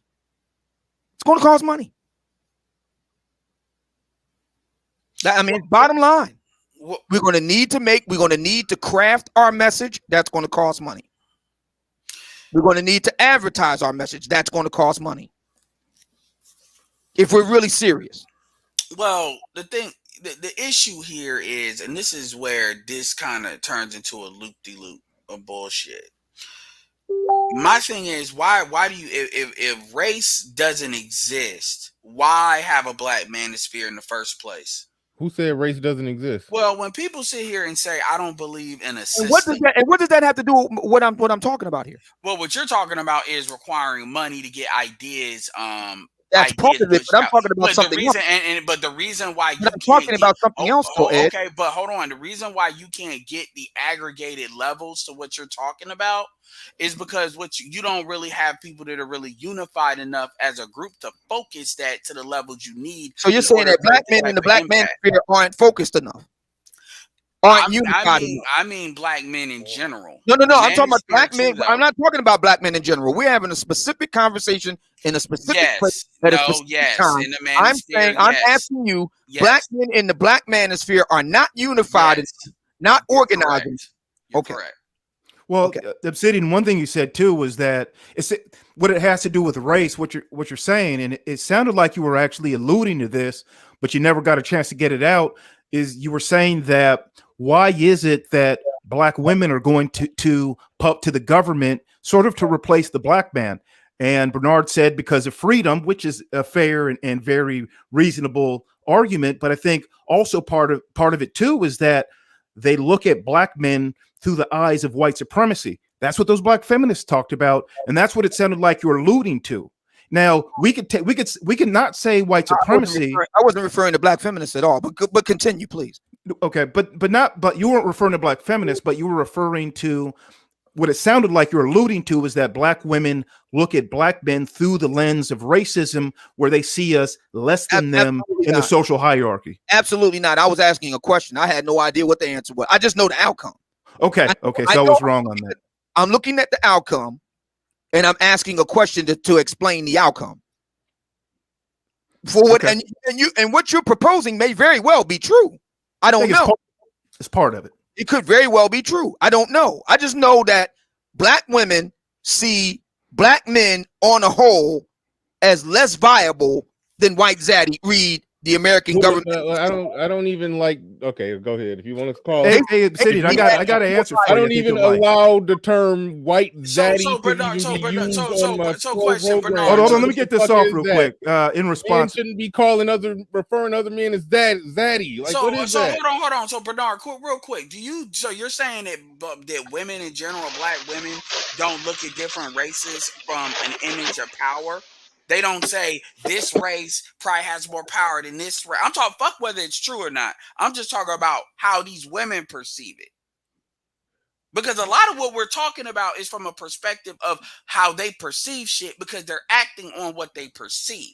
And that in the real world is what affects us. I believe their perceptions Okay, are all I wrong. think I have in an all answer to Obsidian's practicality, question. and in all practicality on the ground, it doesn't pan out. It doesn't Okay, make so any do sense. you believe It you doesn't can matter. It doesn't matter how many white top 1% of a 1%ers there are, or how many Senate seats are held by white people. Cool. I'm not The white dude that stayed next door to me is just a dude. He makes less money than me. I'm better than him in any way. okay, so cool, Bernard. So question. If a black woman looks at him as something of high esteem because they're he's white, she will be given some really shitty analysis. Yeah. So Bernard, do you believe that I got a question for this is gonna be a good one. Do you believe that most black women believe that white men are better than black men in America? Yeah. Okay. So do you believe that that can be fixed? Do you believe black men have an ability to change that in the minds of a black woman? How would you tackle that, Ed? I do. I think we could change it. Well, I haven't even said if it's possible or not. I'm asking Bernard if it's possible. I didn't say I said it was. I know whether or not we could change the mind of somebody that's delusional. That is almost a weird question, but so I think you're saying that most black women are two parts. delusional? It's two parts. Hold on. It's the chick. And shout out to David Carroll, who who sees that white man as God. That chick can't be reasoned with. However, which I subscribe to. There are some people who have bad ideas in their head, and if they are give me a percentage of the some people.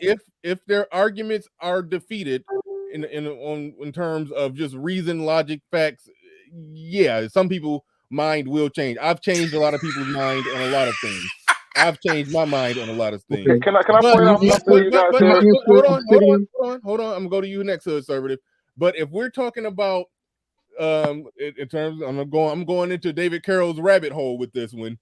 That deep-rooted psychosis that some of them have, where they just view the bald, eagle-wigged one said before that the most dingiest, dustiest white man on earth white man in America has more power than the richest. Do you believe most black women believe that? I actually, and that was the one interaction I ever had with her. I super chatted somebody when she was on the panel. I asked a question. So you're telling me a broke Domino's pizza delivery boy who lives in his grandmama's basement has more power than Robert Smith? And she doubled down on it and said, "Do you believe most black women?" Hang on, Ed. Everybody stop. Let me ask Bernard real quick. For those that are that far gone, that type of psychosis, no, you can't convince them out of that. Well, let me ask you a question. Let me ask psychosis is mainstream. Let me ask you a question, Bernard. Why do you? We're going to set aside mental health questions here for a minute. Just work me. Why do you think Cynthia G made that argument? You asked her a direct question, very specific and pointed. She doubled down on it. Why do you think? Now we're going to put aside. We're going to try to look at this through a rational lens. I think I have an answer, but I want to get what you think about it. Why do you think that she said that? Why do I think she said that? Yes, because she just has issues. I can't really explain that. Let me explain it. Let me suggest the following. Because this, although Cynthia's name has been mentioned, this sentiment that she expresses is not unique to her in the black social media space. I think we all can agree on that.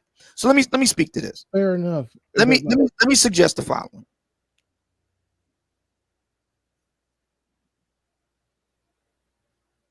It's all about associations. Yes, that white guy is, delivering Domino's, living at home, but he's still part of the winning team. Bullshit. Now, we may not agree with that, but we're not the ones that's convinced here. Okay, it's the other side that's convinced. I know, but okay. So some of them are convinced of some stupid shit. And I think, and this is really hard for a lot of us. See, this is what I say. It's not hard. Hang on. This is what I say. It's not enough to be quietly competent. I think we're pretty damn loud. And we got to get up on the jump. We got to get up on the jumbotron, man. That's just the bottom line. We got to win the war of hearts and minds, man. I agree with that part. And that's going to take money to do. I agree, Obsidian. That we do have to create a media machine. We have to create many different machines. But we also got to be clear on what we're doing. Part of these machines is understanding. There's this book called Social Dominance, and it's about social dominance theory. And I think you'll like this, Bernard. You too. I think you guys will like this if you're unfamiliar. And in the book, what they talk about is how you have in groups and out groups in these social dominance hierarchies. So when we look at America, and black people are the out group and white people are the in group. Well, you have out group females, which are black females, and they are seen as less of a threat in the social dominance hierarchy. So they're raised above black men as because we're out group males. And so you could take social hierarchy dominance theory. How do Hispanic and Latino women deal with this problem? What's that? Hispanics. Let me let them hear the question. How do Hispanic and Latino women deal with this problem? If we basically have to they have a different social dominance hierarchy because they come from Mexico, that their social dominance culture is different than what we have in America. So you have to understand that about the ones who just climbed over the wall, or just for them it's or different. Those that have been here for a while, because I don't think they have this problem. I don't think they're having and that's because they don't have the legacy of slavery like that. Okay, whenever there's a problem of interpersonal relationships between a group of men and a group of women, and you put the thing that's going to ultimately fix that problem as something so far, a huge multi-generational plan, I just think you're well, Bernard, but you're missing the point. The point isn't that they might not be affected by the social dominance hierarchy, but they come from a whole different culture than America. You get immigrants that come over, that's different than what black Americans and white Americans, what we've been in this legacy of slavery stew. So what's happened is now black women they've been raised up in the social hierarchy over black men, and they look down at black men. I think it's very obvious that's true. As a brother that's married to a Dominican, may I chime in on the Latina thing?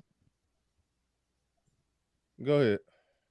Well, here's what it is, and we have this conversations because she ghost watches what I listen to in the manosphere and stuff like that, and she hears certain things over in the manosphere at large and over here, and then she comes to me and she's like, I don't understand these concepts. And she basically says the message of, why are those guys focused on the group? Why not go seek out an individual woman and worry about her? And means is that the group for the last 60 years has been so indoctrinated on this mindset to put Pookie above the good black man, is that why even worry about it? Go out, focus on the individual woman. I can tell you the reason why. Because we are inherently tribal. If there was one lesson to be learned from the 20-year adventure or misadventure of the United States military in Afghanistan, that's the lesson. We're tribal. That's human nature. And see, I think a lot of brothers, and I'm deeply sympathetic. I'm not saying this to beat up on anybody. I'm sympathetic to it. But I'm saying in love, man, we're going at this thing all wrong. Black women are not Hispanic women. Black women are not Afghan women. Black women are not Mexican women. Black women are not white women. They have a unique experience in this country. Right or wrong, good or bad. Yeah, I agree with you. Deal with it on its own terms. Well, Obsidian. That right quick. Can I address something? Because there's some issues that I like to tie a few threads together, and you guys are sort of all circling around what I think is the key issue here. So start off with the tribal thread. Yes, we are a tribal people. Every tribe understands who they are and where they come from. That's the nature of you being in that tribe. You have an identity that's ready built. the black identity that's ready made for us, like you just said about black women having a unique experience. So you could really just say that about black men and women in black America, right? We have a unique thing here. So go back to what I was saying before, and then, you know, your media piece that you were building up to, Obsidian. This is where you kind of tie that in. The media is redundant if you're just going to get up there and tell the same story that's working against us. So I will say again, we need a better origin story. We cannot let that one story that black women been suffering all their time be the story of black women. Because the truth of the matter is, when you pull up little historical tidbits and lesser known parts of black American culture, you can begin to craft the narrative that the black man has been succeeding and damn near killing it in this country since this country was founded. They won't let you tell that story because it just takes the legs right from under them when you want to make money off oppression. But we have to use that media apparatus that you're describing, Obsidian, to retell the black narrative, to cast a different story for who we are. Because we can't only be slaves. We can't only be oppressed. Hang on. Who won't let us do what now? The white liberal media. No. Yeah, when I say they won't let us because they make money off that, the entire industrial oppression complex, whether you're black or white, they have territory to protect. Wait. Stop. Hood servitor. Let me correct you on something. You should, for the point that you're trying to make, you should get out of your vocabulary the "they won't let us," which I think what you're trying to say is that they're going to use their media apparatus to push their oppression porn on society, so they can keep us in that victim mindset. Hold on. Let me ask you one question. Hold up. Let me ask you one question, conservative. Let me ask you one question. Battle of ideas, and we got to fight back against the battle of ideas. That's why I cringe every time I hear people with ideas and ideology similar to us big up and or talking about white supremacy like it's some powerful right. And I'm with you on that, Bernard. I'm with you. And that's that shit. I want to ask this question now. Is it that? Let me get one question out. Is it that they won't let us tell these stories, or is it that you have a lot of black professionals coming out of liberal universities and they keep repeating the same thing? It's neither. A lot of times I'm seeing that the women. Whoa. True. It's neither. Ed hit the nail on the head. The big thing holding back black men or other black men. Not so true. Obsidian, that message is being pumped out by the white liberal media. No, case in point example, it's Nicki Minaj yesterday. I'll give you a case Minaj yesterday. I'll give you right there. Obsidian, hold up real quick, Obsidian. Wait, I think, hold on, real quick. I want to make sure I understand Obsidian's point. Are you saying that too many black men just go with and ride with the whole liberal narrative in media? No, that's not what I'm saying. That's what I'm saying. What I'm saying is Ed hit the nail on the head. For whatever the reason why we don't get our act together is because black men. And I'm going to prove it. What was it now? A year ago, Bernard, right on this very channel, you hosted a panel of 6 brothers. Oh my goodness! The issue at the time. Oh my goodness. George Floyd. Obsidian. Now, we all agree. Misrepresenting that story. We all agree. What happened? We all agree what happened there was unconscionable. That's unanimous. Not all of us. It's not. What it's happened? not. It's what not. happened, oh man? It's not unanimous. Obsidian. You've been misrepresenting what happened on that stream for like a year. How have I misrepresented it? All right, half now. Yeah, so we did a stream called "Whether or Not Black People Should Be Rioting." That was the debate. No. I didn't say that.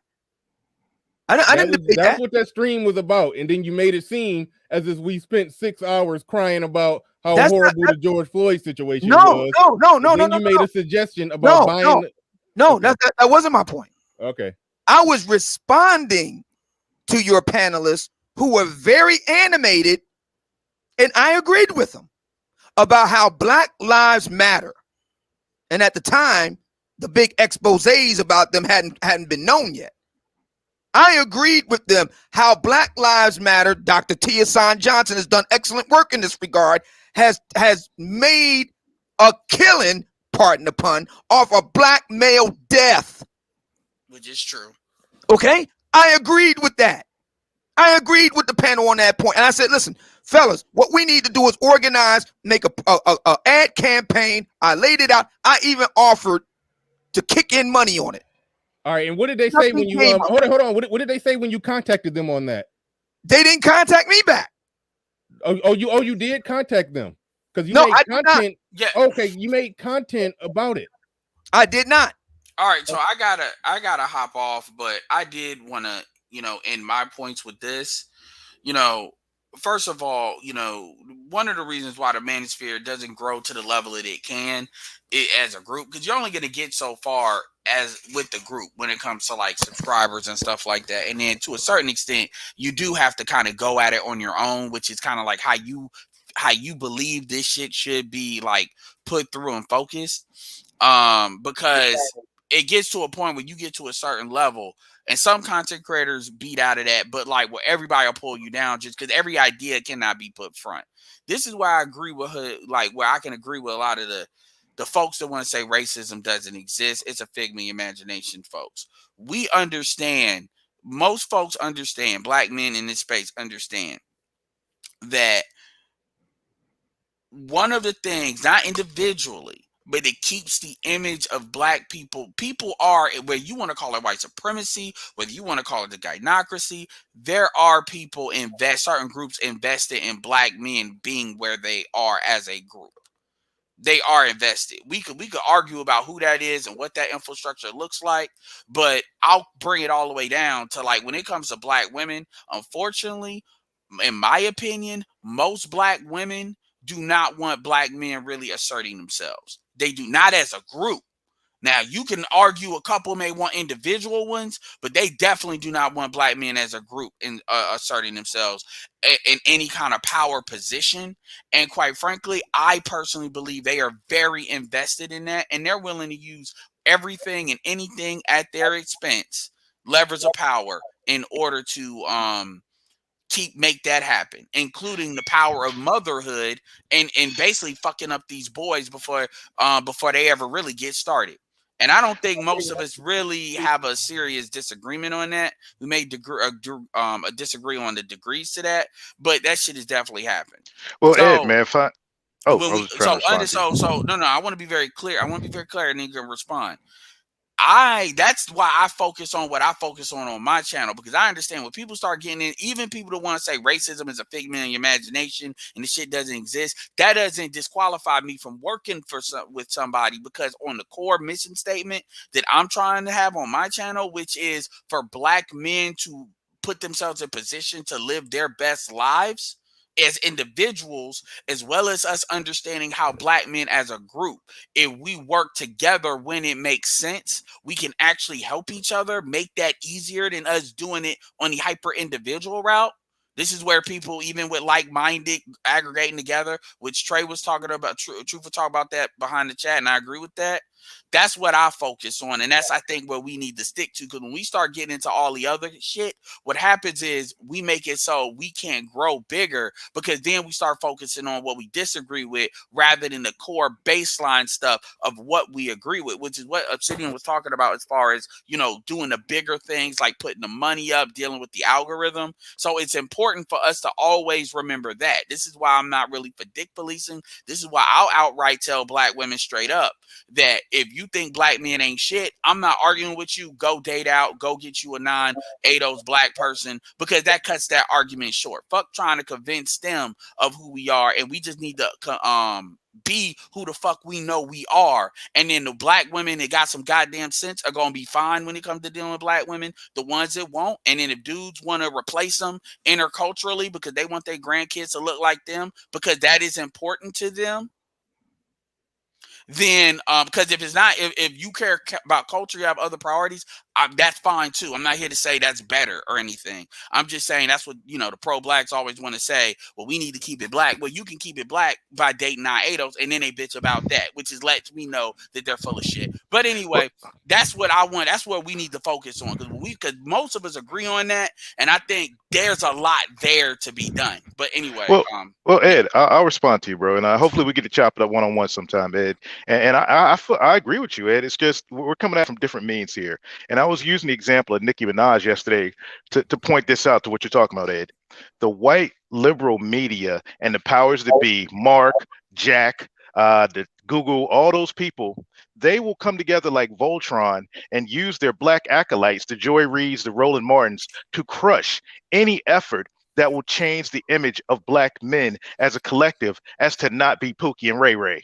Yeah. Where's an example of that? Where's an example of liberal media crushing black men who are trying to build something for themselves? Do you have any examples? Now, see, this is where it gets in the weeds. But yes, there are plenty examples of David Carroll Chronicles liberal media. This is another thing too. When motherfuckers talk about racism, and whether people disagree with that or not, make no mistake, I'm not talking about conservatives. In my opinion, the liberals need to be looked at a hell of a lot harder than the conservatives. The problem is black people have this thing where they see racism. Is partly why I understand why you come at it. Wait so a minute. hard. What does this got to do with Kevin Samuels, man? There's no big liberal machine, or for that matter, conservative one besmirching his identity. If anything, it's black folks that's trying to besmirch his image by calling him gay and homo and all the rest of it. I'm still waiting for an example, Edward. You don't have any examples. A bad guy. This is all bullshit about the white liberal media won't let a black man do this and do that. That's not really how it works, homie. The way it works is that you have a liberal media that time out. Me and Hood Conservative, we kind of got right on this one. It's the whole thing. They won't let. That's not what's happening. They have their media apparatus. They push their views, ideas, and agenda. And yes, the liberals do benefit from black people being upset. Wait, stop. They benefit from black people being obsessed with oppression and being in a victim Olympics. So they put out whatever they got to put out to try to keep that the spigot going. So anything that counters but hold on, but you know what it is though? Is that black women are the one that are pushing out of these universities. They're the one that are pushing the victim Olympics. Hold on, real quick. Obsidian made a good point. Kevin Samuels has a counter narrative, and he has a platform that does bigger views than a lot of those things. So I'm saying that to say that I'm saying that to say they can't stop it if you push it and you win. So we see an example of what a victory looks like. That's where I'm at with Kevin Samuels is one person. So we did have to go to the next question, Bernard. So we didn't have to go to the next question. Hold on, Obsidian. Kevin Samuels, Obsidian, real quick. Let him man say it because he got to get this out, man. I know what he's gonna say. Hold up, Obsidian, real quick. Kevin Samuels is the controlled opposition. I've been saying this for a longest. I asked the question, why was Kevin Samuels? Hold up, real quick. Listen up, fellas. Hold up. Just explore this ideology. You haven't even listened. No, I'm not going to explore ideology. I'm going to hold up, Obsidian. I'm saying this. Why was Kevin allowed to beat the algorithm? Why was Kevin allowed to beat the algorithm, bro? I want to be kicked it in the nuts. Okay, here's the deal. Now check it out, Bernard. Let me respond to Bernard real quick. I'm not interested in theories. I'm interested in Come on, Obsidian. I'm just responding to Bernard. No, I'm not interested in that. Okay. Let me talk to Bernard then, Obsidian. The outcome has already been established. Yeah, so the outcome is this. Trust me, Obsidian. We're going to the same place, bro. We're going to the same place, Obsidian. So the question has to be, why is nobody replicating that example? Well, Obsidian, here's the deal. Kevin is putting the black woman, this whole black women did that myth, this whole billboard campaign on blast. Yes. And that is perfectly okay in my book.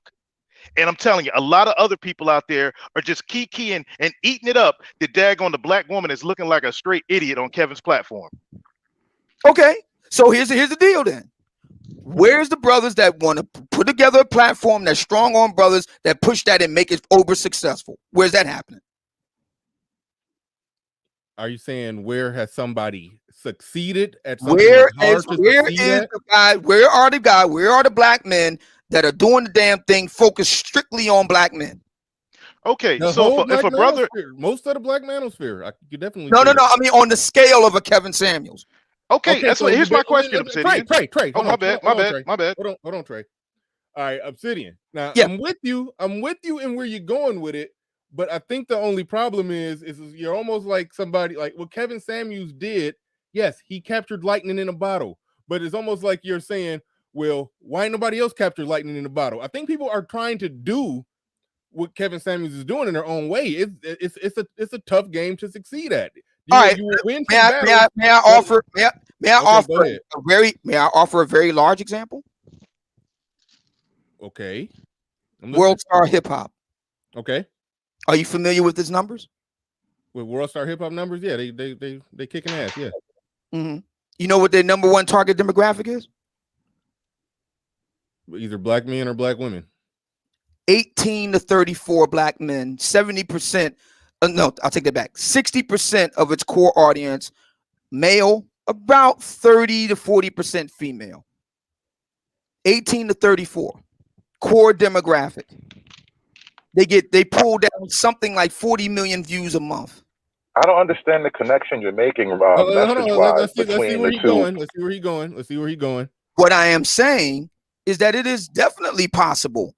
I mean, they dwarf. Not only do they dwarf Kevin Samuels, World Star Hip Hop was responsible for Kevin Samuels being where he is today. Well, Obsidian. Here's the issue with that, bro. Wait, hold on. Obsidian. Okay, World Star Hip Hop is okay. Yeah, World Star Hip Hop. They did the damn thing. Okay. So what I'm suggesting is that it can be done, but here's the trick though. Are we cool with what it would take to do it? See, World Star Hip Hop. Let's just be honest. I mean, New York Magazine did a really big expose. Well, not an expose, an interview with the now deceased founder of World Star Hip Hop, Q, as he's known.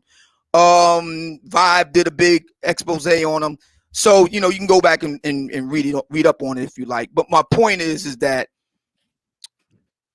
black men are indeed interested in a certain type of fare, and thinking, cultured, competent black men ain't it. There's no market for it. That's what I'm saying. True. Well, Obsidian, what you're doing is basically you're countering your own point, because here's the deal.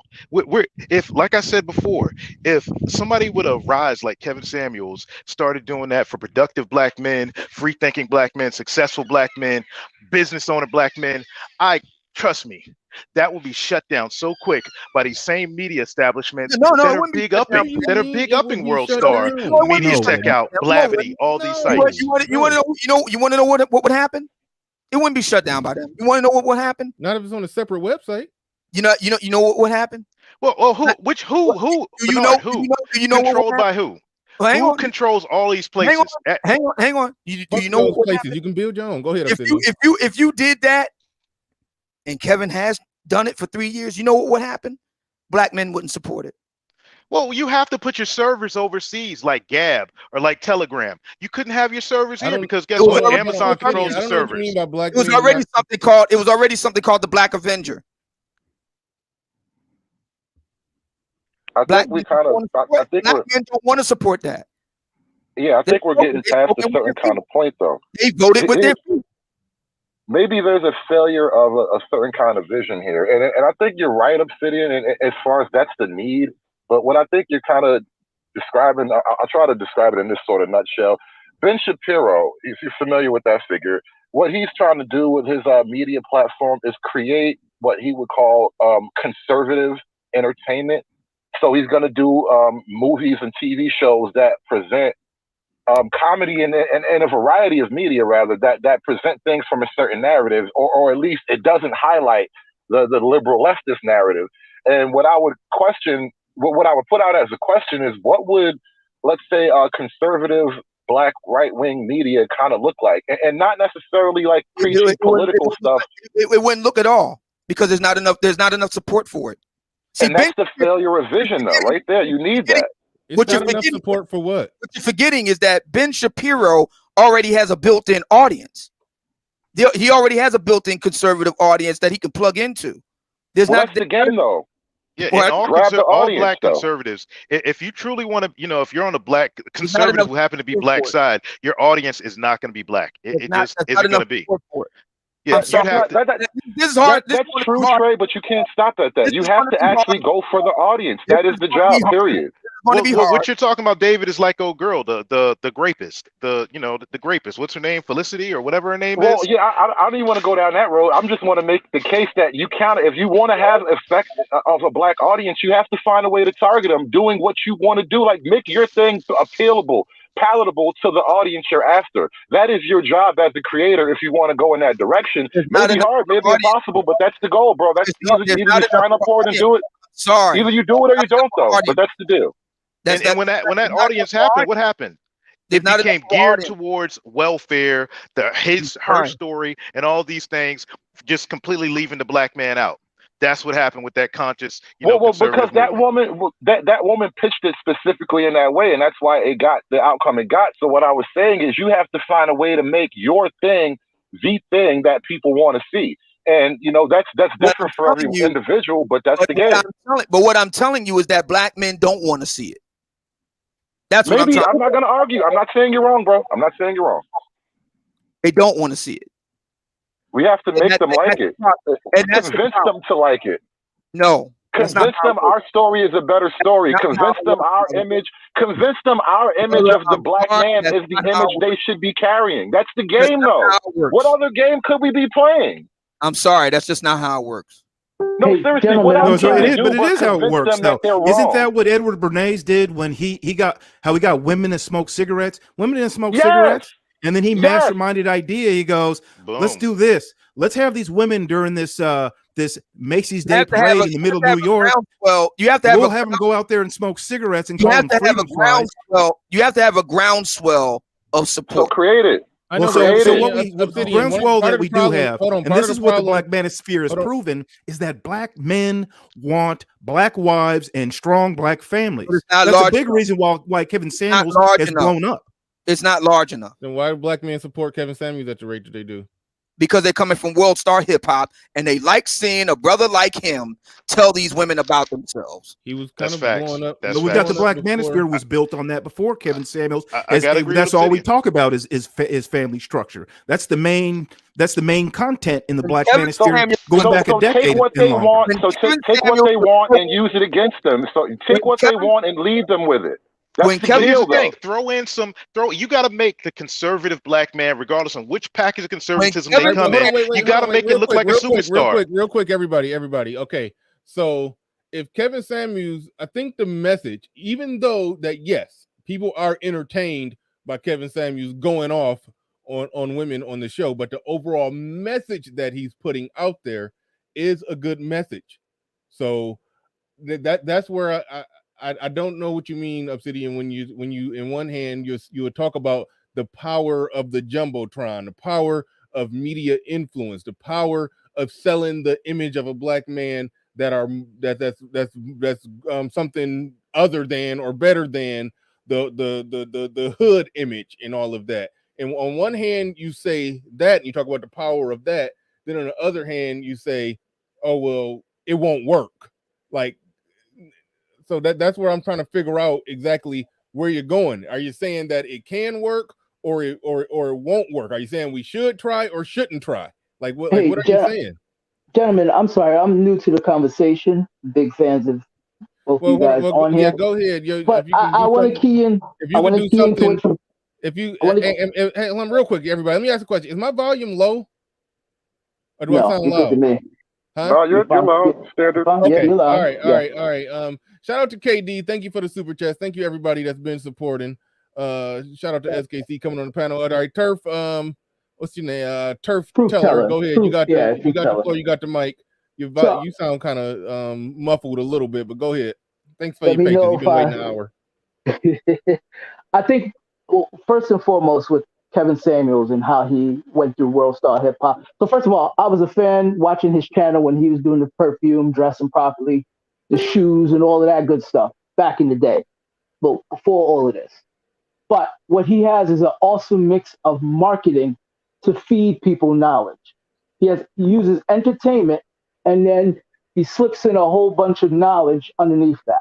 So that's what you explained right there is precisely what the Manosphere does. That's why I agree. That's why I agree that the message that we're pushing, that we're out here speaking to every day is a message that can and will take off, just like we saw it take off with right. Kevin Samuels. We in Fresh and Fit did it in their own way. There's ways that it could take off. So I don't buy that it won't take off. Obsidian is absolutely right that the black male audience wouldn't accept just straight up knowledge being fed to them and use it beneficially. That would never happen. No, that's not good marketing. No, it's not good marketing. And not only that, and this is my opinion based on the numbers, a lot of black males come from single mother households, and we all know what that does to young men. What I do think in the black manosphere, what this discussion is wasting time in the fact that we're discussing what women think, how they think, why they're making the decisions they make. I think that's just a complete waste of time. This discussion was a lot bigger than that. I know. I've been on it. I've been on it since the beginning. I know. I've been on it since the beginning, but that's what it has evolved to. I know, but if 10% of the discussion is talking about what women think, I don't think that's been most of it. We talked about the psychology and what slavery had and all that good stuff. I think benefits of government. We talked. Me and Ed went hard on that for about 30 minutes of a 3 hour and 30-minute discussion. I think we was talking about bigger stuff. I kind of have a problem when people try to say certain aspects of the conversations in the manosphere. Oh, that's irrelevant, or that doesn't matter. No. You let me finish so you understand where I'm going. Sounds like that's just not the one that you highlight. Right. No, the reason why I'm saying it's irrelevant is that doesn't get the job done. I'm at the point in time in my life where I don't care what they think. It's either they choose us or they don't. And I think that's the base ideology we need to have, and we need to give our son. I generally agree with you on that. I mean, I think what you explained right there got something to do why I was saying I basically was taking an approach of who gives a shit about their psychology and what white supremacy inception their brain with and cause them to view us in a different way. I do understand. I do understand where you're coming from on that. Again, thanks KD and everybody who've been supporting all day. I came in, I said this is gonna be a short stream, but here we are going about to hit 4 hours pretty soon. All right, SKC, you got the floor, you got the mic. Man, what's going on, everybody? I hate to just jump up and be a Obsidian apologist, but I think he hit the nail on the head when he stated that black people just do not want highbrow black male content.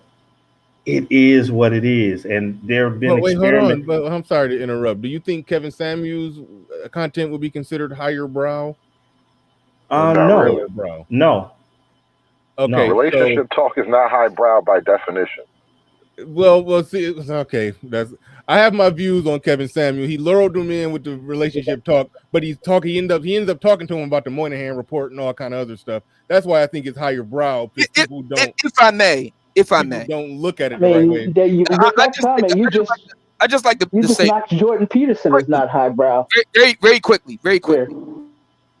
For 3 years, Kevin attempted to appeal to a black male audience, of which the black manosphere played a significant part. Yeah. We all can say at this point that was not successful. I'm being diplomatic. It wasn't successful.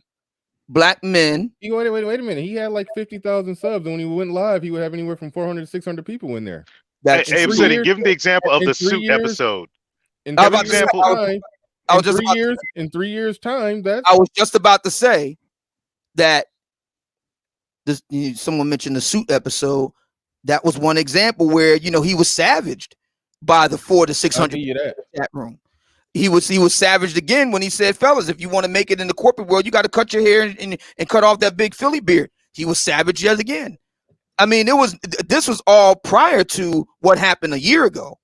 And Kevin made the calculation, and it has proven hugely successful, that there's more money in telling black women about themselves because that's what black men will spend their money on. And he's proven it. He's proven it that is true. Black men aren't interested in leveling up, so to speak. They're not. In the minds of a lot of black men, they good where they at. They good. It's the problem is them bitches. I don't see that at all from black men, though. But I think like what Hood Conservative was saying is that we need black male media more similar to the Cosby Show, except for maybe a more domineering man, a black man who's young and successful and dominant. He's strong. He's got a great relationship with his wife. They do fun stuff together. He's not taking any lip from her. She's not sassing him. He has a great relationship with his kids. They got a show on Netflix called Black as Fuck. Watch that show. Now, he kind of sambos a little bit in the first episode, but by the end of the series, it's a hilarious series. He's a powerful black man with a strong family. His wife's light skin or whatever. But it's a great show, and I think that model right there is what I think is what a lot of black men would like to see, where black men are heads of households. They have an intact family, and things aren't just falling apart around. Truth. If I could, hold on, just go ahead. Okay, like I was saying, I think I'm hitting on the nail on the head with the comment about the highbrow thing. What Truth was saying, I agree with you. As a family head and a black man, I agree with you.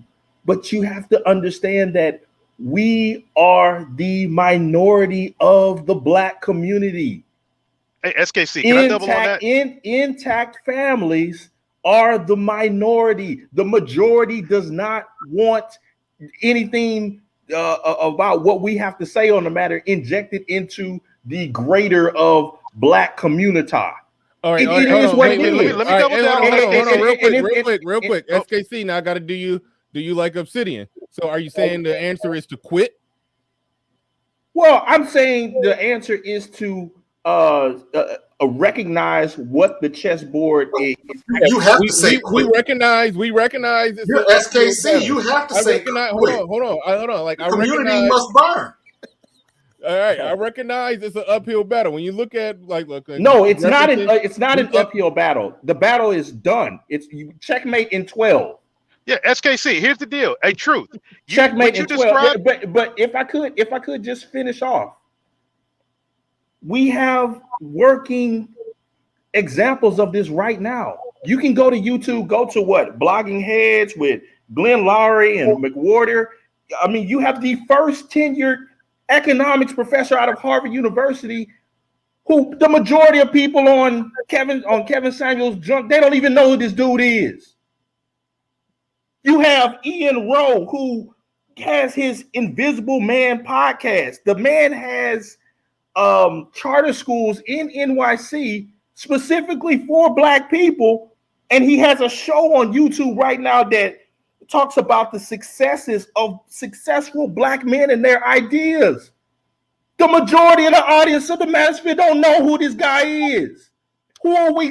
Why are we playing around with this like this is for real? Let me back you up. Want this stuff? They don't want it. Well, SKC, can I back you up? Hey, Truth. You look at what you described is me and SKC. Bro, we are coons in the black manosphere. Super, double, quadruple down coons, bro. They don't want it.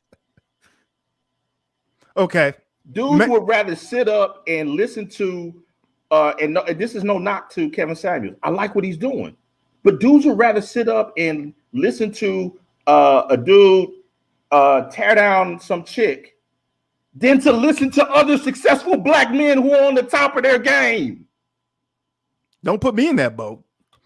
It is what it is. Why are people so ashamed of this? It is what it is. That is where the chessboard is. Deal with it. Yeah, I agree with SKC, and I want to use a situation from the past, since this show was about a hip hop icon and his ideas. Back in the day, before Public Enemy was signed, the record company only wanted Chuck D. They didn't want Flavor Flav, the Bomb Squad, and all that. They only wanted Chuck D. But he said, no, you got to take my production crew, my S1Ws, the DJ, the whole kit. But they said, no, but we don't want this Flavor Flav guy. He said, no, you got to take Flavor. You got to take Flavor. And he said, he told the record company that I can't sell this. I can't sell these ideas unless I entertain them. If I just preach to them, exactly they won't where I was accept it. about to go. That's exactly where I was about to go. I got to entertain them. I think so why do you want the stupid idiots to come with you? Because that's the I'm mass not of saying it's people, right. and you I'm have just to saying drag. that's what it is. No, you have to drag the mass along. What do you think happened to the community in the first place? You have to drag them in one direction or another. Hold on. SKC, let me ask you this simple question. Do you think Ben Shapiro is highbrow? I would say somewhat, yeah. Okay. I would say he is. Is he entertaining? Yeah. To certain people. Do he take the time, even though he's probably really smart, really intelligent, really highbrow, he makes his show and everything that he does entertaining because he's responding and picking apart intellectually what the stupid white people are doing and what they are saying and the stuff that they want to put out there, their views, their ideologies. He's breaking all of that down. Now, they don't want to hear just a dry conservative guy just talking dry conservative ideas. They want to hear a quick, sharp, witty guy who verbally, savagely pick people apart and make people look stupid. And so, you are correct. But we already have. Wait. So why put the burden in order for a black person to be successful and legitimate? He has to be able to give straight, dry commentary with no entertainment, no picking apart of the stupid person. Right. I never educate. If you can educate and teach somebody something that makes sense while doing it in a way to where they don't even realize that they're learning. I mean, people go turn on their phone and look at YouTube to be entertained.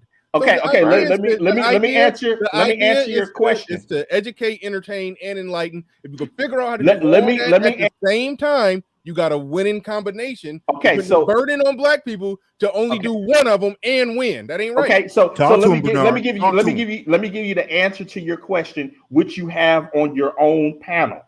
Mm-hmm. Obsidian Mumia Ali. Yep. How many times did Obsidian have Glenn Lowry on the show?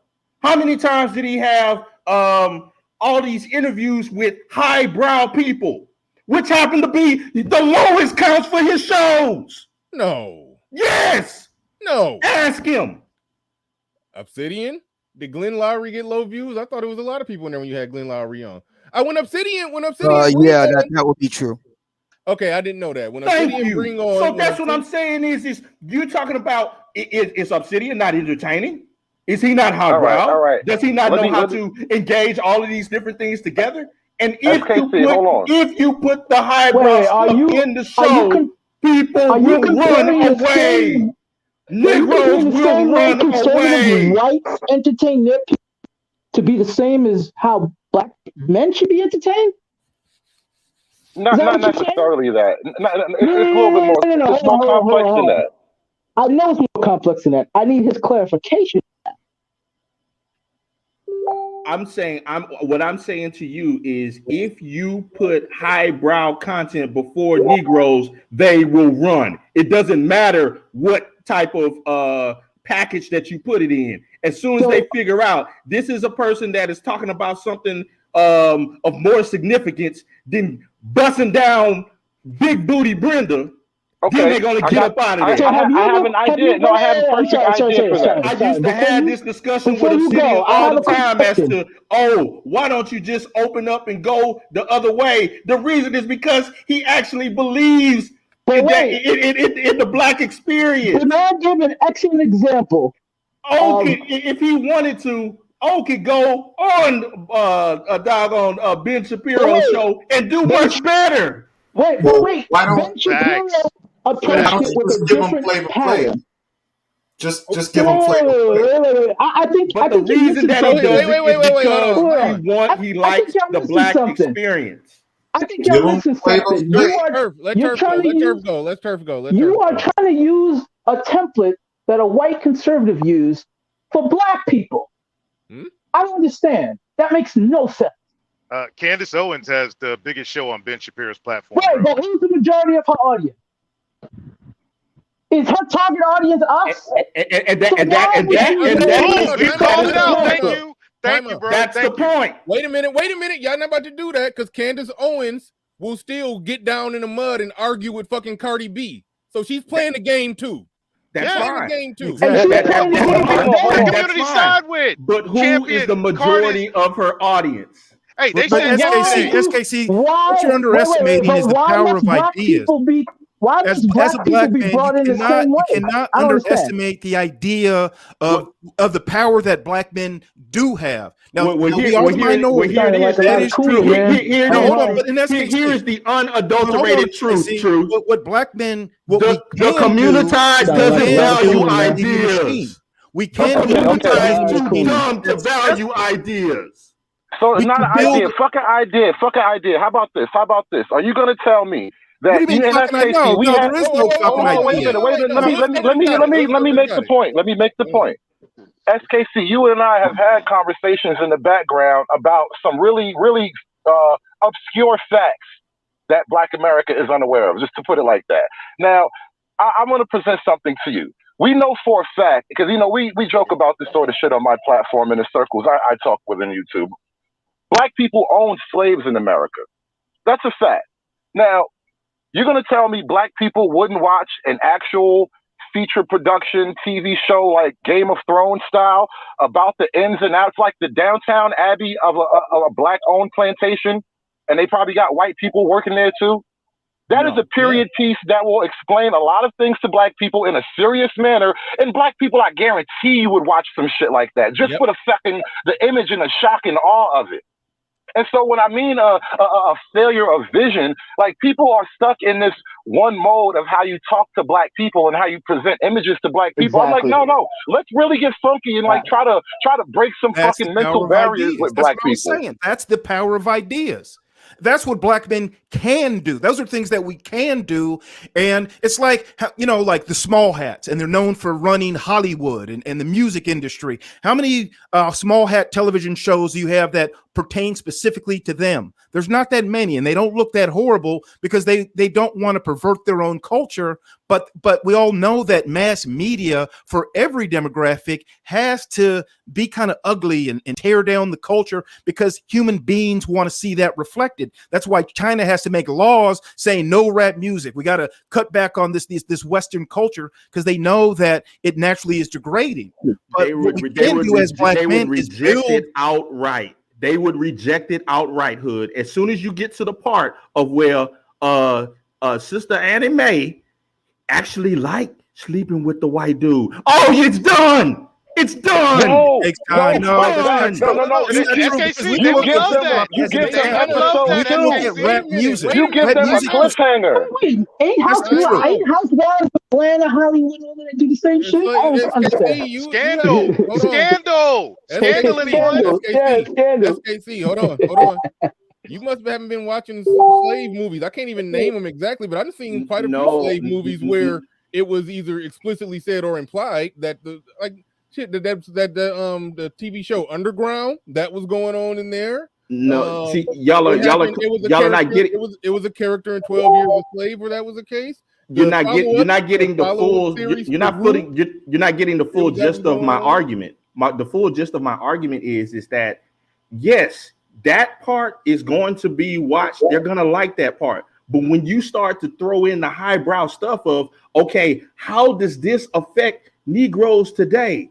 That this type of mentality goes into this, and the other, then they're gonna be like, oh no, cancel. No. Cancel. Wait a minute. Wait. It won't be the black people. If you do some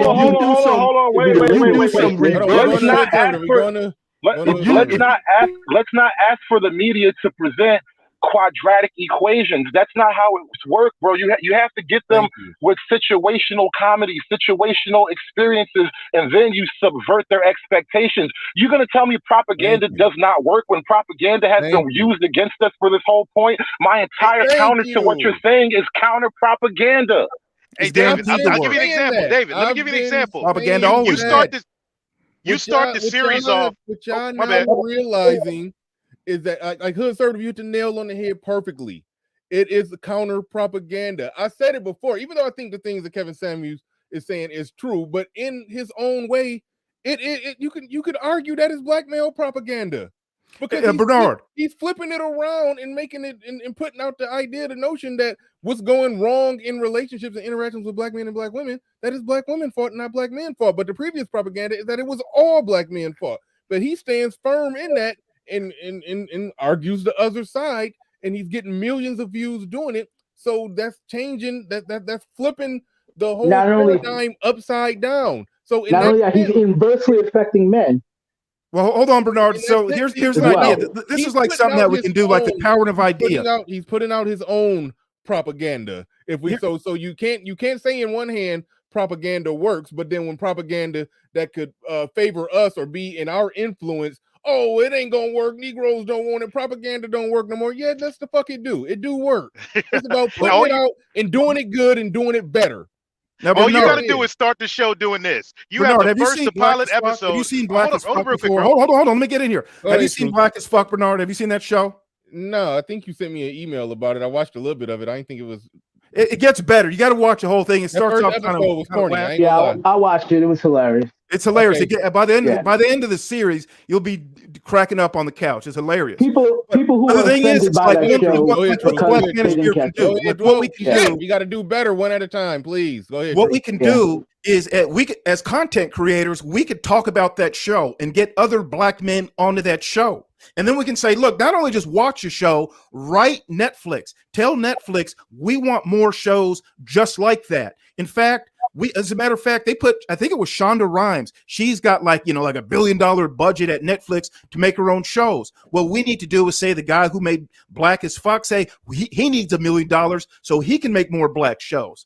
And really, I mean, we don't necessarily have to do the work ourselves in black YouTube per se, but we can work together and really make these programs happen using social leverage. I mean, that's what they're doing with the Black Lives Matter movement. You're seeing out of that the executive director of CBS Morning News is a black woman. As a matter of fact, she was right out of the Black Lives Matter hierarchy. She's one of the top 3 women. She's directing the CBS News. Now they got that football player who played for the Seahawks on there. You got 2 black guests, 2 black hosts, and one they're white the wrong host. people, bro. They're on the other team, bro. But the point isn't that they're on the other team. The point is we have the power to do the same thing, Trey. That's the point. Let me tell you what Hood Conservative said how it will work.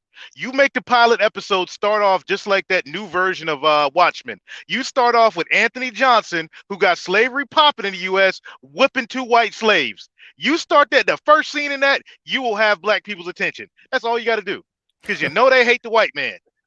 You have a rap right there. Just fuck their heads up with how shit really was. This is like people don't understand. There are actual things you could pull off of that are historically true, that you could tie to actual narratives that you won't lose an argument over if you start going down rabbit holes, to put it that way. Like, you'll have actual historical backup, but you can use these kind of events and these little quirks of American history to retell stories and to reimagine, as they like to say, reimagine the black narrative. And so what I'm saying is, if we're losing the propaganda war, let's not fight with our knuckles. Let's play the propaganda war. So here's my question to you, Trey, and also Bernard. So, are you saying you don't want smarter people? You just want people more controlled towards your propaganda's message? Smarter people would be an inevitable byproduct. I don't think propaganda makes smarter people. SKC, the deal is that you have to use that propaganda Let's challenge that claim. Okay. Yeah, you don't make smarter people. Somebody called Dennis Prager of Prager University conservative propagandist. Okay.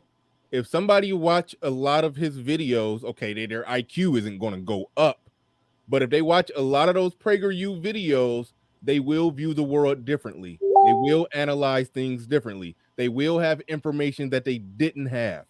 So, yes, he's doing conservative propaganda, but I think overall, if somebody was just completely social justice liberal warrior, just all deep into that nonsense, and then they binge watch 30 of his videos, I do think they walk away thinking better, even if they don't agree with everything. Okay. I do think they've heard other views, and if that propaganda, if some of that propaganda sticks, then yes, I think they are the better afterwards. Okay, But- so but- no, but- hold on. Bernard, so what is the presentation of that? Would you say, is it more entertainment or is it informational? It's informational, but they do it in a different way. But they hold on, but they do it in a different way. Hold on. They don't do it in like I described in the Ben Shapiro, Candace Owens type of way. Correct. What they do, the way they make it entertaining is that they have, they got a great graphics person, and they make it. They basically pull out the Crayolas and make it a fun, friendly, kid cartoonish animation to make grown people to make grown white people sit down and stay focused on it. They make a goddamn colorful animation out of it. So again, they are because it's not that complicated. Wait a minute, SKC, you asked me the question as well. SKC, can I respond? Wait a minute. So even PragerU, they're still playing the game. That's if Dennis Prager just set his white pasty ass there in front of a TV and just said, "Well, the liberals are blah, blah, blah, blah, blah, blah." No, nobody would listen to that shit. They need to see it presented the way that he presented it. The people who win figure out a way to be informative, entertaining, enlightening, and the whole works. Okay, so my last rebut to you. Wait, this me and SKC. My last rebut to you, Bernard. Do you think that format will work for Black people? Actually, you do. Actually, a while back, me, you, and Obsidian was talking about trying to put together and make something like that. We didn't follow through on it, but yeah. So you think it will work for Black people? Why do you think Black educational levels fell off? Because we used to have better programming, for lack of a better word. We used to have a lot of radio stations. I don't know if we had a television station, but we used to have a lot, like hundreds, maybe even thousands of radio stations around the United States. But then they deregulated and they got gobbled up by bigger stations. I don't mean actual program. I don't mean actual programming like radio programming. I mean the programming like what we believe as people. We were operating on a different program. We had a completely different operating system, if you want to use that kind of language. Well, I think it's the same thing, though. I think that's the same thing. So take a guy like this.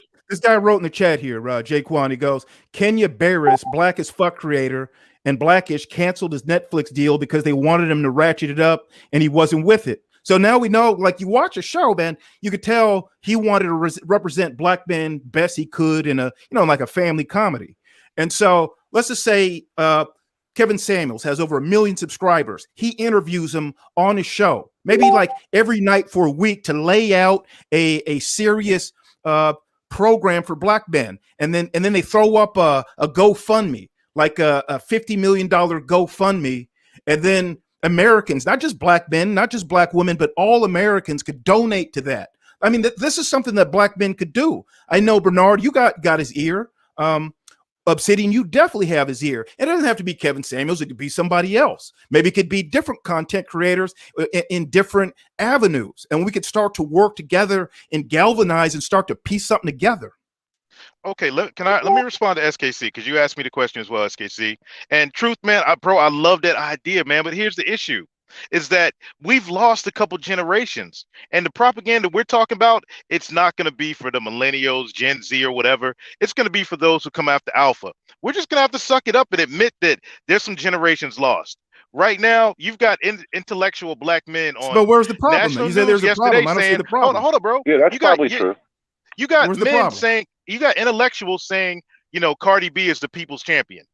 Millennial men on national news, educated men, the Mr. Men Can Have Babies type crowd. So yes, we've got to aim younger and younger. And what PragerU is doing, if you watch it, they got that little half Nigerian Igbo girl and the young white guys who used to be liberals, hosting most of the content up there. Why? Because she's an eye catch. She's a baddie. So, and a young Chad who used to be liberal. So yeah, that's their propaganda. They're aiming young. because they know we've lost generations. There's a reason why Fox News will put a lot of blondes in short skirts, and they're like everybody plays the game. The Fox News anchors, they got leggy blondes sitting there with they crossing their legs every 5 words that come out of their mouth with short skirts on. Like everybody is playing the game in some kind of way to get their message, their propaganda out to somebody. So and the whole United States is starting to skew young. Baby boomers are the largest demographic, or at least they used to be, and they've got one foot in the grave. And then after that is Generation Xers, pretty much us. And there's not very many Generation Xers. We probably make up 5 to 10% of the baby boomer compared to them. It's like there's very, very few Generation Xers, but you have this huge, the millennials. There's a massive amount of millennials. So America's starting to skew young, and so we do need to reach the youth. But there's really not a problem here. That's not true. How's that not true? The millennial generation is smaller than the Gen Xer generation, which is itself. No, it's not. It's not even close. It's smaller. No, millennials are way bigger than Generation Xer. It's not even close. No. Generation X is the smallest demographic by far. Name a youth outfit that's bigger than the AARP. But regardless, those two generations are lost, and I'm in it. We're in it, man. We know our generations are lost. Yeah, that's true. No, it's not. Regardless, the AARP is boomers, aren't they? The AARP is huge, man. Y'all are arguing because semantics. baby boomers are the largest demographic. That's what I'm saying. Yeah. Gen X is a very small demographic. It's what, between 19. Right. I'm agreeing with you on that point. My point is this. You just said we got to this idea that we got to cater to the youth. You want to know what the center of gravity is in Black America? It's for 40 and up. Look at all of the content created. I'm just going to focus on the Black love problem. That's what I like to call it. All the movers and shakers dealing with, and in the Black love machine, dealing with the Black love problem, with notable exceptions, notwithstanding, Derrick Jackson would be one. But damn near all of the movers and shakers, 40 and up. Obsidian, because we get it, man. They're mainly Gen Xers. We were the first generation to wake up and get it. Gen Xers and older millennials. You got to remember, millennials born in 1981 right now would be 40. Yeah. We were the ones that first got it, bro. Okay. But who do we target? So what I'm saying to you is, who's buying all the products? It's not millennials. They broke. True. That's true. But there's a lot of them. There's a lot of millennials. Who's buying the retreats, the seminars, the books, the TV show, the T-shirts, the card games, all of this stuff? Who's buying all that stuff? It's the folks that are Generation X and older millennials. But they aren't the ones that are going to change what's going on here. They're the go along, get along gang. Give it 20 years. Not only that, in 20 years, that baby boomer population is going to be my man. The fight is here. That's where the fight is. The fight is here now, but in 20 years it won't be. That's where the fight baby boomers anymore. Here. And that's what it trades. I think that's a very short-sighted target. The fight here is lost. We need to start focusing on the future. There's 40-year-old women. Yeah, there's 40-year-old women talking about they want to get married and blah blah blah again and blah blah. They've never been married for 40 years of their life, and they want to have a beneficial relationship now. It's just too late. And really, bro. Look at let's talk about the future, because right now, am I taking crazy pills right now? Young people are having less sex than ever before. Less sex than ever before. You got more virgins than ever before. Millennials don't even drink that much. They got these studies out. They say millennials don't drink like that. With COVID, now it's even worse. So what's going to happen is, I think over time, as America goes on, how much far left can we actually go? We got strippers and people drugging people, going to the White House. All this silly shit is gonna start to go back the other way in this cycle. That Overton window is going to shift, because you're seeing a huge movement of youth out here that are going back to religion, that are going back, being more spiritual. And I'm telling y'all, if you want to jump on the community and bring it back to the Black community, you got to aim young. I'm sorry, Obsidian. It's great, bro. It's a great idea. But here's the deal. They're not our future, man. Why? Yeah, why are people talking about the future and the younger generations when we just looked at the 2020 census and it showed that It's called planning. The black population was just superseded by the mixed population. So I was like, what are you talking about? But it's called Well, planning. to be fair, SKC, right? They will still exist, and Yeah, yes, I know. something has to happen. Called planning. And we heard from the good Uncle Dave. We always are gonna need a mud seal. Well, fine.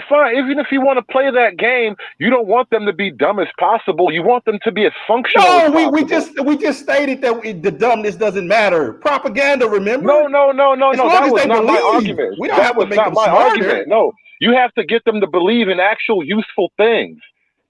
That's the point. People believe in stupid shit right now that is unproductive. So ultimately, even if you do lose whatever percentage of the people you have left, you can't allow them to just believe in nonsensical shit. Otherwise, what's the use of having them around anyway? Like, it is really that type of dire shit. It is really that type of dire shit. But like, no, you have to believe in something productive. Otherwise, you face your own extinction.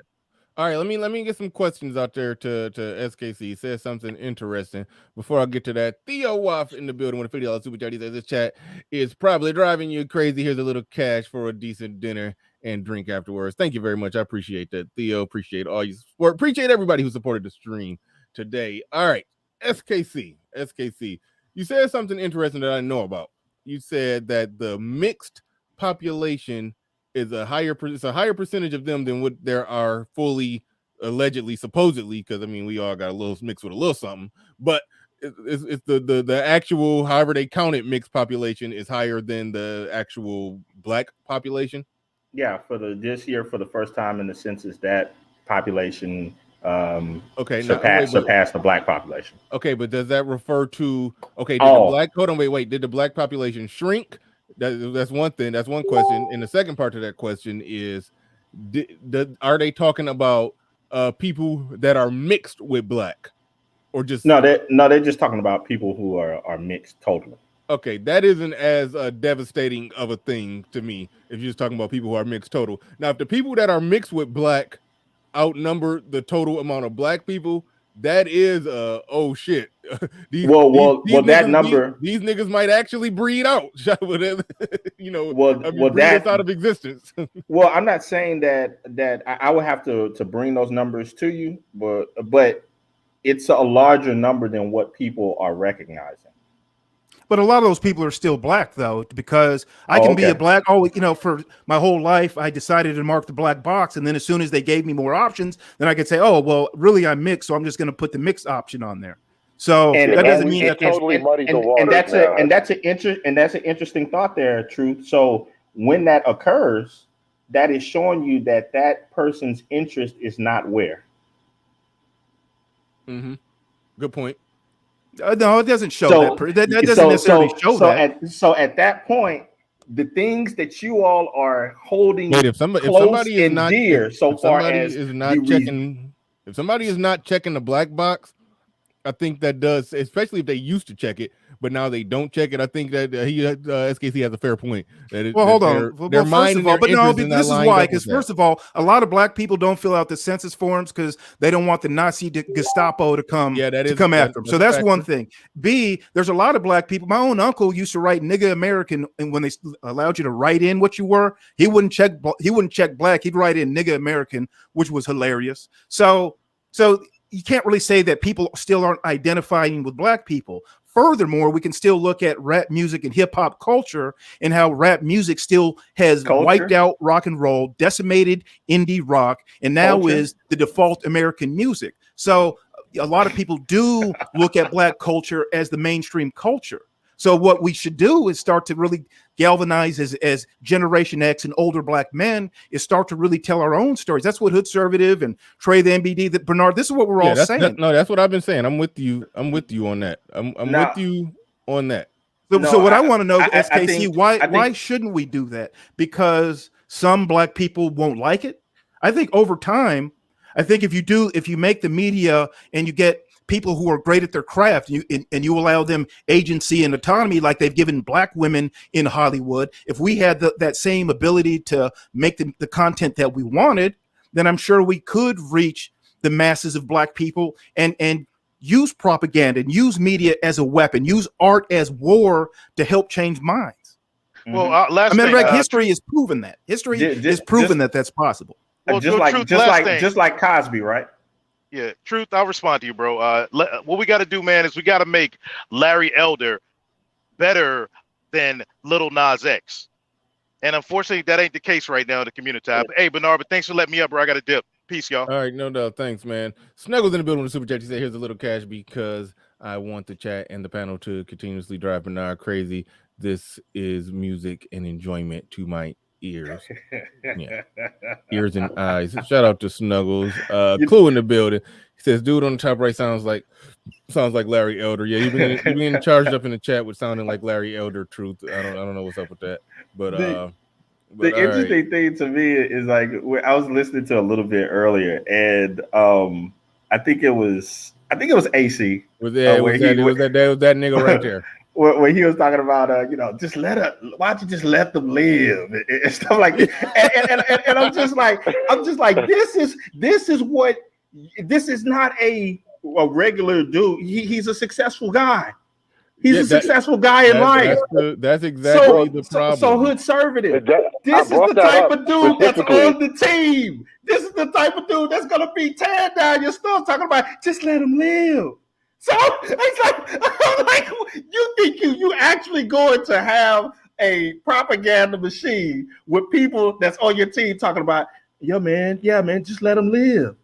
No. Are you insane? The propaganda is not going to solve that individualistic problem. See, to solve that kind of problem, what you would need is actually the ability to take the floor from under people like that.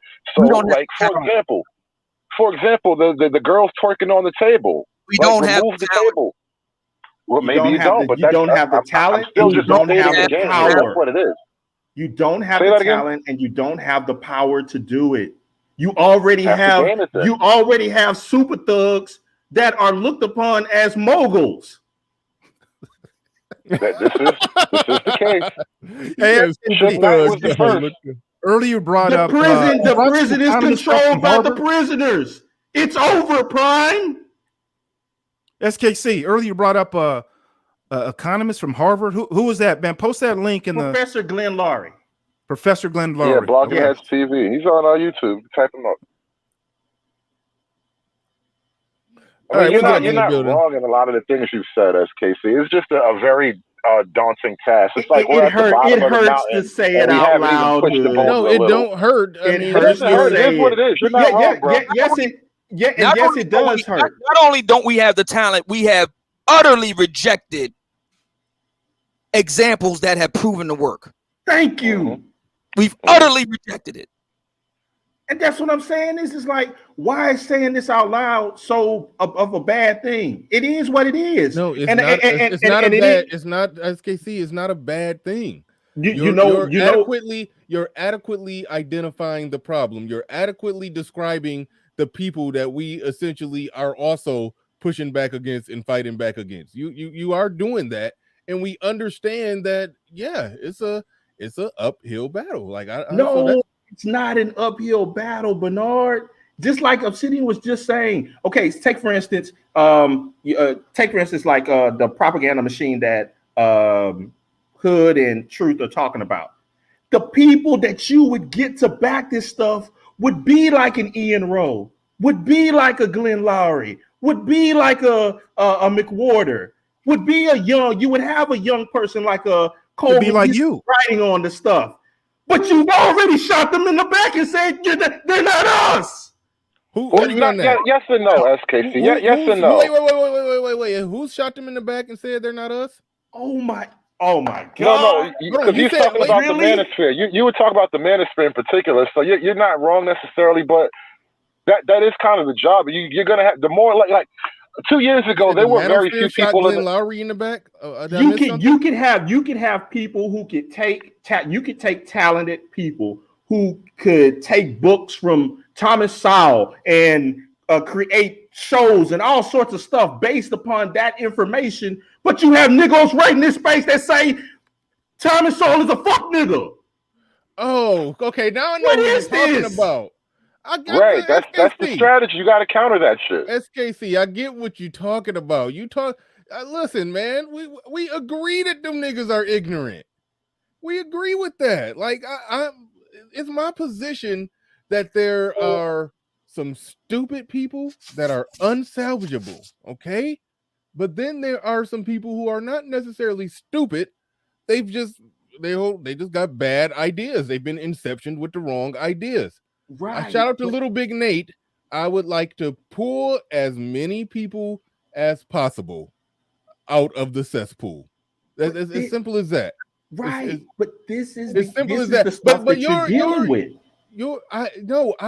That nigga who you just described, who would actually like. I'll go ahead and say Platinum said that. I think he said Thomas Sowell is an idiot or something like that. What did he say on me? He said it on my channel. You've had more dudes say that, and they're way more highbrow than him in these spaces. Do you think most of that comes from programming or an actual? Doesn't that speak to his ideas, SKC? All right. But see, if you think that this whole manosphere thing is for fighting to win over the platinum elites of the world, then that's not my argument. That's not my argument. I don't understand your argument then. Okay, why even bring up that ignorant nigga? His argument is that it's done. My argument is that if you look at that constituency is mixed in with the sphere and greater Black America. You just had a dude like AC who is a successful guy in his own right, and he's telling you, dude, just let the hoes live. Let them shake their behind on the thing. I know, but my question is how are you going to separate that in order to create your? We just gotta stop talking to them niggas. In the real world, we can't talk to them. Now hold on. Now earlier, I brought up the power of ideas. Whoa! All right, it's two things.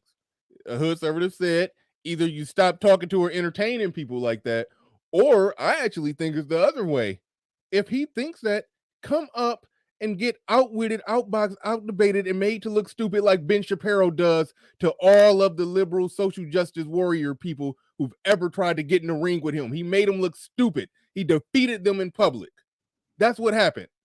So that's what and even if that doesn't move the needle as far as we would like it to, then God damn it, it's still the right thing to do. It's still the fight. It's the fight that they fight.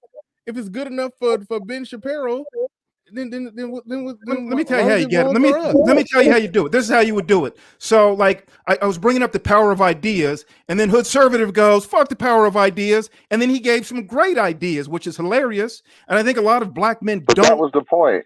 Oh, okay. Well, people fundamentally don't That's pretty good then, because people don't understand the idea, the power of ideas. It's called mimetic warfare. If you Google mimetic warfare, you're gonna have books and a lot of information to learn about how the world star hip hop crowd has no idea how to even spell mimetic. No, that's why they're perfect targets. That's why they're perfect targets. So let's talk about a guy like Thomas Sowell. So this is what you could do. So a real popular show is called Snowfall on FX about crack and the retread trope about selling crack in L.A. and Watts and Compton in the 1980s. So let's take Thomas Sowell. How could you reach Pookie and Ray Ray in ways that they wouldn't imagine that could fuck their minds up? You would do something like this. You take Thomas Sowell's book, White Liberals and Black Rednecks, where he talks about cracker culture and black rednecks and Pookie and Ray Ray basically being the lineage of these black rednecks from the South who moved out west into Los Angeles and other inner cities, and they took this shooting, rooting, tooting, cussing, fighting white redneck culture, adopted it as their own, and then brought it to the inner city. But you wouldn't say it like that. You wouldn't be offensive. You'd couch it in there. You could almost have a prequel to Snow. You could have a prequel series about Snowfall, about how Black people move from the South into these inner cities and really start to show ourselves on how we evolved or maybe devolved into Pookie and Ray Ray in that way. Now, something like that would be totally fascinating. People would like to see themselves reflected. It doesn't have to be ugly and nasty, but it could show some of these realities that most people don't want to face. See, you can reach people. You just have to be smart about it. You have to plan your work and then work that plan. You lost me at the point where you said you can F their minds up, and I was just thinking in my mind, but their mind is already effed up. Well, you un-F them. Well, here's the thing too. You know, we keep talking about like world star hip hop, and you know, saying like Pookie and Ray Ray, and it's almost become like a little bit of a canard because the same people that watch world star hip hop watch other things too. So it's kind of like you have to get in the game somewhere. They watch National Geographic. I mean, listen, if I did National Geographic, they'd watch it because my shit be in the project. I don't know, man. I just think you done got to a point to where you're scraping the bottom of the pot, and the mind is already gone, bro. It's gone. It's gone, man. You're talking about you look at the national report card, and I remember showing this on the debate with the GOAT man way back when. Like, where do you go from here? I mean, things can get This is continually worse. This is who you're creating this highbrow content for. You're trying to take Tom Sowell type of information and give it to people who refuse to read. You couch it in the hood store. You couch that in the hood store. Why wouldn't you do that? And I wouldn't even necessarily like try to say you directly put every, you know, conceivable fact in some kind of hood story. I just think you have to be overall more creative about how you address issues because even though I can accept your premise, SKC, yeah, the ride is through. It's totally through and through. However, it's not that people will cease to exist. We just got to a point of supreme stupidity and we will evaporate. Like, no, you still have to have something there. Otherwise, things will just, deteriorate indefinitely. That's a possibility I'd rather not encourage. It's like, dude, it's already been encouraged. So he's like, what are you talking about? Right. I don't want to be on the team of making it worse. So it's like, you either... Dude, you have to choose. Everyone chooses at some point. You have to make a decision. Are you going to move in the downward direction, or are you going to go against the grain? And I ask you, world star hip hop. How do you make raw sewage worse? You avoid the raw sewage. How do you make the batch worse?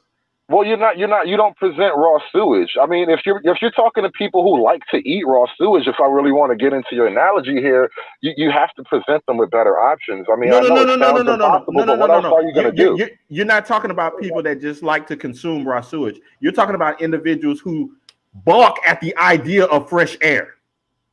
All right. Okay. I mean, SKC, you've made some good points, but a core part of your argument that you keep going back to, it's almost like you're essentially saying, if in order for the manosphere to be successful, we gotta convince a platinum elite type of person to sit down and listen to and study Thomas Sowell. If that's the burden, then of course the project will fail. Right, that's a canard. That's not the burden, okay? No. I'm not putting that as a burden on the brother. I'm your brother. I wouldn't do that to you, Bernard. Shut up. Your brother. I wouldn't do that. What I'm saying is that if you look at the chessboard for what it really is, it's damned. Possible. People can come up with all sorts of different concepts of this and that, and I'm with all the people that are saying, "Hey, man, while the getting is good, while we're in position where we're at, make as much money as you can. Do what you can put out a positive message here now and there again, but you know." That is checkmate in 12. Don't lie to me, man. Come on, well, now. I don't even know what you mean by checkmate in 12. Like, what do you mean? Hold on, wait. What do you mean? Uncomfortable living as the damned. That's a weird fundamental problem I have there. So you can't relegate me to live as the damned. And so if I don't live as the damned, the things I put out into this world will not be the works of a damned person. So we're in a weird place with that, bro. That's a good point. Yeah, it's not over for everybody. It might be over. It ain't over for like I've got kids, you got kids, Bernard's got kids. I'm not sure about Hoodservative. Our kids are going to be out in this world. They're going to want to watch content. They're going to want to see themselves reflected in a certain way. We all know that. I mean, how much farther left could things go? Over time, it's so far now that the mainstream is now out of control. So the new hip hop, the new gangster rap is going to be more conservative. SKC want everybody to just delete their YouTube channel. No, I'm not saying that at all. Okay, you want everybody to talk about. Oh, I know you. You want everybody to just rebrand their content and just talk about getting with Asian and white girls. No, I'm not saying that at all. I'm saying what the fuck do you want, SKC? What the fuck does SKC want? Go ahead. This is Can we just lose with dignity? Okay, this is what Can I'm we saying. at least do that? Let us lose with dignity. Okay, at least let us have that, SKC. Okay, so let me clarify. Keep doing what you're doing, but just tell people the truth. I think we tell the truth. Why are we selling this? Why are we selling this hope of there's gonna be a renaissance of the community? No, it's not. Wait. We know this. Hold on. We don't exactly say it's going to be a renaissance of the community. There's still a fighting chance. No. After it burns, something will. No, the SKC. After it burns, something will still exist. Hoodservative, SKC. You talking to the so people? If you consider a smoldering crater or something. SKC, you're talking to people who accurately identify what the problem is. Like, so it's like we don't even disagree with you. You're talking to us like I don't know. Maybe you're getting the wrong impression. I think people like me and Hoodservative, I think we get it. Am I reading wrong, Bernard, when I hear terms like, you know what? It's an uphill battle. No, the battle is done.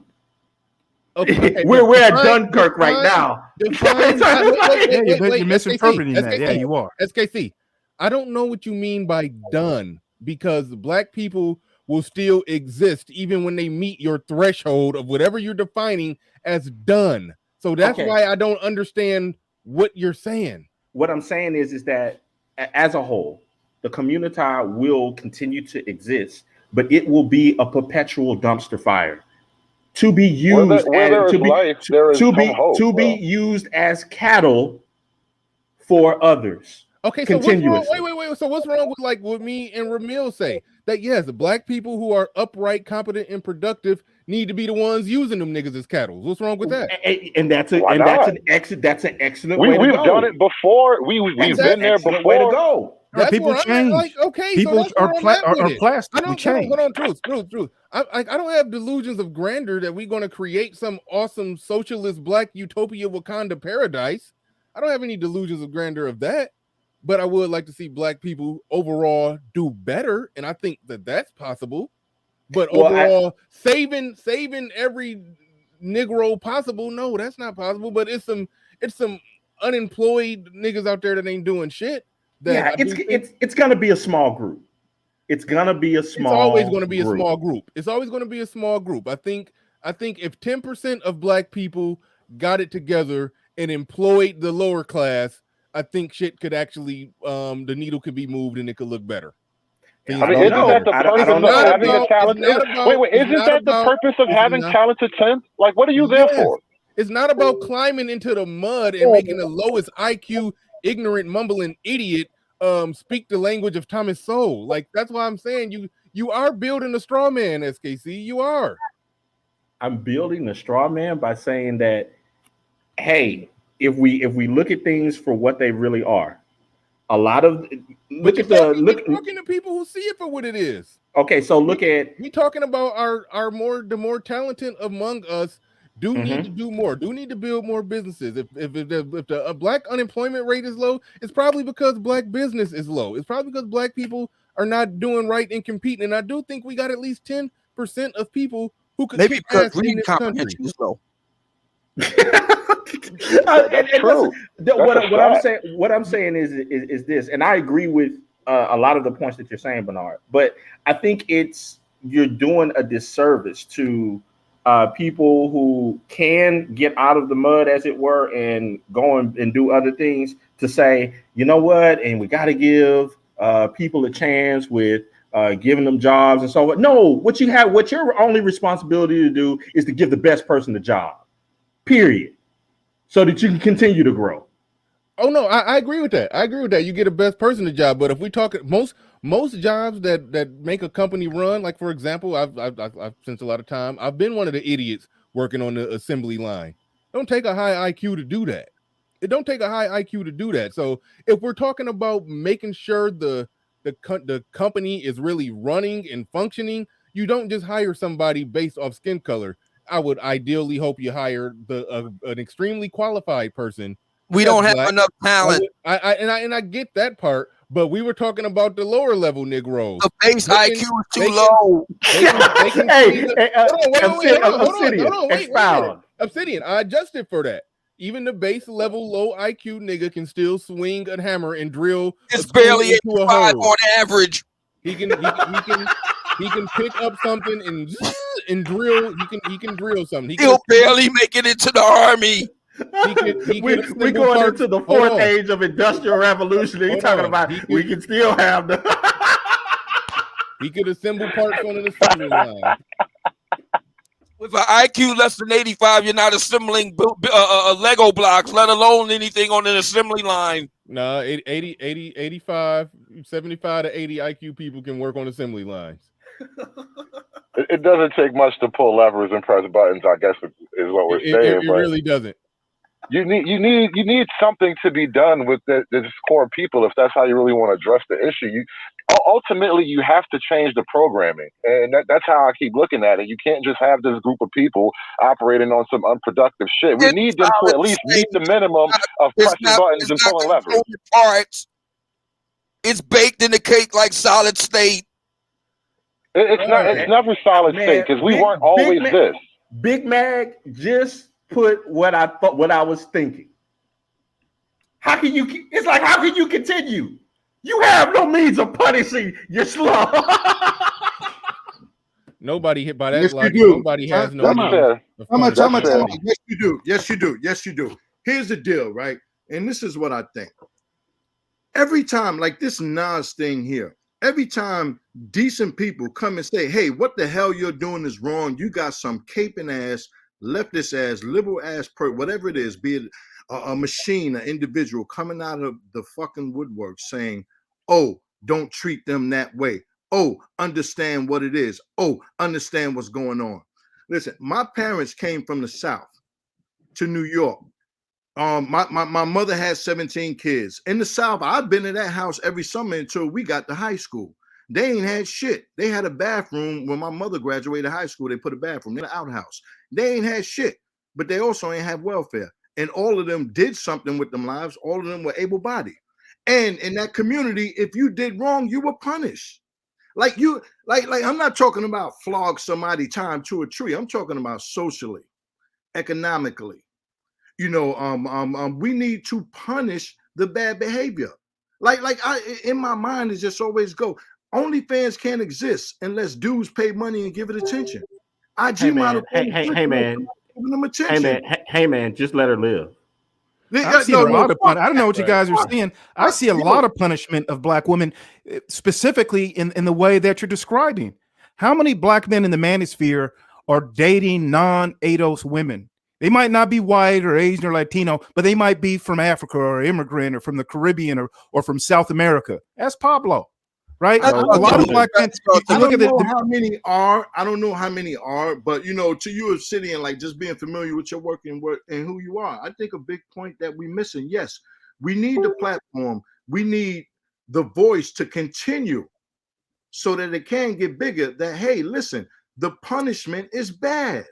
We just don't we don't punish our community. With every voice says, let them live. And a few people like in this platform in the manosphere saying, hey, something is wrong. We need to get to the point where we are punishing the behavior. Like we are punishing the behavior. There's the stepdaddy market is done dried up. Why do you think them women are on Kevin Samuel's show? They say I want a rich man, but what they're really saying is I can't even get an average man. That's the reality. Is they can't get an average man. Hey, Big Mag. A little while ago, Obsidian had a show where he was talking with some people, and he was reiterating to them, that bastardy was bad. You know what came out of that? A baby daddy is equal to a husband. That's your community. What I'm saying. I don't know if you really. I want everybody to really understand, because this is something that I see, and you listen. The spirit is smart, you guys, and that's what I really like about it. I appreciate it, because me being a Gen Xer in my middle 50s, we didn't have people who could articulate what the hell we were seeing and what's going on. So that's one thing I have hope for. I do think that that we have the pocketbook to affect change. And I think it's going to really show in the generations to come. They're going to be the benefactors of the change. So, I'm in total agreement with the city on that part. Yes, we have the money to do it. And I say okay. Have you ever been in a supermarket where you see that child acting up and you're with your child, for the parents out there? I've been in that situation. I see that child acting. I don't go to those supermarkets. No, bro. I'm telling you, it's in all types. I'm saying the black, white, whatever the child was, that child acting up. I'm with my child. I give them the fucking look and we walk away, just to communicate to them clearly that no, that behavior you have is fucked up. You're not gonna have that behavior. And that was a big part of my parenting, those type of things that I know, because I know the difference between good behavior and bad behavior. See, we don't, every time someone says, Big Mad, that's not bad behavior now in 2021. That's just cultural. This is what I'm saying. And also, Big Mac, I would like to suggest to you that the older folks of our generation, they could understand what we were saying. If they could get a sheet of lyrics, okay, to Brand Nubian Slow Down, and compare that to the guy who made the song that the lovely ladies were saying was making them twerk all over that brother's tables and stuff, called Throw That Ass in the Circle. Trust me, it's like reading night and day. You're absolutely right, brother. And that's the wedge between, the people who say hip hop and rap. There's a huge fucking difference. You're absolutely right. All right. Black Wolf Inc. Thank you for becoming a member. Paul Game, thank you for becoming a member. I got two more in here. I think Al Boogie and Stoic One, if I could find it. If I could find them. Here we go. Al Boogie, thank you for becoming a member. Appreciate each and every one of you brothers. And where is he at? Stoic One, my man Stoic One of my day ones. Shout out to you. Thank you for becoming a member. And CJ the MBB says SKC needs the community to fail because he wants to justify his choice in the partner. Okay, yeah, perhaps. Yeah. I don't. Yeah. Okay, good. He owned it. Okay, yeah. I don't have issue with dating out, but I see what's going on here. Yeah, it is a somewhat of a self-serving ideological agenda that he is pushing. Yeah, I do agree with that. He's doing an SYSBM commercial. That's what I call it. Yeah. Why gay knee? How shall she? Yeah. All day. That's what I call it. Yeah, a lot of. I see what you're doing here. See what you're doing here. He doesn't know how much worse things can get. This is not the bottom.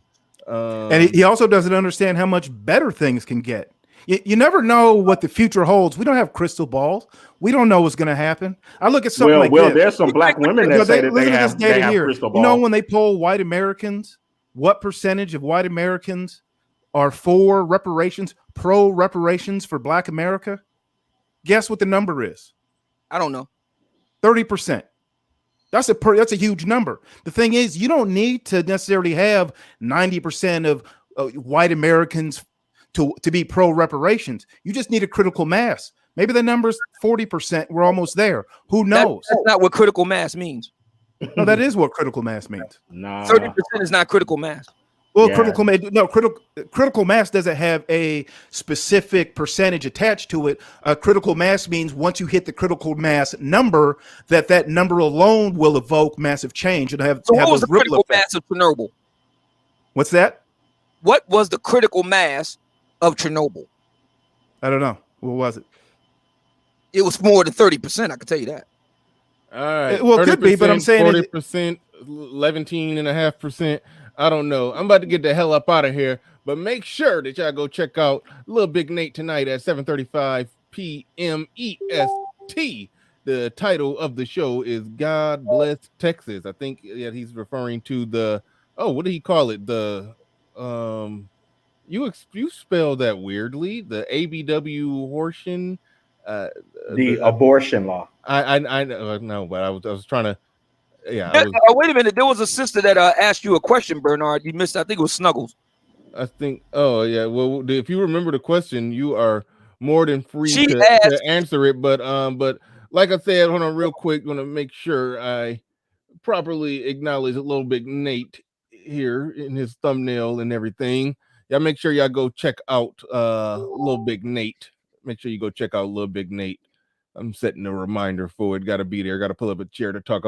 Here, Little Big Nate talk about the new Texas ruling. So shout out to Little Big Nate. Make sure y'all go check him out. So what was Snug? This is going to be the last thing we cover because I tapped out an hour ago. But what was Snuggles' question? Oh, Big Poke Dog in the building with the membership. Thank you very much. I appreciate that, Big Poke Dog. Appreciate everybody becoming members. So go ahead, old man. Yeah, Snuggles had a $5 super chat. She says, Obsidian, do you think when people call other people primate, do you take it as an insult or do you take it as an observational term of endearment? Well, actually, I have no personal feeling one way or another about it. It's to me, it's whether the statement is accurate or not. And we as human beings, we are primates. That's a biological fact. We are primates. I think what you're talking about are park apes, which is an evolutionary offshoot of the once proud black community. And those individuals that are designated as park apes, they have a completely different orientation and approach to the world. Cold though, man. Hold on. Apes do not want war. Yeah. All right. Number 16 in the building, a member, might I add, says Little Big Nate's thumbnails look like a drunk third grade right wingers doing a college, doing a collage. I was like, oh man, yeah. That's shout out to Little Big Nate and those thumbnails. All right, yeah, we are getting up out of here. I ran out of spit and stamina and all of that long time ago. I said this was going to be a short one. We went 4.5 hours. I'd like to thank everybody for being here today. Everybody who liked, share, subscribe, do anything to participate with this in any way, shape, or form. All right, my bad. Black Wolf Inc. I ain't play your shit all day. Hi, I'm wrong person. My bad. There we go.